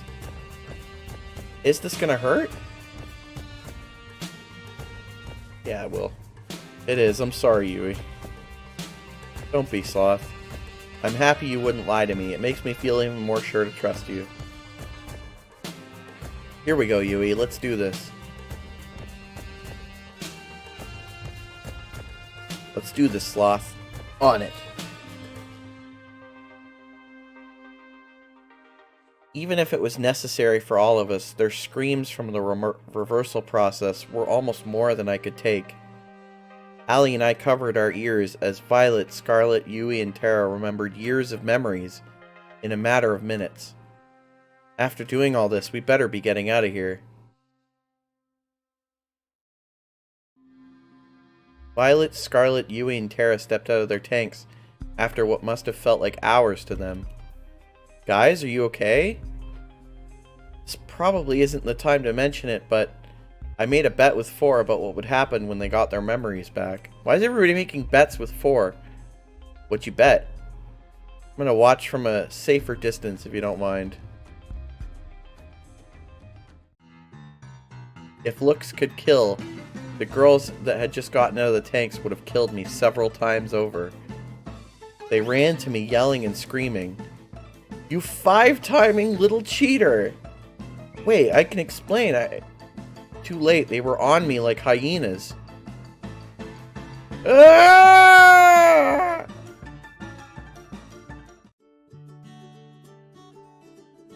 Now that we've all calmed down, how about we go over the escape plan? Better be good, Allie. For your sake, Sloth. Out with it, then. Alright, then, listen up. Over the next hour, Allie explained her plan from start to finish. Trust me, it's the best we got.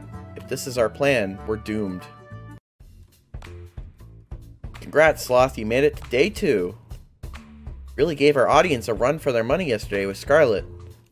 And that's before we got the zombies involved, believe it or not. Glad to hear that. You think you'll choose Scarlet at the end of this?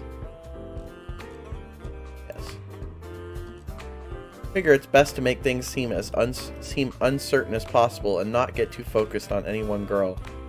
Kat said that getting low ratings during the show could end up with them shutting it down early. If that happened this time, then game over. The only reason why we're able to make these moves right now is because Allie's machine glitched out. Who knows if that would ever happen again. There's no room for error. She's definitely my number 1 right now, but who knows? We'll have to wait and see, but I've got a really good feeling about her. I like the sound of that. But you know what I like even more? Drama. And what better way to start that fire than a full day date with another woman? If it ain't broke. So who's it gonna be? Have you ever noticed that there's only one room in the mansion that's locked? Nope, not even a bit. Really, it's right by the games room, and it's not the hidden one. I'm starting to understand why you've been stuck here all this time. I was snooping around at night looking for snacks when I saw Kat open it, using a black key she kept on a keyring in her pocket. It's definitely a master key. I've seen her use the same key both in the mansion as well as on other buildings. Sounds like it'd be pretty good to get our hands on that. Exactly. If you get me that key for even a minute, I can make a mold of it that we can use as a duplicate key. I'm betting that would be pretty helpful for helping us get out of here, to put it lightly. Awesome, but wouldn't Kat notice her master key going missing? You're absolutely right, especially if you or I try to take it. I'm feeling a butt coming. But it won't be you or I taking it. Tomorrow, ask to take Yui on a date. Let me go get Yui. By the end of tonight, you'll both understand why it has to be you two. I'd say sound like a plan, but I have no idea what's going on. Okay? Trust me, Sloth, when have I ever been wrong? I could list every single date we've been on as evidence. Those don't count.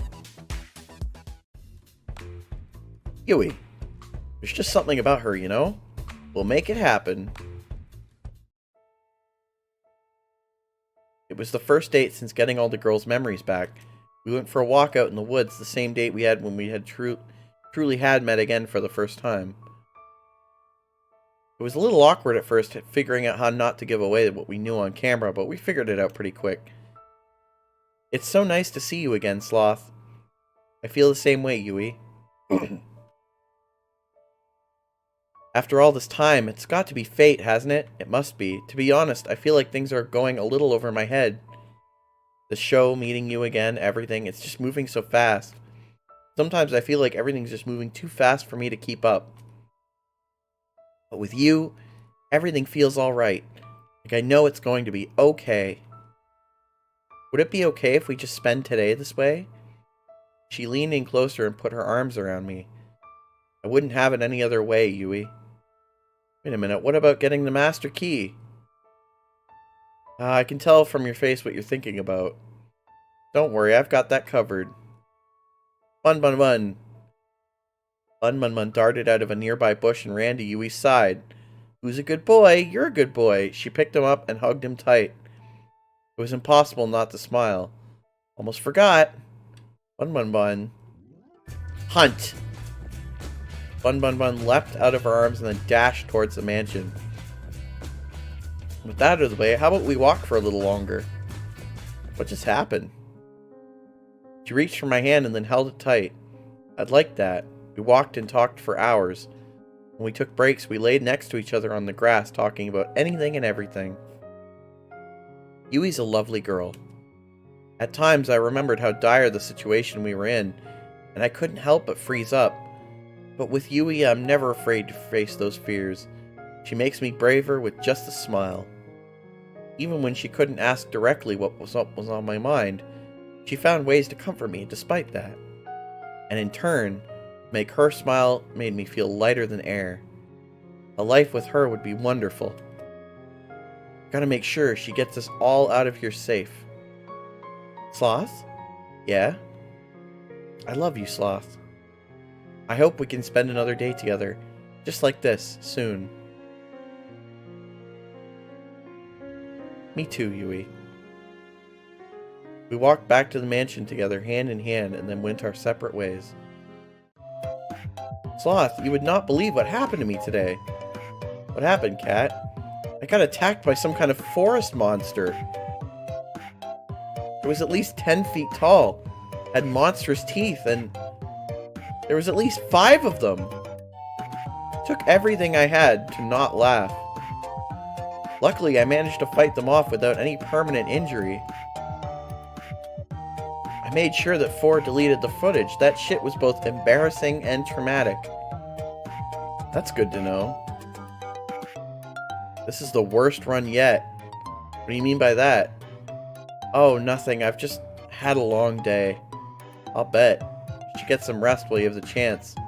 5 forest beasts is nothing to sniff at. You're making fun of me, aren't you? Not at all, Kat. Forest beasts affect 1 in 10 people. It could happen to you. Right, right. I'll see you later, Sloth. Good night. Mission success. I can't believe that worked. How did you train your pet bunny to do all that? All thanks to our special training last night. I may have made a few contracts with a few devils from the forest, but... I'm sorry, what? Half kidding, so don't worry about it. Which half? Are the keys ready to use? Not yet, which sucks. It's going to take a little longer for the makeshift plaster to set. Where'd you get the plaster from, by the way? Believe me, knowing more about how we got it will not make you any happier as a person. I'm cool with not knowing. Anyway, the keys will probably be usable by tomorrow morning, but you'll have to have your next date by then. We'll test them out as soon as it's night tomorrow. Sound good? Sounds good to me. Awesome, let's go team. How about you let the rest of the girls know, Sloth? Forrest disabled the audio recordings in the house at night, so we should be good to talk back up there. I'll let them know. I walked back up the staircase, back to the mansion. Where are they? I can hear some sounds from the kitchen. Hey Violet, how are you? Goodness, apologies Sloth, I didn't see you there. You seemed pretty deep in thought. What's on your mind?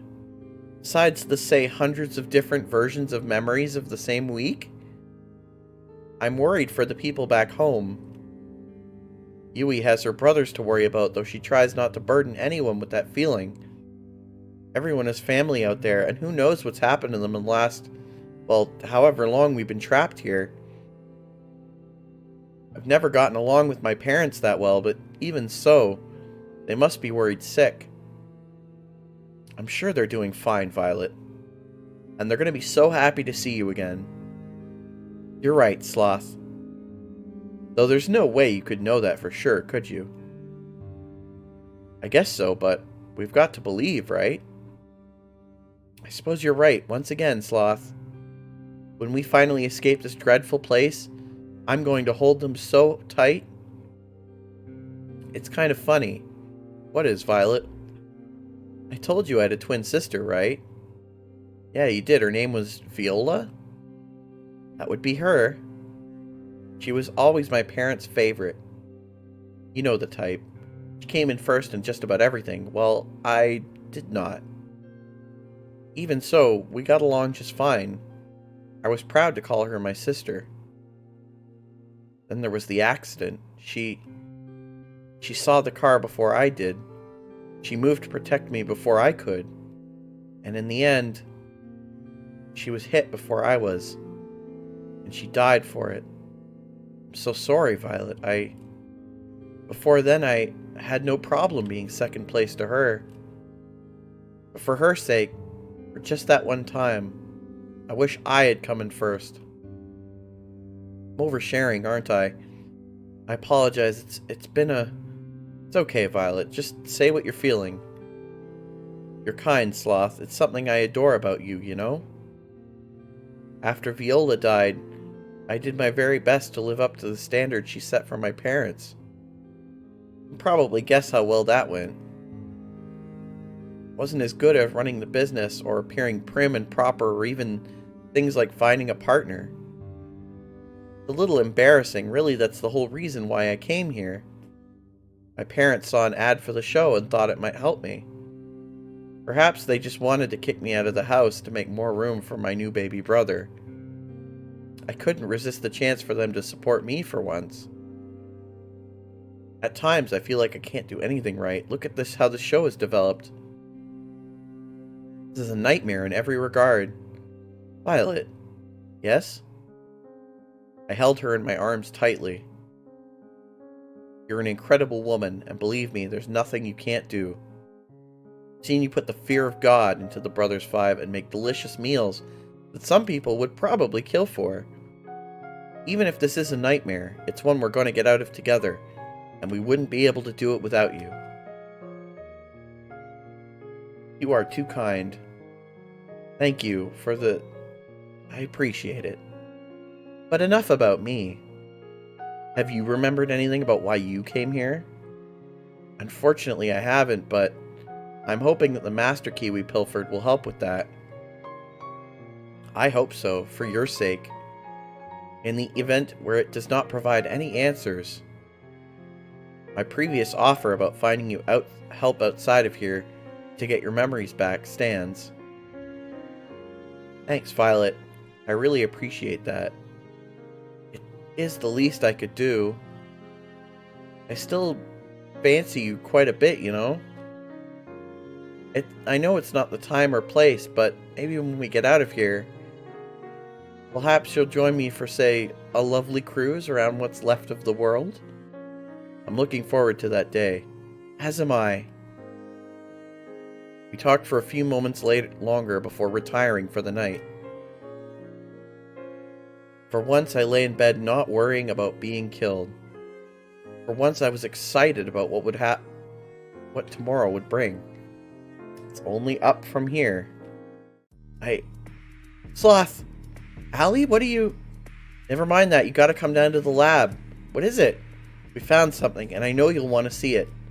She reached for my hand and pulled me as we ran.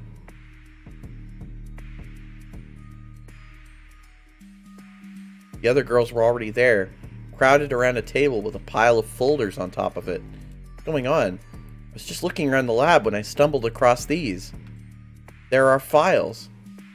I didn't read anyone's but my own, but I have to warn you. Caution was the last thing on all of our minds.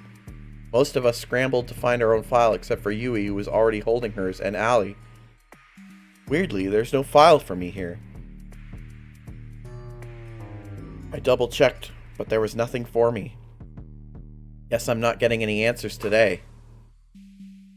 Allie slowly walked to the pile, found her own, and then opened it in one fluid motion. Interesting. What is it?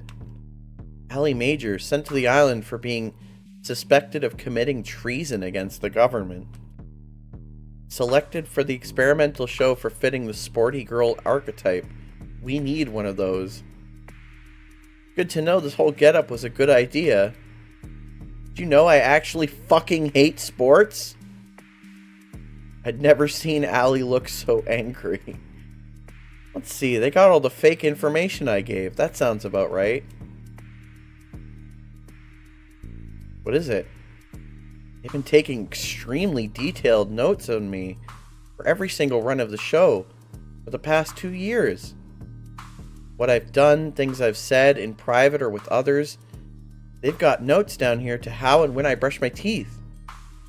How I react differently when they change the show or tell me different things, or we're nothing but lab rats to them. It's true, and it's my fault. What do you mean? If I hadn't invented this machine in the first place, none of this would have ever happened. Not your fault, Scarlet. You really wanted to help people, and that was a great thing. Whoever used your invention for this is to blame, not you. You say so, Sloth. My file says that they wiped my memories and put me on the show to make sure that no one else could build this technology. Can't even begin to understand how that could even be a reason for causing all this.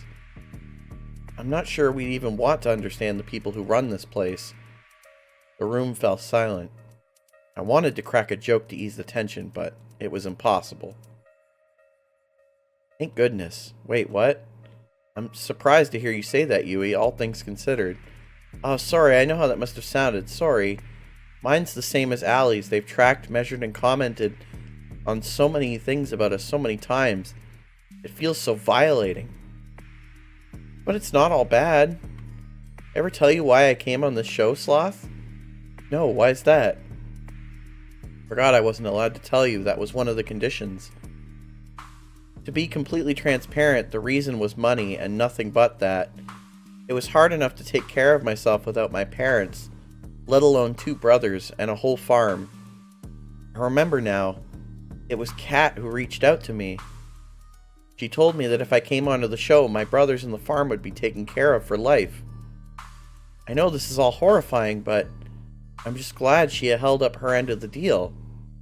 Even if I might die here and never see them again, it's too depressing to think, Yui. We're gonna get out of here and see your brothers again, together. Thanks, Sloth. I'd like that. Curious, Yui, what kind of archetype did they list you as? The girl next door? Damn it, that sounds a lot better than gaming gremlin.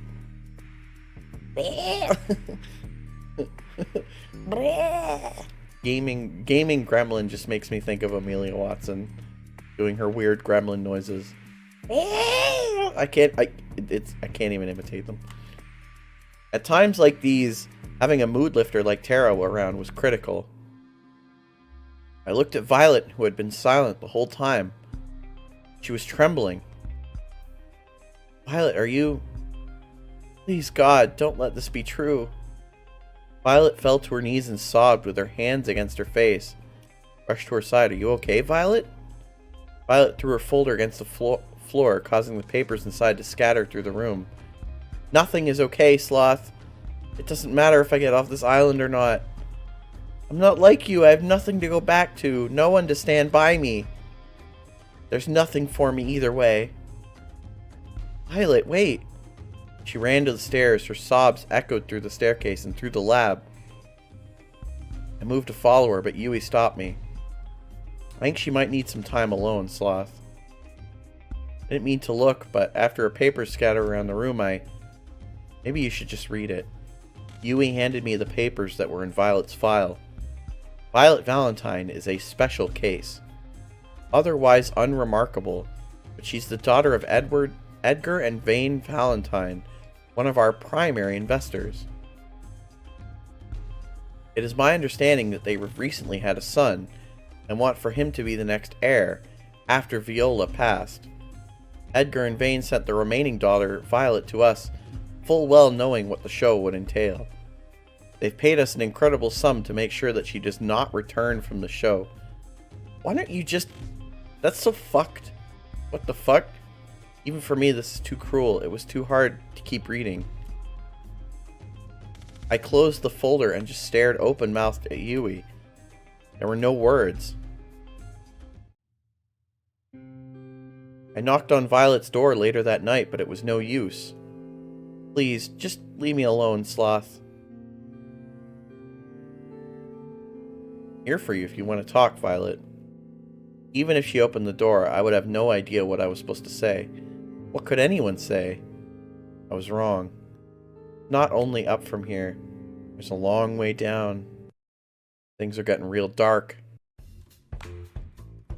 It's hardly a surprise, but I didn't sleep well last night. Who could after what happened? And just like that, we're on to day 3. Gotta thank you, Sloth. You're making my job easy. Actually get to spend my nights doing productive things now.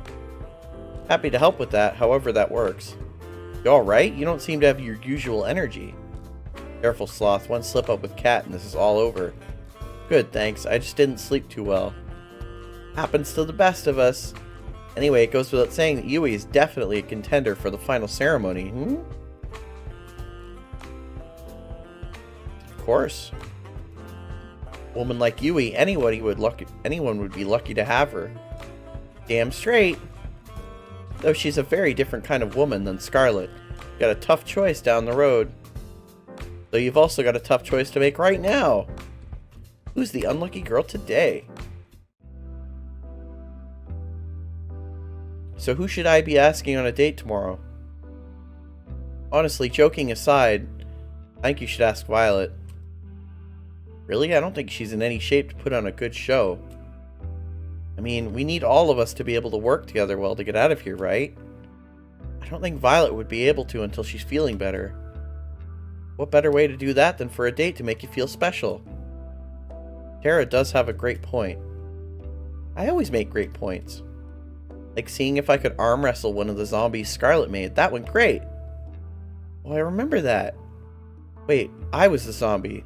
That was not a good idea at all. Can I take my vote back? What do you think, Sloth? I like the idea. We could kill 2 birds with 1 stone. I'm sure there's something that we could do to help us escape that we could only do on a date with Violet. I've got it. Tomorrow you'll be going on a date with Violet. Here's what you gotta do. Violet. I've always wanted to spend more time with her, and there's no time like the present. We'll make it happen. We have one small request, though. What's that? Will it give me ratings? I think it will. Then let's hear it. I noticed Violet being a little down lately, so I wanted to cheer her up. Heard that she really likes cooking, especially in groups. Would you mind if we cooked with the staff at noon? I don't see why not. Hope it goes better than the last time.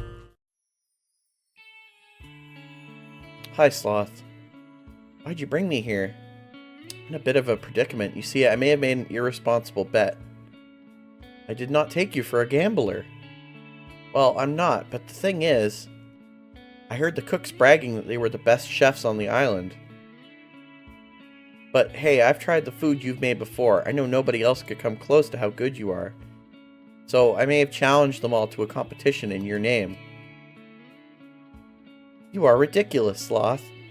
Violet laughed out loud. There's that smile I like so much. It was nice to see it again. You being serious? Dead serious. In a few hours, hundreds of staff are going to come here. Some of them as challenging cooks, some of them as judges, and the rest of them looking for lunch. All of them are hungry. Think you're up for the challenge? I am ready to crush the opposition. They will rue the day they challenge me. That's the Violet I like to see. Anyway, what's the theme of this contest? I can't tell you just yet. It'll be announced when it's cooking time. I do like a challenge. Would you care to stay with me as I prepare for the festivities? Festivities? Of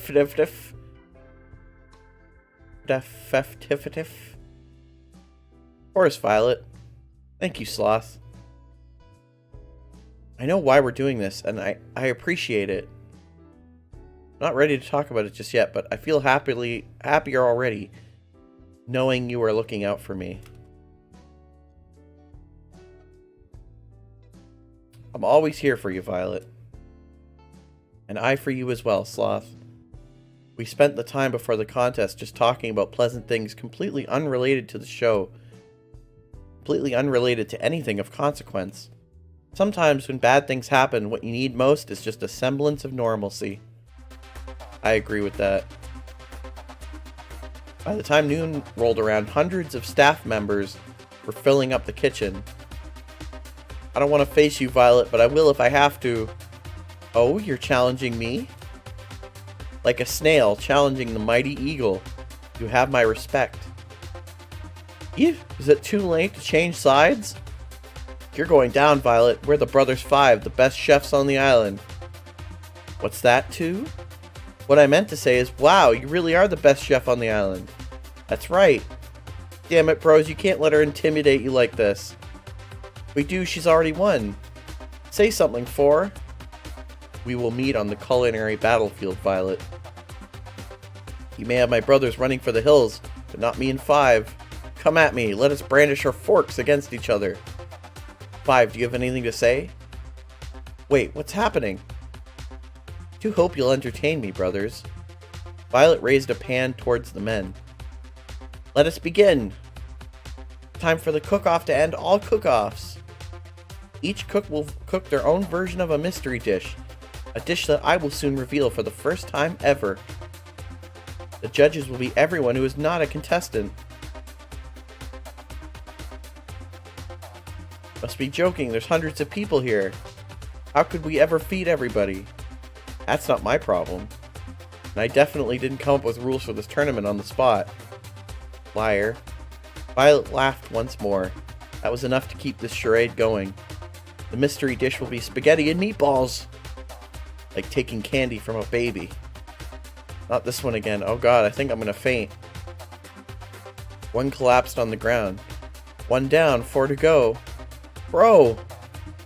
I know we should have been accountants. Why are we fooling ourselves? We each have 1 hour. No late submissions will be accepted. Let the games begin.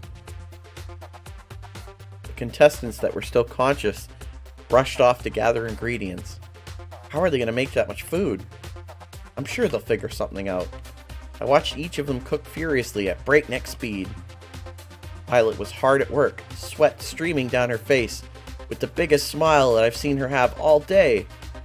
I couldn't help but smile as well. At the same time, 4 was trying to cook his spaghetti with only a microwave.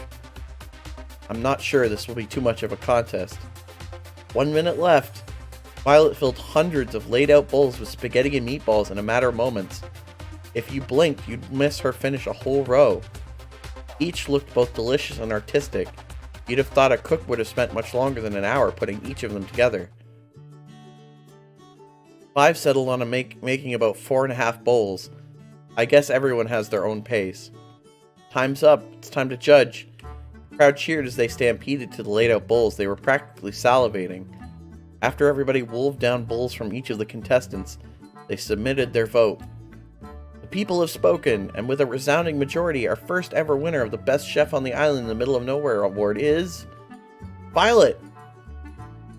Crowd cheered, myself included. Everyone pogged. They were pogging so hard at the spaghetti. I did it! Me! I did it! Violet jumped up and down with joy. I felt like a kid in a candy store just from one look at her. You won fair and square. You should be proud of yourself.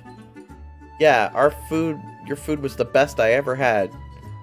Though if you consider our living standards, that doesn't mean too much. Hey, I just had an idea. What if we get Violet to cook for the staff at lunch instead of us? Seriously, it's been years since we've had real food. What's that supposed to mean? I think it's a great idea. I know I hide it well, but really I have no idea what I'm doing in the kitchen. No way, bro! Violet and I took one look at each other and couldn't help but laugh. I would love to, you guys. The crowd's enthusiasm reached a level of uproarious applause. Violet! Violet! Violet! Oh goodness, you're all too kind. Put my arm around her and smiled. Guess you've got a new job now, Violet. I guess I do. Violet leaned in to kiss me on the lips. For a moment, time stood still, and the only thing you could hear was the crowd's cheer getting even louder. Violet! Violet! We laughed together. I've had so much fun today, Sloth, thanks to you. Care to join me by the beach after we clean this place up? Sounds fun. Sounds like a plan. See you there, then. Hey. She reached out her hand to mine, and I held hers tight in return. Hey, Violet. You really gave them a great show today, you know? Couldn't have done that without my ever-so-charming television host. We walked along the beach, our feet bare in the inviting water of the ocean. Really, I'm so grateful to you, Sloth. Last night, finding out what my parents did, was the lowest point I'd ever been to. I held her hand even tighter. Honestly, I didn't see a way out. Escaping the island or not, everything seemed like a dead end.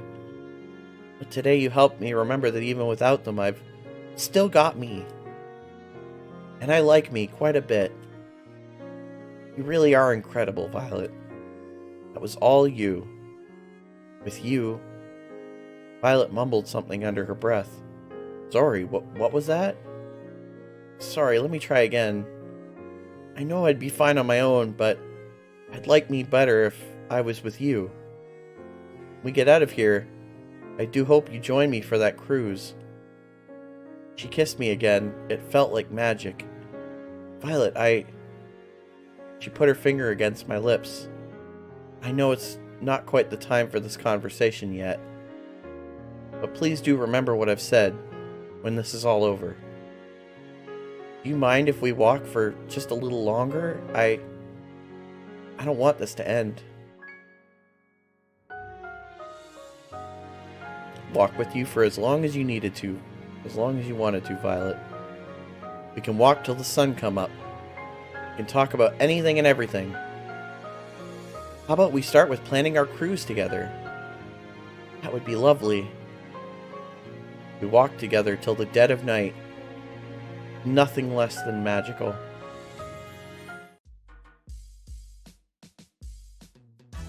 Just after we came back, a huge storm hit outside. We'd just missed it. Hope you two enjoyed your date today. Sorry to interrupt, but it's time we get the show on the road. Allie took out the master key from her pocket, span it around the ring with her finger, and then put it in the locked door. And we're in. Turned the lock and then pulled the door open. Whoa, the door's a little heavier than I thought it would be. Must be soundproof or something. Whatever, let's go.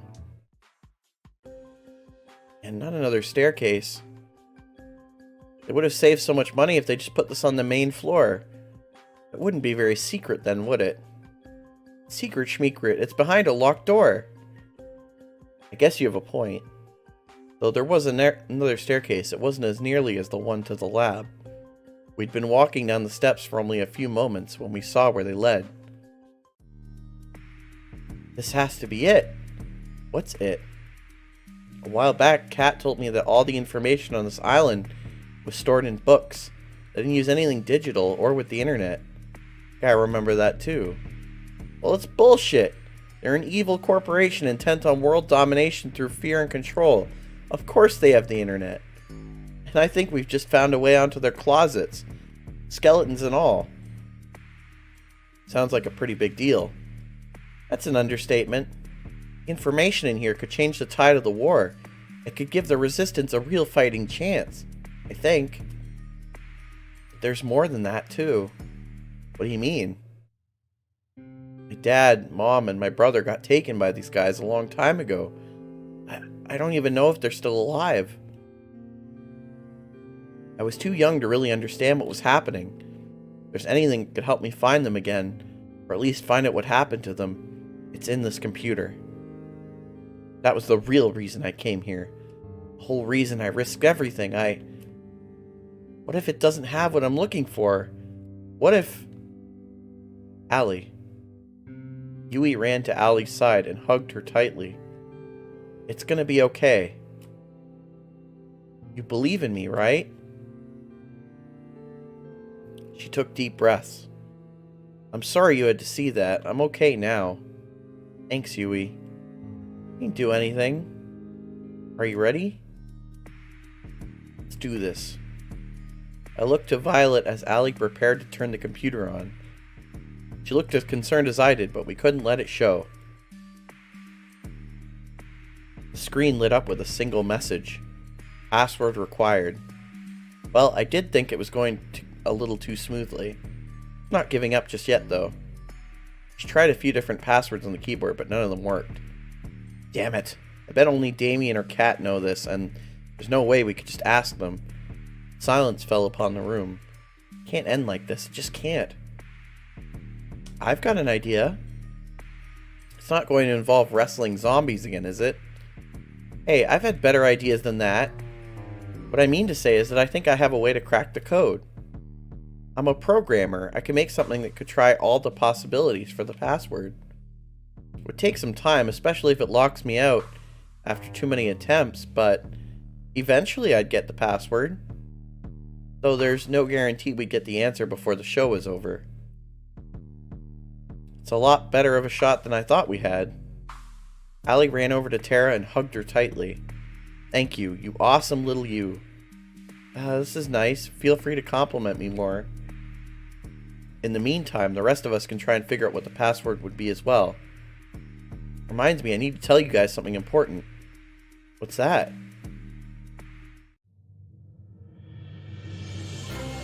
I have our escape plan. She took out the master key and held it out for us to see. There's a hidden hangar I found by the beach, just a little further from where I first found the plane. Now that we have this key and we know that it works, we can use it to disable the hangar's security, commandeer a plane, and then fly the hell out of here. We practically jumped for joy. Can't believe it, we're almost out of here. It's been a long time coming. Well, soon, but not just yet.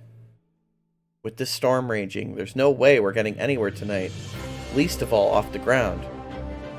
But if there's clear skies tomorrow night, that's where we'll be. What about the computer? Don't you need to crack it before we go? Yeah, what about your family? Well, that'd be the ideal case.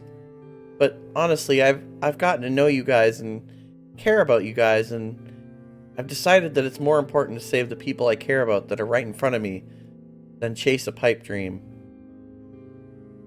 No, I won't accept it. If I were in your shoes and I was looking for my brothers, and I just gave up looking for them, I'd regret it forever. And I know you would too. But I can't ask you guys to stay here any longer. We're in danger if we stay here. Yui speaks for us too. To have family that you really care about and that cares about you too, you can't give up on that. We're not going anywhere till we crack that code, even if it takes till the last day. You guys... No, I can't allow it. I won't take that chance with your lives. I'm not backing down on this. What do you think, Sloth? You need to take this chance, Allie. I think you need this. Guys, take a chill pill for a second. I'm a programming god. Best of the best. I'm gonna have that code cracked by tomorrow, and that's a promise. So don't worry, okay? I love you guys. Thank you so much, really. What are you thanking all of us? I'm the one who has to write the code and shit. We laughed together, something I thought might have been impossible after the initial bad news. We're in this together, and we're getting out together. No one gets left behind.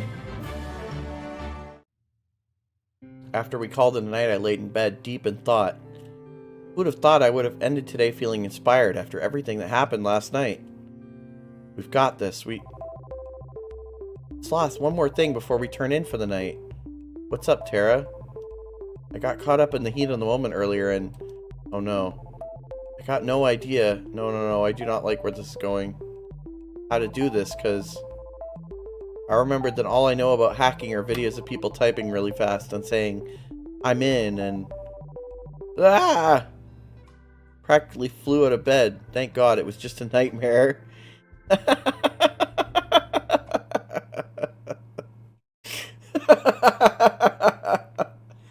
Yeah, that got an actual genuine laugh out of me.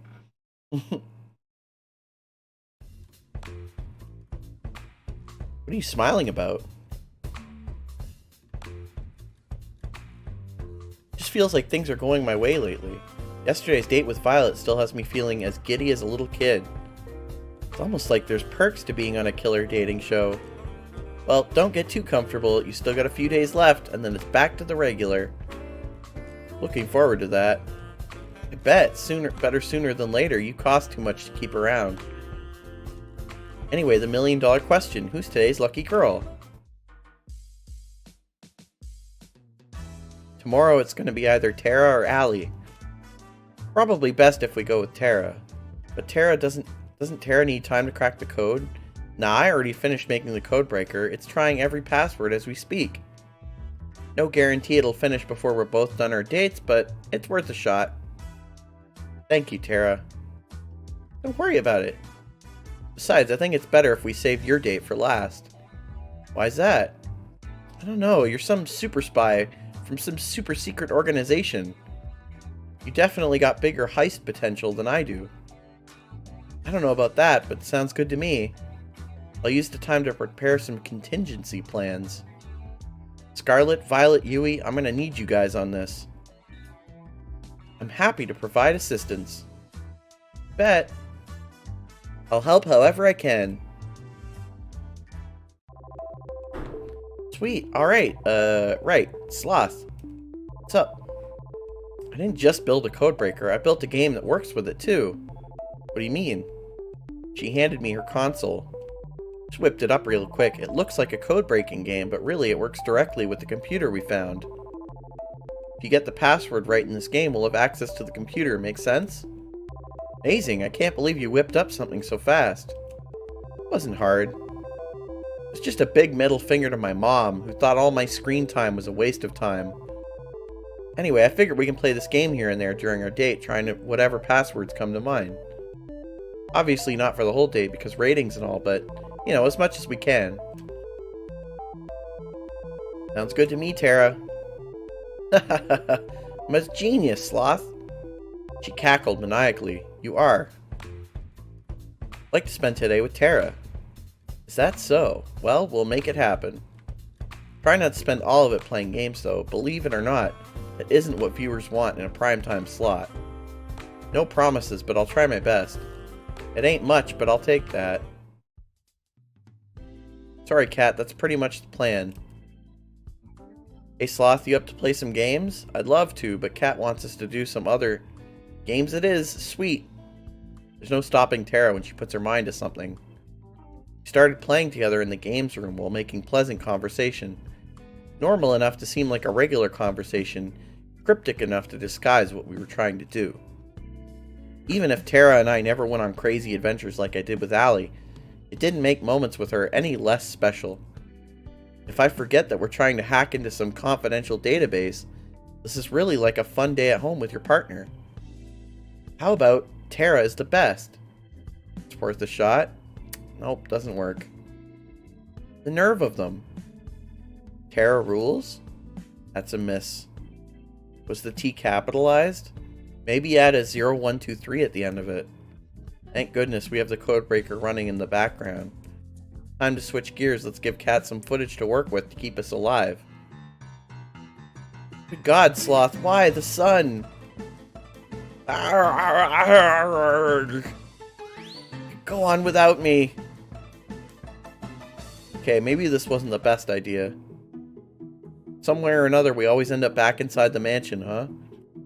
And there's nothing wrong with that. I guess you're right. Up for a few more rounds of that game we just played? Sure. How about Damien Black sucks? Nope, doesn't work. Cat Black sucks? Not that either. How about Sloth? Oh, come on, now you're just guessing. Like I wasn't before. Well, I'll try it.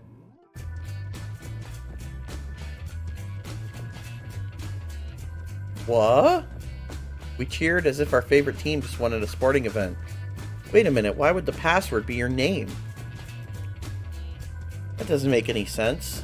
My guess is as good as yours. Maybe we'll find out tonight. Hope so. Well, I think I've had enough of games for today. Never thought I'd hear you say that, Tara. I'm full of surprises. We can spread the good news after. How about we try something new today? Something outside? Sounds like a plan to me. Awesome, let's go. We ended up going back inside a minute later, but the rest of the day with Tara was still a lot of fun. And we're in. The password prompt closed with a satisfying ding. Whoa, there's a lot of stuff in here. Why would there be a folder called Homework? Whoa, that is definitely a porn folder name. Tara was about to open it until Allie intervened. You mind if I take a look? Forget why we were here for a second, sure. Let's see. Same time, Tara started downloading all of the files to her console. Doesn't look like there's anything here about why my name was the password. All the rest of us could do was give Allie and Tara the space they needed. Seems like it's only going to be going up from here, team. I was worried for Allie, especially if we couldn't get into the computer, but it looks like we got it after all. It's too soon to say anything, but I do hope you're right. Let's not jinx it. So what's the first thing you're going to do when we're out of here? Thought we weren't going to jinx it. I'm going to get straight back to helping people the way I know best. Nothing's changed in that regard. That is a lovely aspiration. Do me a favor and make sure your inventions don't get used on yourself again, okay? I mean, it's not like I was trying to. I admire how you can be so sure. As excited as I am to leave this place, I'm not quite sure what I'll be doing after. Totally okay, Violet. It's part of the fun of life, just figuring it out as you go. I suppose so. Violet looked at me and smiled. Pretty much my plan at this point, too. Guess who's back, bitch? What Tara wants to say is we did it. I've got everything I need to help turn the tide of the war, and I know where my family is, and they're alive! I'd never seen Allie so happy. She jumped towards me and hugged me. Oof. Fantastic. That's such a relief. I'm so happy for you, Allie. Good job, Tara. You cracked the code, not all at once now. Couldn't have done it without you guys. Thank you so much. We didn't have to wait this long to leave, but you guys did it for me and my family. Can't ever thank you enough. She pulled out the master key from her back pocket and swirled it around in her right hand. You guys ready to get out of here? Actually, I was thinking of staying here for the rest of my life. Not having internet is the best thing ever. I couldn't agree more. Let's get out of here. After you, Allie.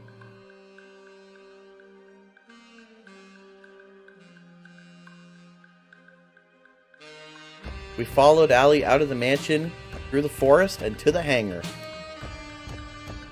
Whoa, I did not see this.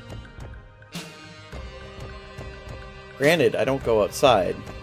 I don't blame you, it's pretty out of the way. Not that we have to worry about it now. Allie pulled out the master key and swirled it around her right hand. She walked to the door of the hangar and put the key into its lock. She tried to turn it, but it didn't work. Tried a few more times, but the lock refused to budge. I don't understand. I've seen Kat use this key everywhere, including here. They must have changed the locks. Does this mean we're stuck here? I don't... It was rare that Allie tripped over her words. It hurt to see her so defeated. I don't know. An uncomfortable silence fell over us. Am I gonna die here? Are all of us? No, we are not out of this just yet. I refuse to give up again. But we can't get into the hangar. There's no way to break in without triggering the alarms. For now, yes. But getting in later is a different story. If I remember correctly, whenever you went on a third date with Sloth, you would fly in a plane together. Well, I'm assuming the plane was you two. It's just like you to try something crazy and drag in Sloth. Can't refute that. That was definitely us. How we never died on those plane rides, I'll never know. Means the staff don't mind if you take the plane during the date, which means we should be able to ask for the key temporarily. We'd still be able to get the plane, it just has to be during tomorrow's date. There'd be way more staff around than usual, but we'd still have a chance. Exactly, the rest of us can be relatively close by, perhaps at the beach, to avoid suspicion. When you get the plane, we run over, you pick us up, and we're out of here. This could work, it's better than how my plan turned out anyway. I was worried for a second there, but it was for nothing. We've got this. Be in a tight spot without you. It is a team effort. Without each of us here, we would be stuck here with no chance of escape, I'm sure. Speak for yourself, I'm sure I could get out of here on my own. You would shut down the second you reach the beach, Tara. Second thought, maybe teamwork does make the dream work. We laughed together. The mood was infinitely better than it was just a few minutes ago. We spent the rest of the night talking through the details of the plan, including what we'd do if the unexpected happened. One thing was for sure, though, we weren't giving up on getting out of here. It all ends tomorrow. What do you know, Sloth? You actually made it to the last one-on-one date. How you feeling? Pretty good. Honestly, pretty good. Excited to see how a day with Allie will be. Oh, you've got a real surprise in store. She has all of us in the crew working extra hard to prepare a special date for you. And by all of us in the crew, I mean the Brothers 5. How about you go find her, spend some time together while we set things up for you? Sounds like a plan, Kat. See, oh, looks like she's by the beach. Guess that's where I'm headed. Don't do anything we can't air. Murder is okay, but God forbid someone takes their top off. I waved to Kat as I went on my way. Just as Kat said, Allie was by the beach. She was looking out at the ocean. Morning, Allie. Sloth, it's always nice to see you. The difference between Allie's voice during the day and night was like night and day. We guess we do have to worry about the cameras, but still, it takes some getting used to. I know it's going to be tough to top your previous dates with all the other girls, but I think I have a good shot. I'm looking forward to it, Allie. Better be, we've been saving the best for last. She reached for my hand. Walk with me. I reached for her outstretched hand. It'd be my pleasure. The two of us walked around the beach for a while, getting to know each other. So what will you be doing when the show's over? First thing I'm going to do is say hey to my family again and make them a nice dinner. I'm sure that they've gone sick with worry in the week since I've been gone. Wonder what they're thinking now. It's been at least 2 years since then. Kat was right. Sometimes not remembering is a blessing. Allie doesn't have that luxury. Anyway, I've got a surprise for you. Come on. She pulled me along by the hand into the forest. I have to say, Allie's really impressed me. course, it was her deliberate plan to come into the forest and get to the hangar, but she made it seem so spontaneous. You're gonna love it. I saw it the same moment she did. It was all we could do to stand and watch. No. She staggered and almost fell. And who could blame her? The hangar was engulfed in roaring flames. The heat was incredible. There was no way either of us could take another step towards the hangar without being burned alive. The stench of burning oil assaulted me without mercy. We were at a loss for words. And in front of all those flames was her, walking away. Somehow I just know it was her. Sorry, Allie, Sloth. There's been a small change of plans. Sure you can tell, but we hit a few snags with the hangar. How about you two spend your day on the ground instead? I want to scream. I want to attack her with every bone in my body.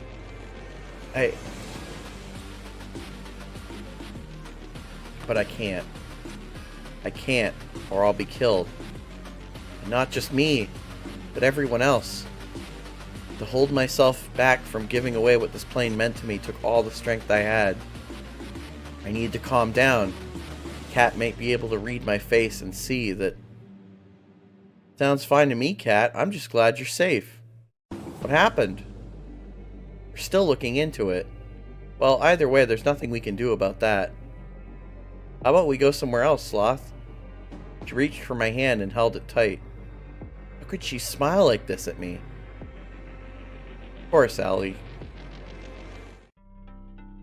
The rest of the day, Allie and I put on the performance of a lifetime.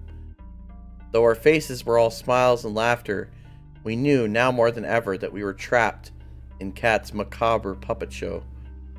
Kat loved to make us dance. She must have known we were trying to escape. But how? Did we make a mistake? Did 4 give us away? Should we have ever trusted him in the first place?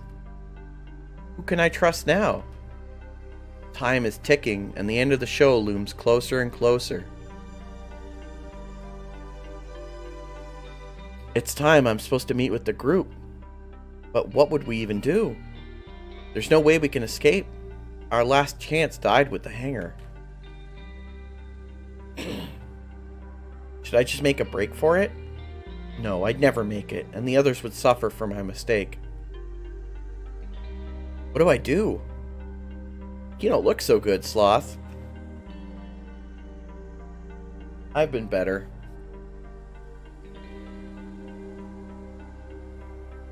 Hasn't exactly been sunshine and rainbows today. You really aren't much for acting, are you, Sloth? Look, I already know about you and your plan to escape. My blood ran cold. You know, take the plane, fly away from here. Wasn't hard to figure out. Tried to say something in my defense, but my voice wouldn't come out. It was all I could do to stand wide-eyed. I know when you and the others found the lab, got your memories back, well, at least the others did. And I know that every night you all worked together to try to find a way out. I mean, of course I'd know. I'm the reason why you got this far. What do you mean? Just follow me. You'll save us all time. We walked to the locked door near the games room. She took out her master key and span it around. You never really thought a bunny could take a key from me, right? Honestly, I don't know what to believe anymore. She opened the door. The others were inside, looking as surprised as I was. Give me one good reason why I shouldn't kill you right now, Cat. How about 2? First, your inside man was never 4.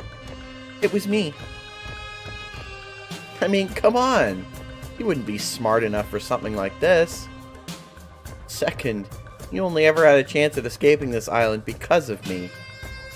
Newsflash, Allie. Those tanks never just bug out. You're the one who let me out of my tank. The one and only. Allie was at a loss for words, and I was no different. What do you want, Kat? Honestly, the same thing as you guys. I want off this crazy train. I want out. I want you guys to include me in your little escape plan. What? Do I have something on my face? As hard as it is to believe, the list of people who want to stay on this island is pretty short. Hell no, we can't trust you. Not sure how, but I remember. I tried to escape with you before. I trusted you.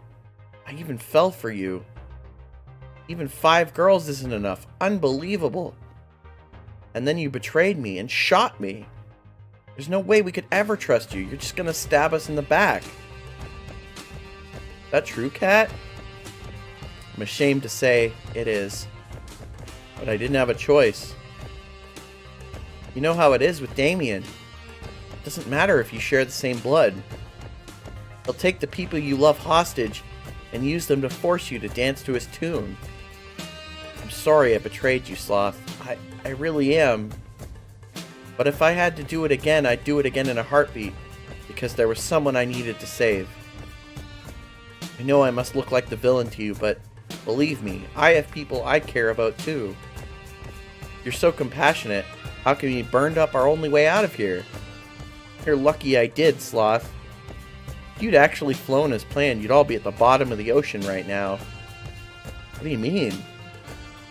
The cruel trick of Damien's. He knew there was a chance that people on the show would recover their memories and try to escape. So he made us build the hangar and the plane. It's the one place anyone trying to escape would go. Exactly. I've told you in the past, Allie, never fly that plane or take the boat out of sight of this island. If you did, you'd have blown up like fireworks. But Allie and I were in that plane, which was a little more than a flying death trap, sent a chill down my spine.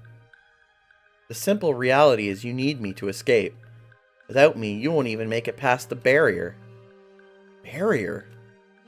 Exactly. And though I hate it, I need you guys to help me and us escape. She reached her hand towards me for a handshake. Allies? Let's discuss first. Kat leaned against a wall while the rest of us debated what to do.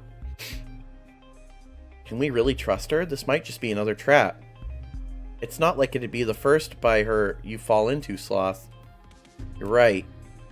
That said, it's not like we have much to lose at this point. Even if she'd done terrible things to us in the past, we still need her to escape. You alright, Allie? I'm fine, I'm just angry at myself. Hey, don't beat yourself up about it. We're alive. That's what counts. She's right, you know. I'm not sure how I'm feeling right now either, but we're alive. That counts for something. You're right, Sloth. And as much as I hate to say it, I think we'll need Kat's help, trustworthy or not, if we want to stay that way.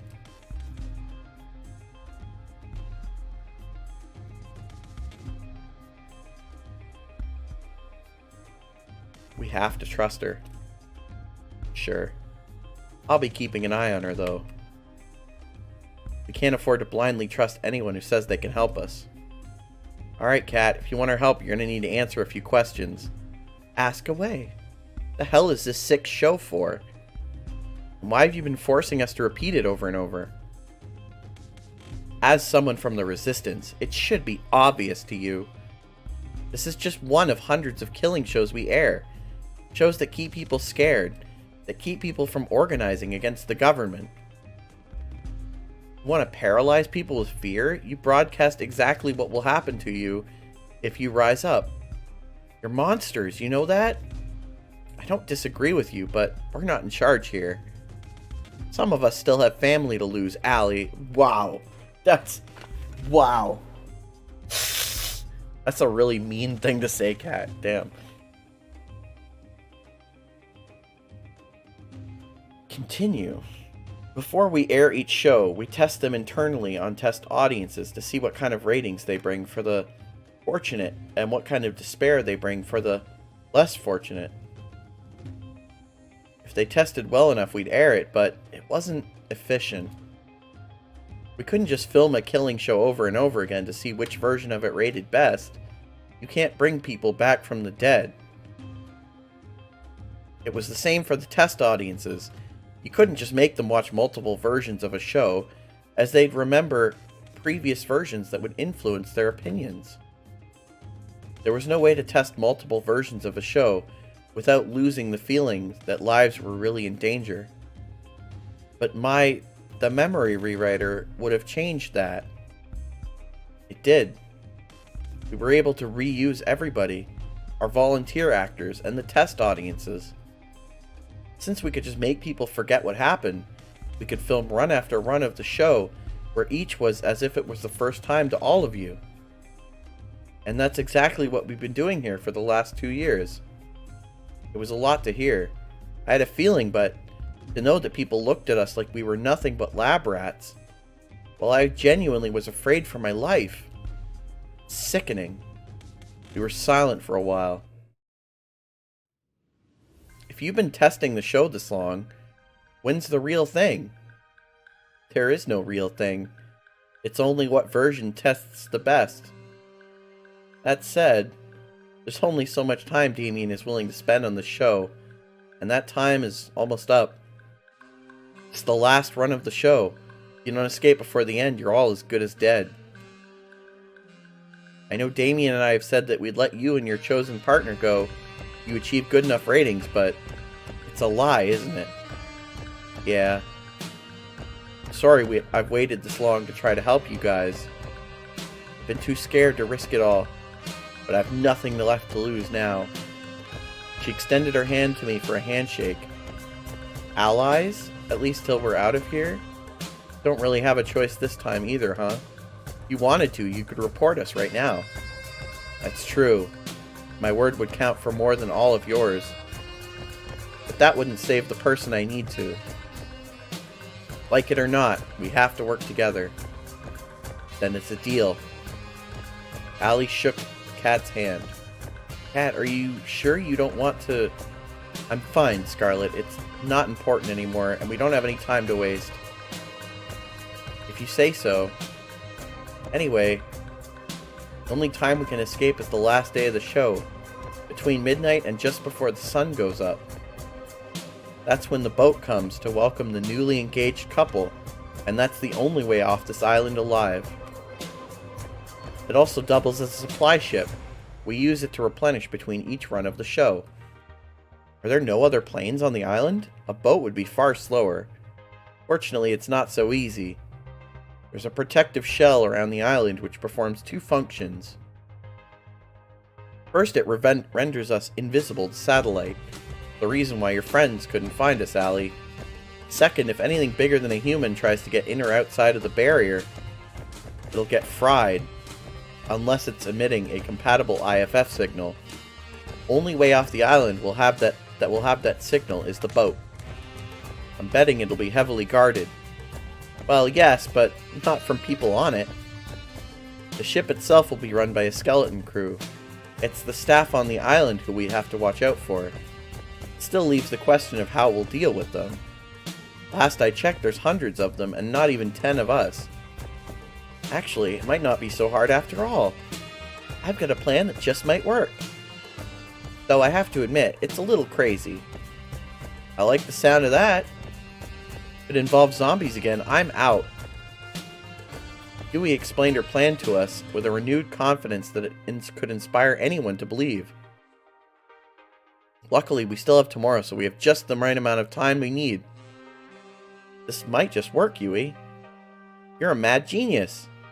It's crazier than anything I'd imagined, and crazy enough to work. Let's get to work. Wait, were we even listening to the same plan? The others went their separate ways to help prepare for Violet's plan. But Kat stayed. Our business wasn't finished just yet. What's up? I want to trust you, Kat. I really do. But you're up to something, aren't you? It's like every other time I trusted you. I can't blame you for feeling that way. and I can't take back what I've done before. The only thing I can say is try to make you trust me is that we both have people we care about, Sloth. And that if you don't escape, the person I care about will go down with you. I'm not asking for you to put your neck out for me. You'll never have to. I'm asking you for you to help somebody that you've never met, and you never will. Somebody innocent. It's strange. This woman has put me through hell, treated me like a lab rat and more, and yet, somehow I think she's telling the truth. Honestly, it doesn't really matter if you do trust me. You'll see tomorrow that I'm going along with Violet's plan either way. I'll trust you, Kat. I'm sorry for yelling at you earlier. Don't be. I literally shot you. I think that earns you the right to be angry and more, no? I've gotten to know you after these past years.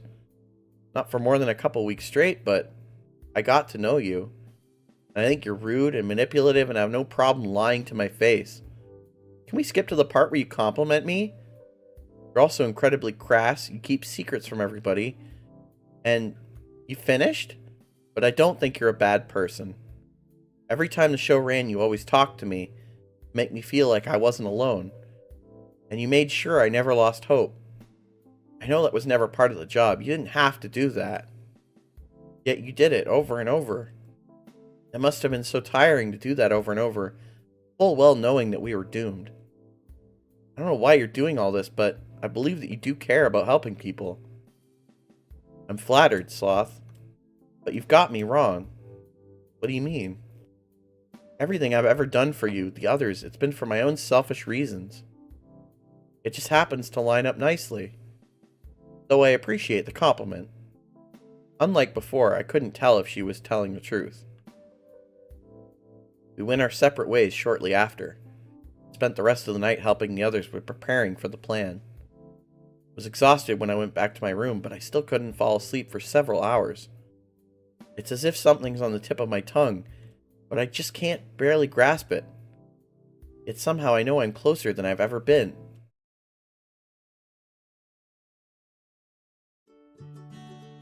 Kat was true to her word. Instead of having another date on the 6th day of the show, she planned a huge party for the staff instead. A thank you for all your hard work party.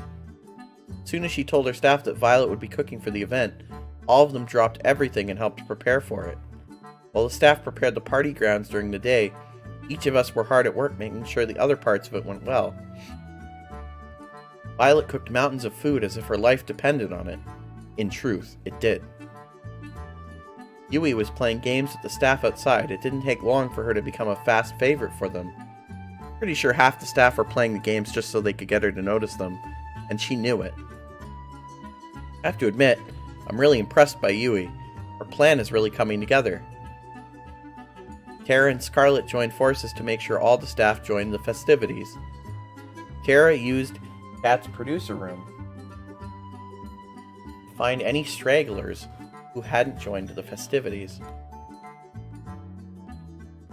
As Tara found them, one by one, Scarlet turned on the charm and made sure that they came with her to the party. When it was time for Scarlet to switch to her other mission, Allie took over, though I'm told she employed more force than charm. Meanwhile, I ran around like a chicken, with its head cut off, trying to make sure every part of our plan was going smoothly. And for once, it did. A few hours later, we had every staff member on the island partying their lights out. Everybody's here, you bet. Should have seen the ones that tried to run. I made sure everyone who came stayed too. Perfect. Everybody's eaten? As they should have. It is fine food. Looks like it's all going according to the plan. I'm just gonna go ahead and get to the fun part. Scarlet pulled out a remote from her pocket and pressed a button on it. A few seconds later, fireworks were shooting into the night sky above the party grounds. The cheers of the staff were like thunder. And with that, the plan is going as smoothly as can be.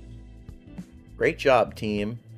We owe you one, Yui. Right back at you, Allie. We cheered as firework after firework lit up the night sky. Are fireworks supposed to be this bright? Come to think of it, these fireworks are practically blinding. I have to say I did a pretty good job with these fireworks. Though there might be some side effects to watching them from so close, Let's worry about that later. Fireworks were the signal to those trying to escape that there was nothing left to do except wait. It's gonna be a long night. I know what we said before, but it'd be such a shame to spend tonight just worrying over what may happen tomorrow. We might live, we might die, same as any other day. How about instead we just dance the night away? You know, that sounds great. Sounds lovely, let's do it. Come on, let's dance like there's no tomorrow. Yuck. Don't be like that, Tara. It'd be good for us to blow off some steam. Dancing sounds like exercise, and exercise... Allie picked up Tara over her shoulder. And away we go! Come on, come on. Scarlet grabbed my hand and pulled me with her to where people were dancing. The others followed close behind. Sure are carefree, huh? Some things never change.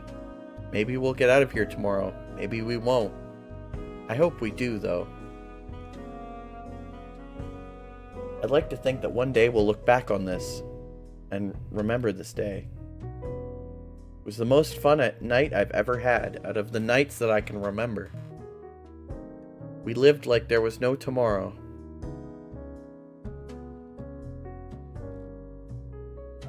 And now we'll find out if there is a tomorrow for us. We waited in the darkness for hours, waiting for the boat to come. The plan was simple, yet had no room for error. First, we need to make sure the boat is really coming. It's later than usual. You think they're on to us? No, it'll just be a little longer. It's cold. No point worrying. They're on to us now. We're already dead. All we can do is wait. We waited for an hour more, and then another, then another. We were losing hope. I guess It's here! Kat pointed towards the ocean. We all looked in unison. Just as she said, the boat was coming. It looked huge, despite how far it was. It must be massive from up close. Alright, it's only going to be a few minutes before it reaches the shore. Let's book it back to the mansion. Second, we need to get back to the mansion before the boat reaches the shore. From what Kat told us, the staff will physically inspect the mansion to make sure we're there. We can't rely on overriding the feeds. If we're not there, they'll sound the alarm and our chance of escaping will go from slim to nil. According to Kat, it's how I got caught last time.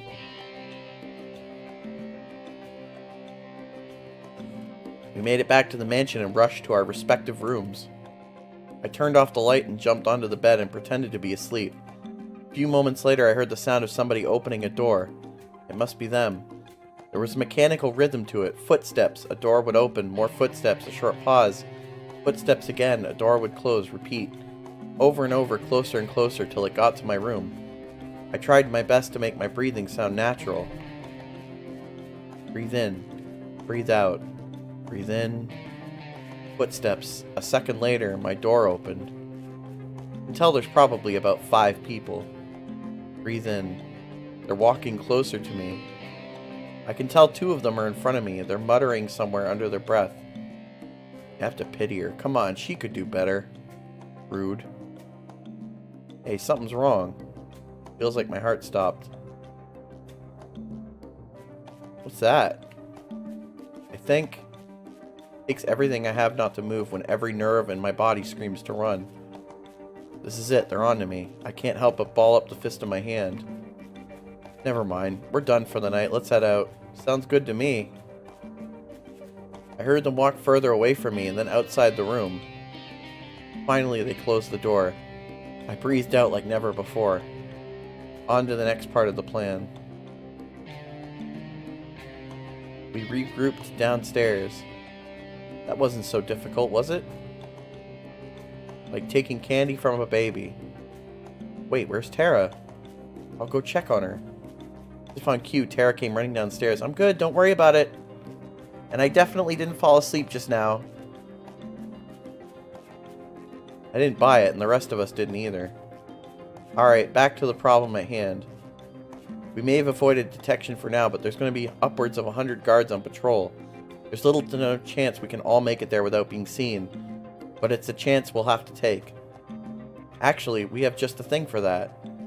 Courtesy of Scarlet and I. What's that? Well, we went through all the trouble of preparing such a big party for all the staff. It'd be a shame if we didn't give them a little extra to chew on, no? You didn't. Oh, she did. It was like an absurd scene from an art house movie gone mad.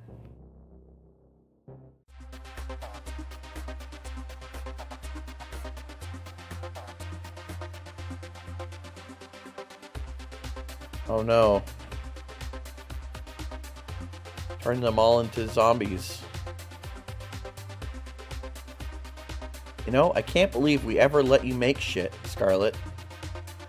Better be glad that you did. Now that I think about it, couldn't we have just put a sleeping agent or something like that in? Where's the fun in that?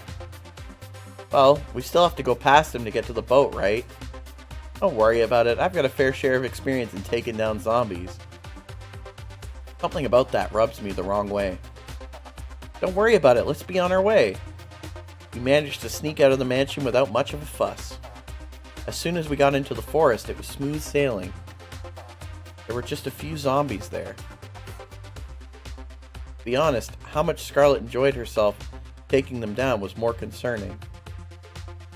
I'll worry about that when we get off this island. For now, I'll focus on getting out of here. A few moments later, we made it to the beach. The boat was clear in sight. Wow, it's huge. Let's not waste any time. We rushed onto the ship and ran straight for the captain's deck. Guys, wait here. It's practically guaranteed that the engine's been tampered with, and I need to fix it. If I know my father, he'll do it just the way it was last time. You know what, Sloth? Come with me just in case. Maybe that's where the crew members are. Lead the way. It was pitch black inside. Cat had to shine a light to see anything. Strange, where are they? Well, let's not look a gift horse in the mouth. Found it. Chalk it up to my dad, outsourcing everything to the grunts. This is child play to me now. Cat got to work fixing the engine. Watch my back. We still don't know if we're in the clear, and this is going to take a minute. I turned around and kept a lookout. It was also almost impossible to see anything, though. Since when were you a mechanic? Honestly, since my first failed escape. I had to teach myself. There isn't exactly a trade school on this island. If I hadn't, I'd never be able to help anybody escape this island. Sorry I didn't trust you before, Cat. I get it now, why you did what you had to do. Keep talking like that and you'll raise a death flag for the both of us. Jeez. We can talk more later, if you'd like. In the meantime, this boat is fixed. Nice. Let's tell the others and get the hell out of here. We ran back to the others and told them the good news. At the same time, Cat revved up the engine of the boat. We were good to go. We literally jumped for joy as the boat started to move. Gosh, I can't believe it. We're really doing this. We're finally getting out of here. It is hard to believe, but it is true. We did it. Now, you don't have to thank me all at once. We really did it. Thank you, Cat. You really saved us. You did. We wouldn't be able to get past to this point if it weren't for you. If there was a dialogue option that I didn't pick somewhere that stops this good ending from happening, I'm going to be very angry. So I hope the game doesn't do that. There's no need to thank me. I actually should apologize that I didn't do any of this sooner. The intercom. Oh no, here it goes. Cat turned white as a sheet when we heard a voice that was all too familiar. Yeah, it's her father. No. Damn it! Damien. I guess you learned at least something in school, Cat. Not enough, clearly, but hey, it's something. That's gotta win a participation ribbon somewhere. You knew what I was planning. Of course I did, dearie. I made you. I know exactly how you think. And I have to thank you. Your mother would be proud at the show you've given us these last 2 years. What? Oh, I'm sorry. Did I forget to tell you? Well, you were busy filming Sloth and those other bitches. My team was filming your brave attempts to save these idiots. Gives the audience a little more reason why they should stay in line, you know? After all, if I do this to my own daughter, imagine what I'd do to someone who wasn't. You're a monster! Flattery will get you nowhere, Kit Kat. Well, it doesn't matter now. Do whatever the hell you want. We're getting out of here. We fixed the boat and there's nothing you can do to stop us now. We're getting out of here. Saying garbage like that is just playing with fire, love. The earth started to shake. Even though we were on the boat, I could tell the island was rumbling. In the distance, a metal barrier slowly rose out of the ocean, all around the island, climbed higher and higher, till it cast a shadow over the boat. Higher and higher, till the only daylight we could see was just from a circle above us. We were trapped. How about we play a game, little rats? Damien spoke down to us from some kind of holographic screen on the walls. He gestured to some kind of machine behind him in what looked like a strange kind of stadium. I've got myself a little switch here that controls the barrier. One push of this and you'd be free to go. Be easy for you to waltz on in and flip it. You've gotten rid of all our security. But this switch is only going to work. You have 2 people's handprints with producer level clearance. Sure, you've got Kat, but you'll never be able to get mine. He pulled out the same gun I'd been shot with before. Oh, don't let that stop you from trying. The hologram disappeared with a click, leaving us in an uneasy silence. Hands are tied. We've no choice but to go back. Hello, he's got a gun.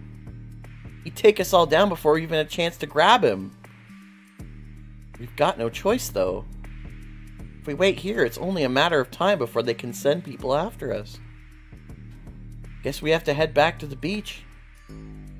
Let's turn this around. We've got an ass to kick. No. Exactly what Damien wants you to do. The turning around part or the ass kicking? I'll leave that to your imagination. Damien has a script that he wants to see play out. People try to revolt, fail, and get killed. I guarantee you if we do just that, he has a plan for it. He'll find some kind of way to turn us against each other, and then none of us will be making it out of here alive. Even so, we can't just stay here and wait until we're out of time.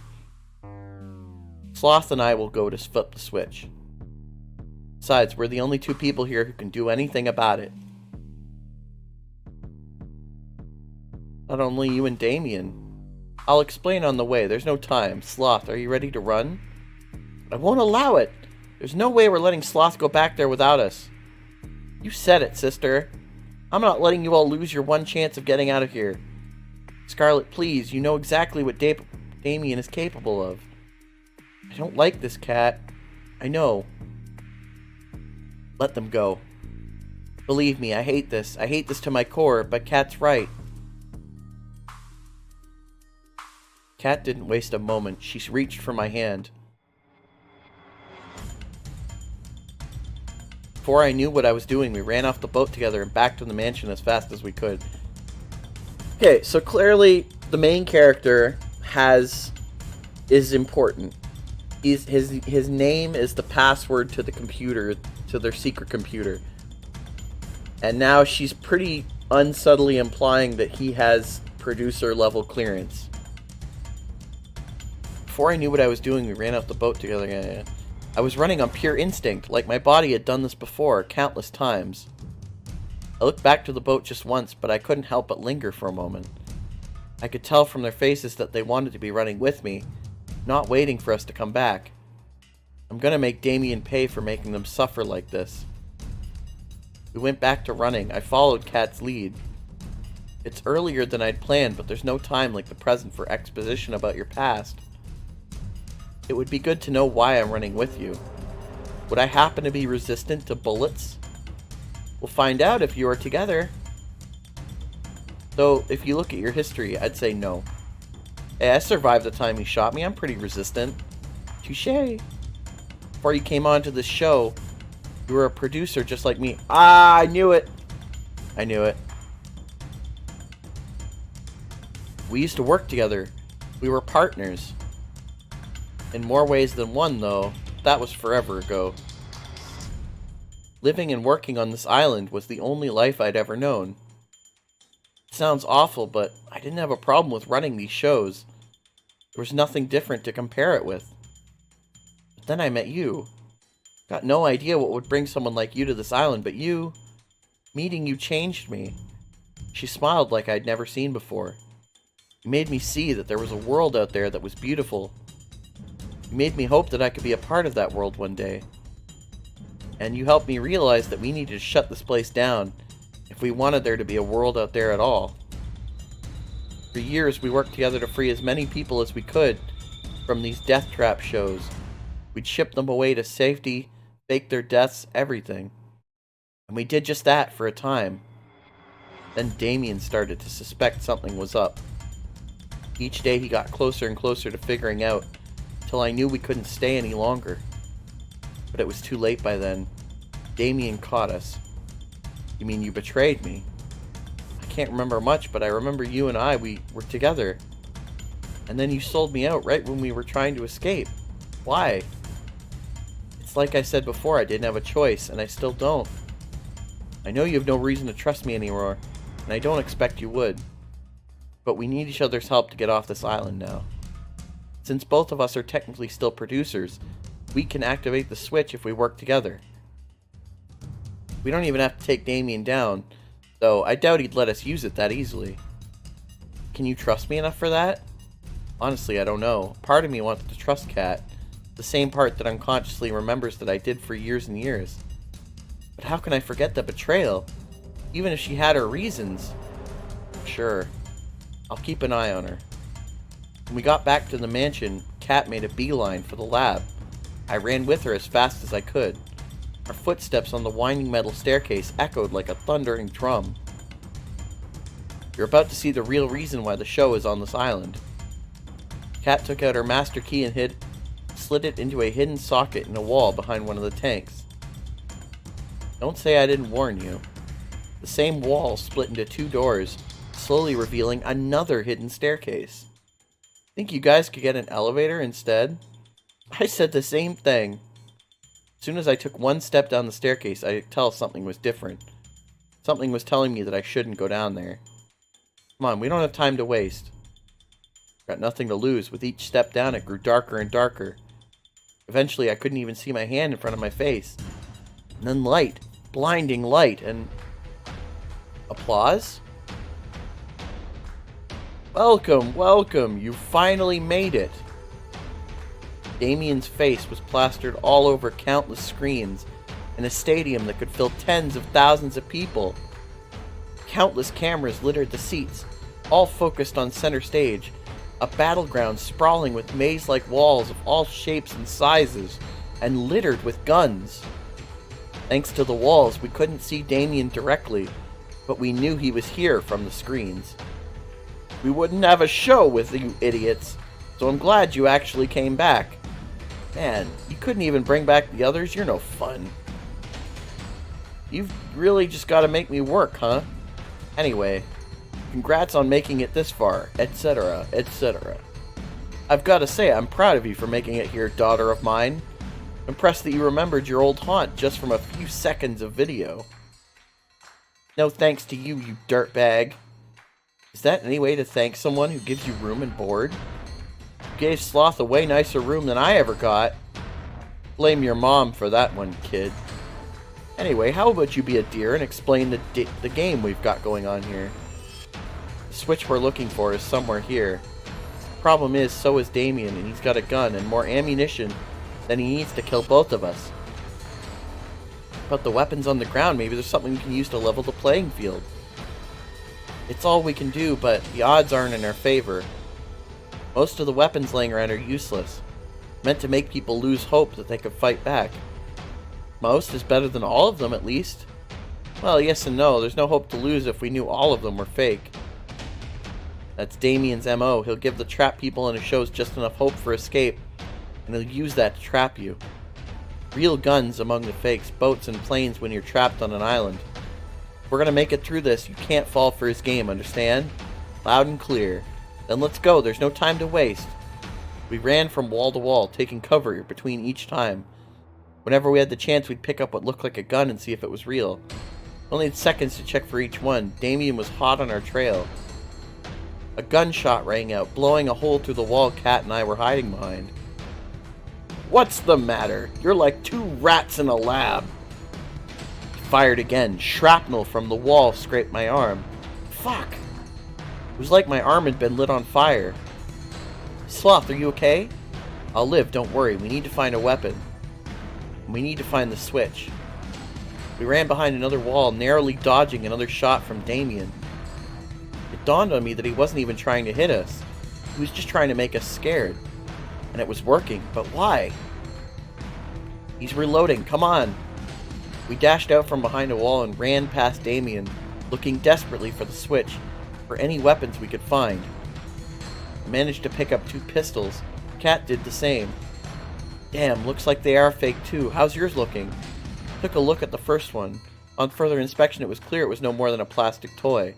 But the second one, Kat realized it the same second I did. It was real, with a single bullet loaded. Alright, that's good. Other 2 shots rang out, blowing a hole in the wall, just next to where my head was a second ago. Fuck, how can he get that fucking hand cannon? Budget's gotta go somewhere, I guess. Anyway, we've got the gun. That's probably the only real one in the stadium. We need to find the switch now. Even with a gun, we're no match for him. Sounds good to me. We ran through the stadium, opposite the entrance, until we were square in the middle. And there it was.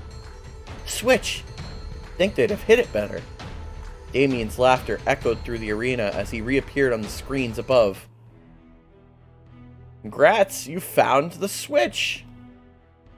The damn shame. I forgot to mention something about this switch here. It won't do jack shit even if you both have access, as long as I've got a heartbeat. If I plan on sticking around. But I'm not heartless. In fact, I think I'm a pretty decent guy for what I'm about to do. Kat looked like she had just seen a ghost. Kat, Sloth, I've got an offer you can't refuse, but only one of you can claim it. If either of you kills the other one, I'll let the one left standing go. Forget this ever happened and call it a wrap on Find Love or Die Trying. I'll even let the survivor leave the island. And even guarantee I'm telling the truth because this is airing live to the world right now. People bow down and get in line because I tell them the truth, because they know I keep my word. They wouldn't believe me for a second if I ever went back on it, you know? Not a bad deal, huh? Especially considering that if no one takes that offer, I'll just kill both of you. I'm giving you 5 minutes to decide, then I'm coming for you. Kat and I looked at each other, a mix of horror and fear on her face. There was no doubt that mine mirrored hers. Sloth, I can't imagine what's racing through your head now.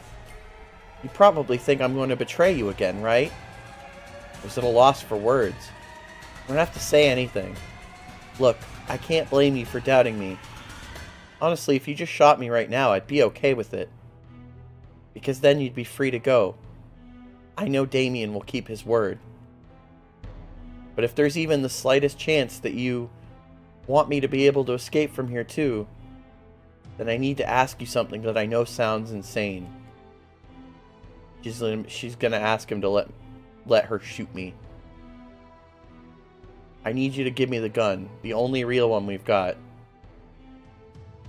I'm not stupid enough to not know how that sounds. The simple reality is I've known you for so long now, and one thing I know about you is that you're a terrible shot. Me? I'm as good as you can get on this island. I think I'm our best bet at taking him down. But I understand completely if you're not willing to trust me. If you think I'm lying, I get it. If you don't trust me... She closed her eyes and pressed her finger against her forehead. Then please, just make it quick. The gun in my hands had never felt so heavy. On one hand, a guarantee that I can make it out of here alive. On the other, trusting Kat. Can I trust Kat after all that she's done to me? Can I really believe her words when the memories that can prove or deny them are lost to me? I've got no time. I have to choose. I mean, yeah, alright. I trust you. I held out the gun to her. You do? After everything I've done? After everything you've done, yes, I still trust you. I know you've been forced to do some awful things to people that didn't deserve it. But I know there's good in you, and I believe in that good. Take it. Thank you, Sloth. She took the guns from my hands. I won't let you down. Oh, if you do, it's not like I'll be around long enough to regret it. Let's hope it doesn't come to that. Let's do this. We decided to seek Damien out and try to get the drop on him, rather than waiting for him at the switch. My heart was practically beating out of my chest. I couldn't tell if Kat was as nervous as I was. She was. She hid it with the same poker face she always had. We dashed to another wall for cover, looked around, and repeated. How much time has passed? It feels like we've been looking for him for hours with the pressure, though I know it can't be more than a few minutes. Minutes passed by. I could tell Kat was growing more and more impatient. She trained her gun wherever she looked, her trigger finger ready to shoot our only bullet at any time. Left, right. I glanced around, then looked to her, then back again. Her hands were shaking. We've only got one shot to make or break it. She's checking a corner ahead for us. She looks left, she looks right. It takes everything I have to stay focused. Don't think about dying, not even the possibility. She turns to look back at me. Oh no. Damien's walking closer and closer from behind her with his gun resting on her shoulder. Can't be more than 10 meters away. He slowly lifts the gun off its resting position. Before I know it, I'm running towards her with everything I have. Something is making me run. Something I've forgotten. Something I'm just starting to remember. It's the two of us at the beach. I can see it now. How many hours has it been? We made it to the ship, but it wasn't enough. The alarms were deafening. Security was going to be here any minute. And our only saving grace, our ship, wouldn't start. That's it then. I'd never heard Kat ever sound so desperate. Well, at least we tried, right? Who else can say that? She lowered her head and leaned on me. No, we're not giving up just yet. There's nothing we can do, Sloth. The engine's broken, and the guards will be here any minute. We've at least got some weapons. I grabbed the precious few firearms we had and split them between us. There's two of us, and hundreds of them. There's no point. Not to mention, you're a terrible shot. You're right, taking them head-on would be suicide. But that's not what you'll be doing. Me, I'm just some nobody. But you're the big man's daughter after all. Your word means a lot to them. She was horrified. I would be too if I were in her shoes. No, I won't let you do this, Sloth. We don't have a choice. Look around. Look, I'm not happy either. Both of us dying here would be worthless. You live. You get a second chance to make it out of here. A second chance to see the other side. I know, but what's the point if it's not with you? You'll have to find that out yourself. We're almost here. Come on, we're running out of time. Her hands were shaking. Looked like she was going to drop her gun at any second. I hate you for this, you know? I know. And I'm sorry. She slowly raised her arms and trained the gun's sights directly at me. And now... Wait. Can you do me a favor? What's that? Don't shoot the face, please. I'm rather proud of it. I don't know what I'd do without my supernaturally good looks. She laughed through the tears. Would still have loved you, even without them. Right back at you, Kat. She kissed me for the last time. I love you, Sloth. I love you too. Sorry, but it's gonna be the face. Let me just take off the safety. Wait, I didn't sign up for this. I heard my favorite sound one last time. I could hear the guards coming now. We've only a few seconds left. On the bright side, I won't owe you the $10. Our bet? She laughed. I think it's pretty clear who won the bet. I can see the guards now. My time is up. What makes you say you did it? I'm alive? Everything hurts so bad I almost wish I wasn't. The shock must have knocked me out cold. I coughed up blood as my vision flashed in and out rapidly, too fast to tell if I'd been fatally shot. It was all I could do to try to stay conscious. As you said, Father, anyone who breaks our law must be punished. I could just barely make out her voice, but it brought comfort to me. You really do take after me. You've made your old Rand very, very proud. Will you look at that? Looks like our little hero's got some life left. You know, Sloth, you're in luck. See, the whole escaping thing, I'm afraid I'm gonna have to fire you. No severance. Tried to make a witty comment back, but the only thing that came out of my bud was coughed up blood. But you're in luck. A new opportunity's just opened up, and I think... Kicked me in the stomach, then rolled me over with his foot. You'd be the perfect fit. He laughed as he crushed my palm under his foot. You might think I'm going soft on you by not killing you outright. He looked down at me, then back at her. But mark my words, you'll both wish I had. Do whatever you want. I don't care about Sloth anymore. He laughed maniacally. Never did like Sloth much anyway. My vision's fading. His words turned to vapor as I could feel myself crumple into nothing. Last thing I saw was her face. She was holding the river back with everything she had. Who are you going to fool with a poker face like that? Cat, I love you. Always have, always will. I'm so sorry for what I've forced you to do. Even more so, I'm so sorry that you'll be alone now. But I hope that one day you'll understand. Flashing back to reality, I've almost reached Cat. I push myself to run faster and faster. Faster than I've ever run in my life. Cat doesn't see him.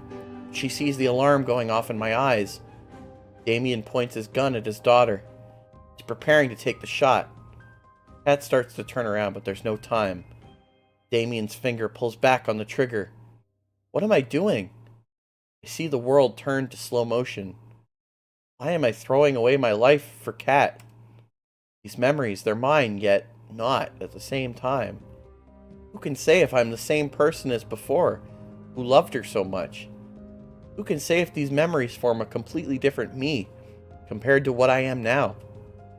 There's no time for answers.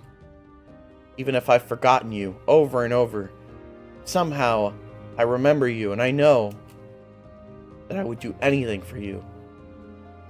I run past Cat and throw myself in front of her because I love her. A gunshot rings out. It's like my body is struck by lightning and set aflame. He fires again and again. Indescribable pain ripples across my body as shot after shot rips through me. It's not like the movies where someone can stand after being shot over and over.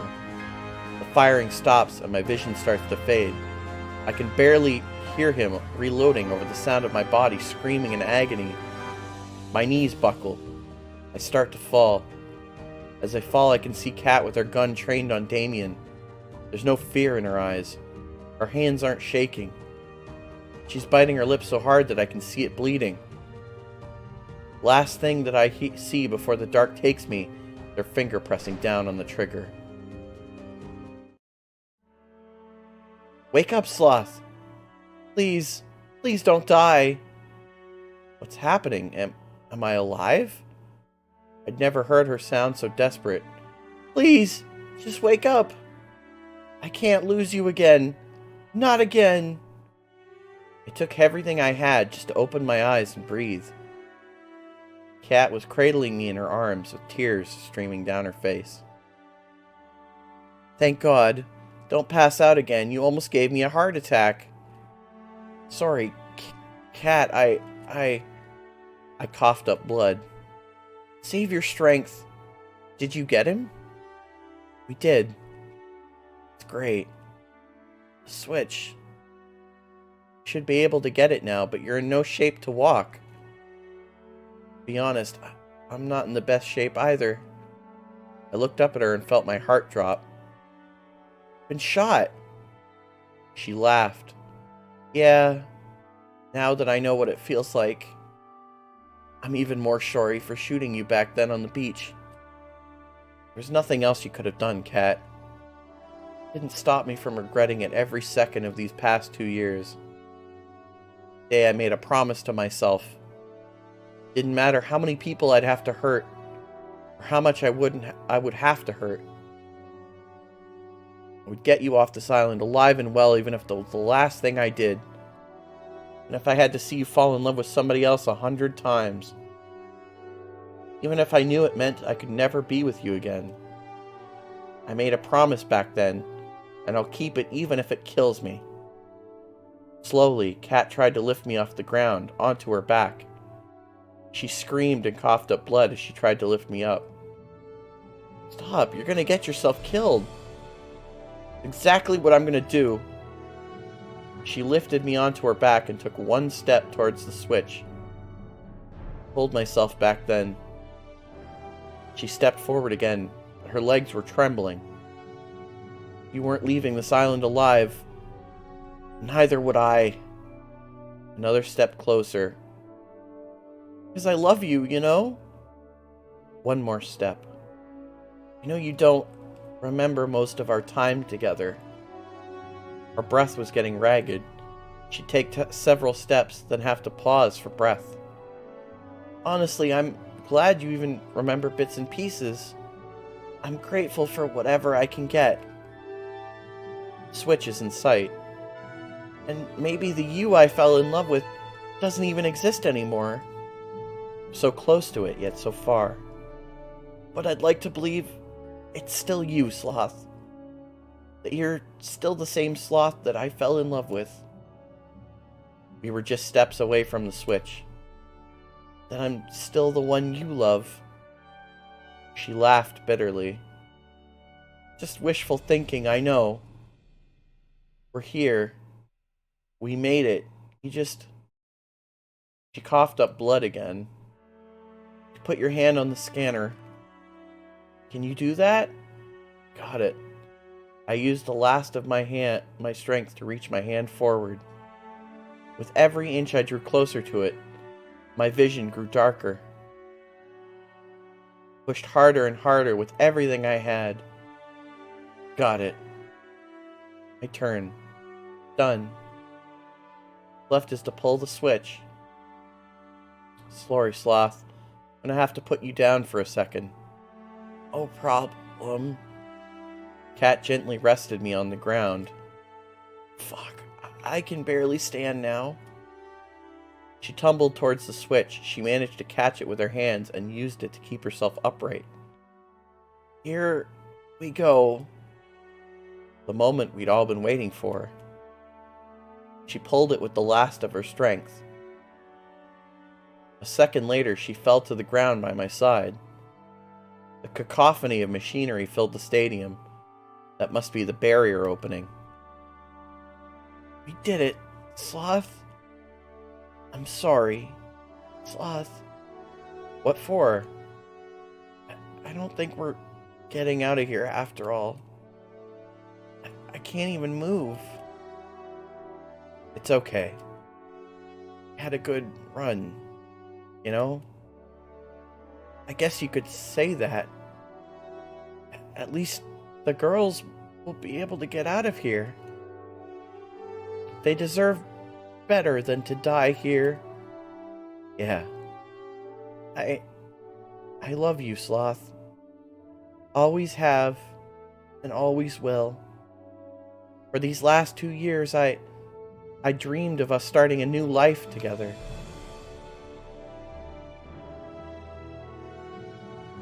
But it's not like real life isn't like the movies. Dreams don't come true. I wish we could have met in a different place in a different time. Maybe, just maybe then, Sloth, we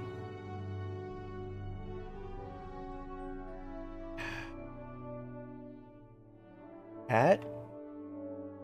Cat? Her eyes were closed. Streams of tears ran down from both of her eyes. My vision blurred even more as tears welled up in my eyes. If we could have met in a different place, a different time, I'm sure our story would have been so different. I wish we could have, Cat. I tried to move closer to her. My body refused. It was all I could do to move my head around. I looked around in futility for some kind of miracle that could save us both. This is too sad an ending. I looked to Cat, and I looked to the heavens which had all but abandoned us. I looked behind us, and I saw what could only be described as angels. I tried to speak, but no words would come out. I must be dreaming. I must be... The world turned to black. Am I dead? I keep asking myself that. It's bound to be right sooner or later. But somehow, I think there's more to come in my story. I know there's one person that I want to spend the rest of it with. I love you. Like, you assholes.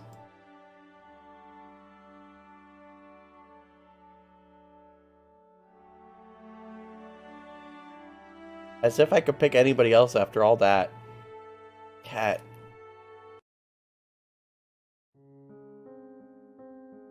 I woke up in an unfamiliar room. The room shaking? I tried to get up. Ah, fuck. I looked down to my body. I'd been bandaged up enough to look like a mummy. But I'm alive. Sloth, you're up! Hey, Yui.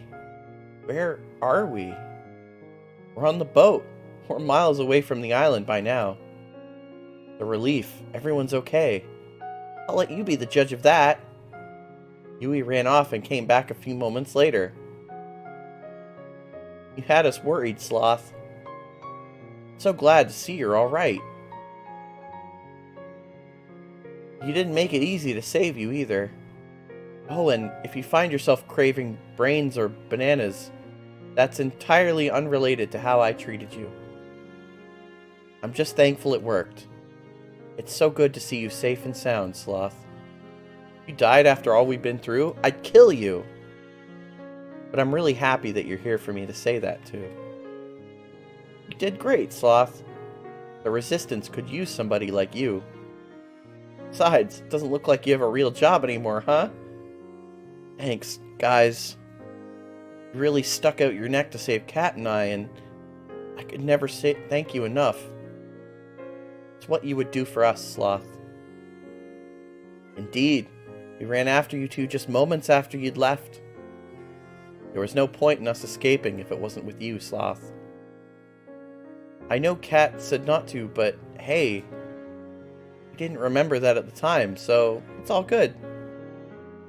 We managed to save the Brothers 5, too. I couldn't just let them be stranded after all that we've been through together. I'm glad to hear that. There's no way we could have escaped without them. I nervously looked around the room. Is Cat? Cat's doing well, too. She's resting in the room next door. She didn't think you wanted to see her. I see. Thanks for letting me know, Huey. I should be thanking you. None of us would have made it off the island if it wasn't for you and Cat. It's true. Despite whatever you may hear Tara say. Just saying, I have a pretty mean right hook. It's so good to see you all. Got no idea what the world ahead has for each of us, but whatever it has in store, we'll face it together. You bet. I'm surprised you can say that with a straight face.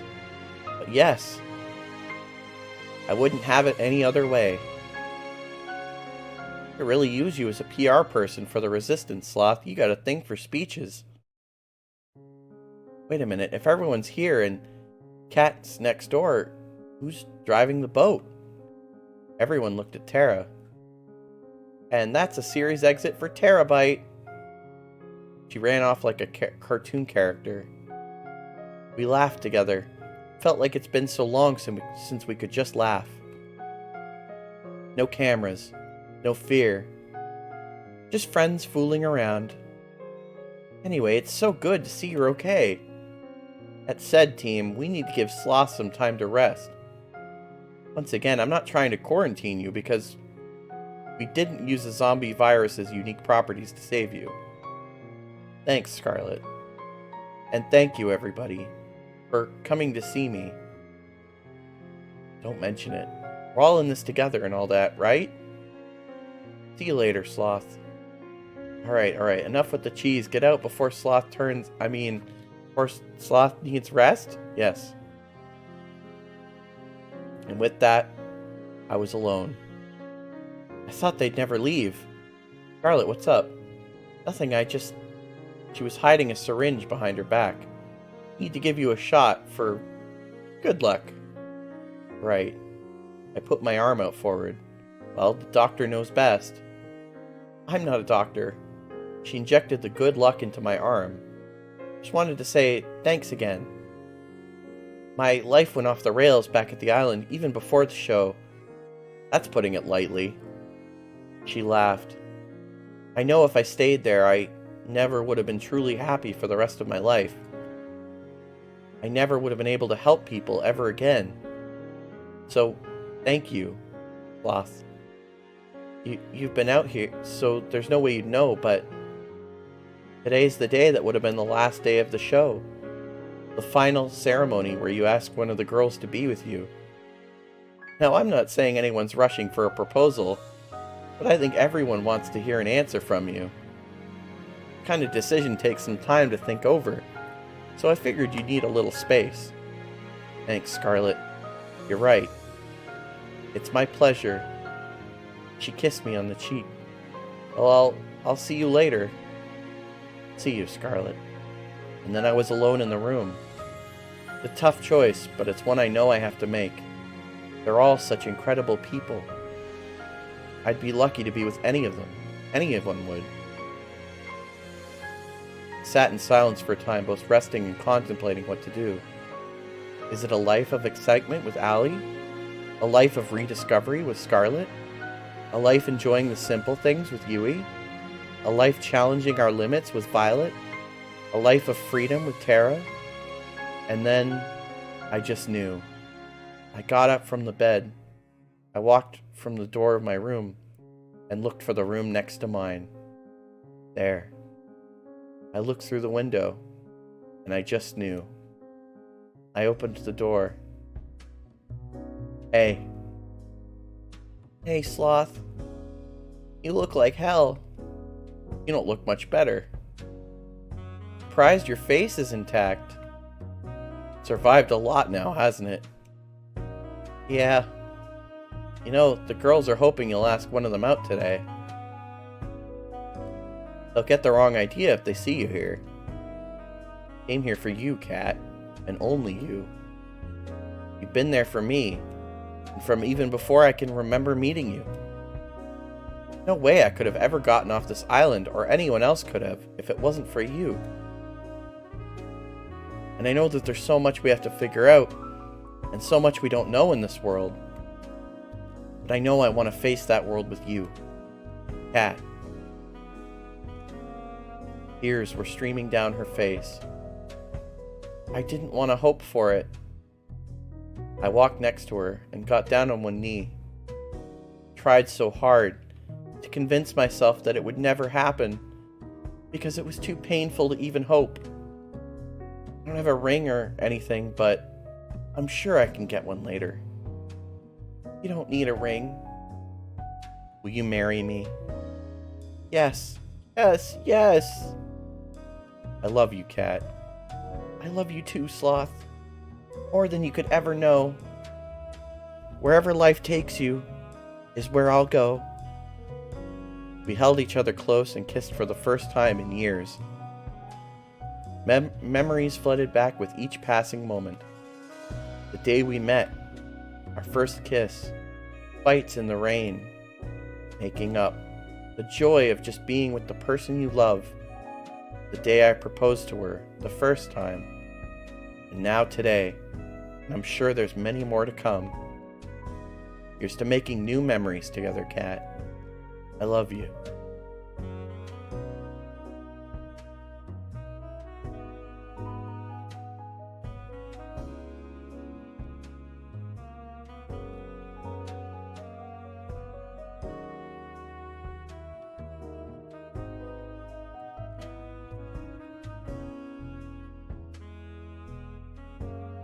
I was like, why does this game have so much original music that I haven't heard before? Oh, of course, it's fucking Kevin MacLeod. If you hear music that is unique to a game that is also either low budget or free or whatever, it's fucking Kevin MacLeod. There he is. Anyway, this game was so good. It was fantastic.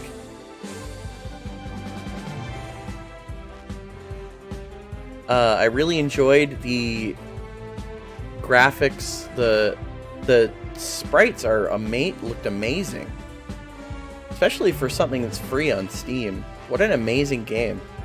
The writing was good too. There was good jokes. There was a nice balance of seriousness and like drama and comedy and stuff. It was sick. Really, really, really good stuff. Happy Valentine's Day, everybody!